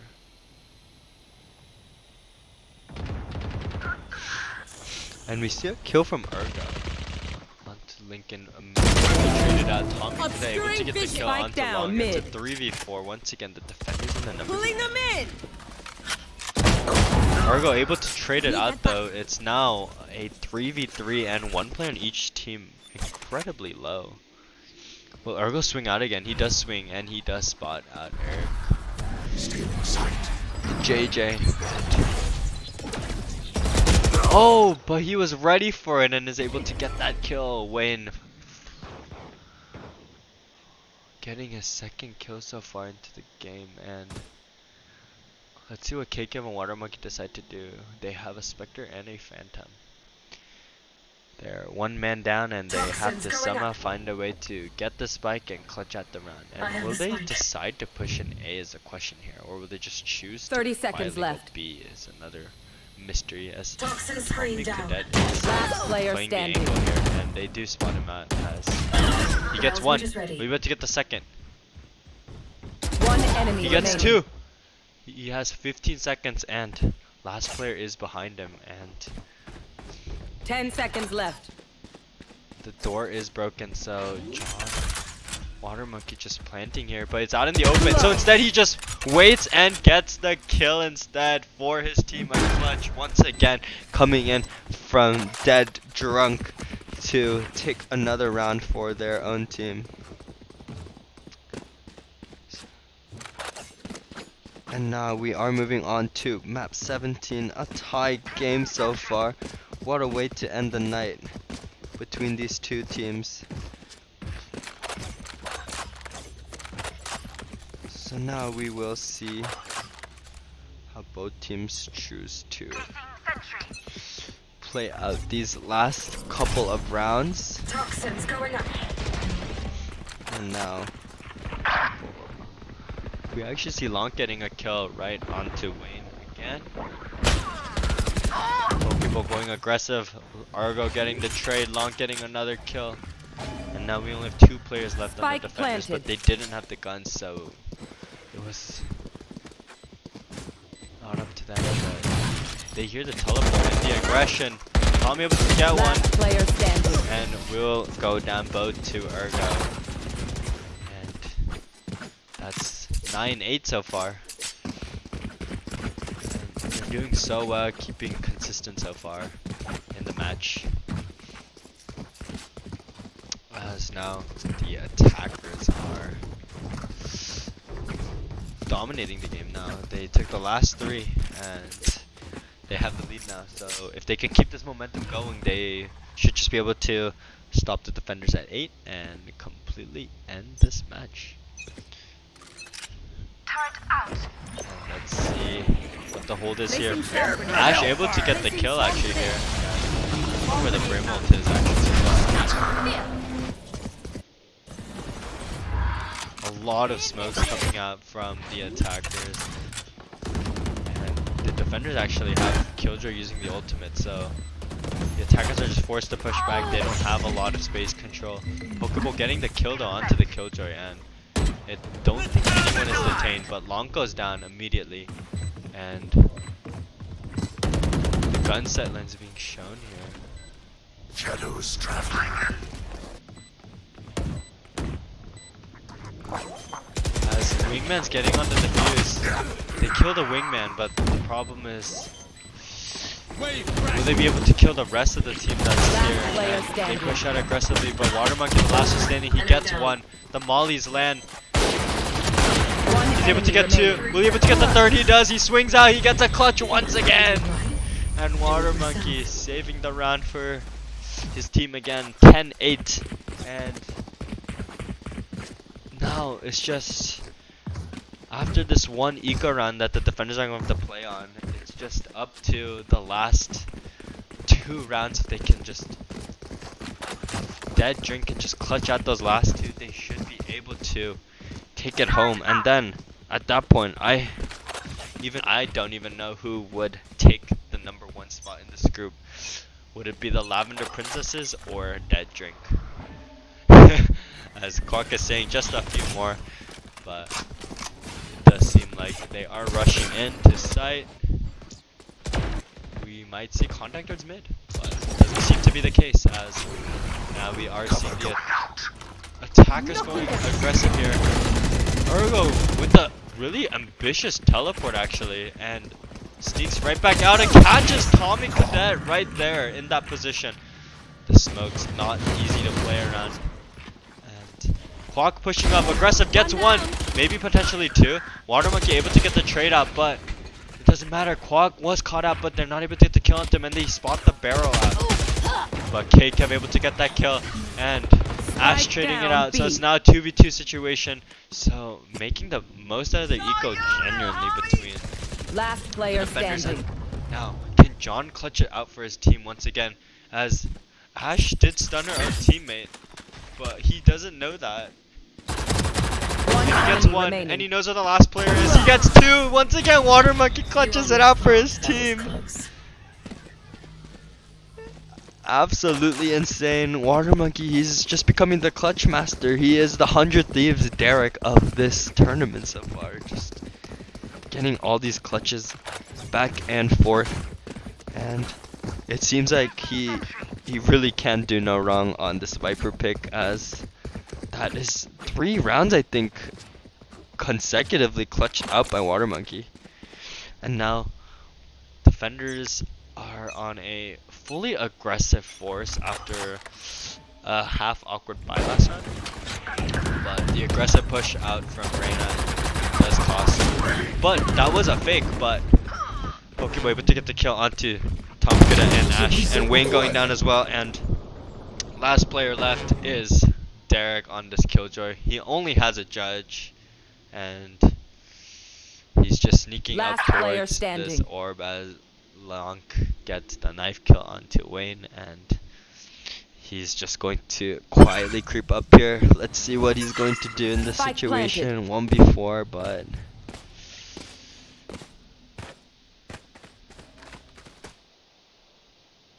he does have a Bulldog now. Araxis Bulldog. Don't know whose skin that is, but quite the nice skin. And they probably hear him mid, and he's going to pick up the Vandal. And they're holding this crossfire, but they're actually just gonna smoke it off.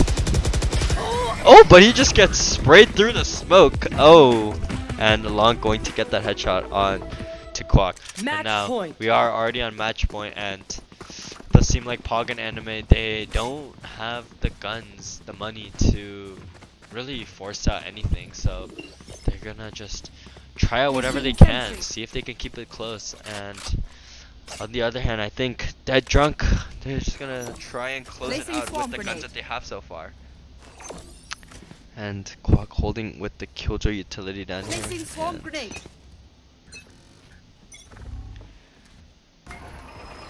There is going to be a default sort of setup. We don't see a lot of fights, but Ergo able to get the kill mid right away, and Tom Naomi also going down. Pokeball also getting the kill there, but Derek may be able to get a lure kill, but he's not quite able to do the damage. And he's going to aggress a little bit too far. Maybe he's able to get this kill at least, but no. And Wayne is the last man standing. Can he get a 1v5 miracle clutch for his team? You are divided. Welcome to my world. He just swung out, and Pokeball gets that final kill. Attackers and win. with that, we are done with the match. 6 maps done, and Group B complete. And I think we have your final 2 progressing on to the bracket stage of the tournament so far. So with that, we are going to call everyone back into the call, and we will be concluding the matches here today.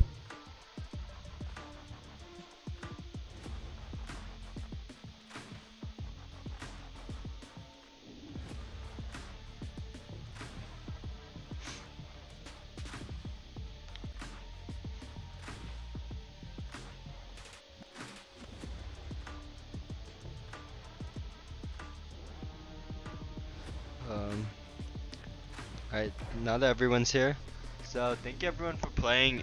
Great performance from honestly all 3 teams. Everyone did really great. And that is a conclusion of Group B. So I will be updating the schedule based on everyone's placement on when everyone's matches will be. So please check out the doc for that. And thank you everyone for playing today, and really great performance coming out from all the teams.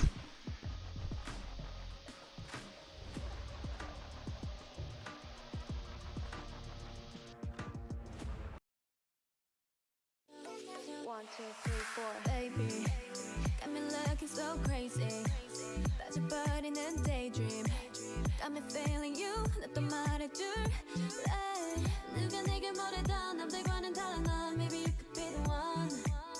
날 믿어봐 번. I'm not looking for just fun. Maybe I could be the one. Baby, 예민하다 나 lately. 너 없이는 매일매일이 yeah. 재미없어 어쩌지. I just want you. Call my phone right now. I just wanna hear your line. 'Cause I know what you like, boy. You're mine. Can't make you like, boy. 내 지난 날들은 눈 뜨면 있는 cool. Hi boy 너만 원해. Hi boy 내가 전해.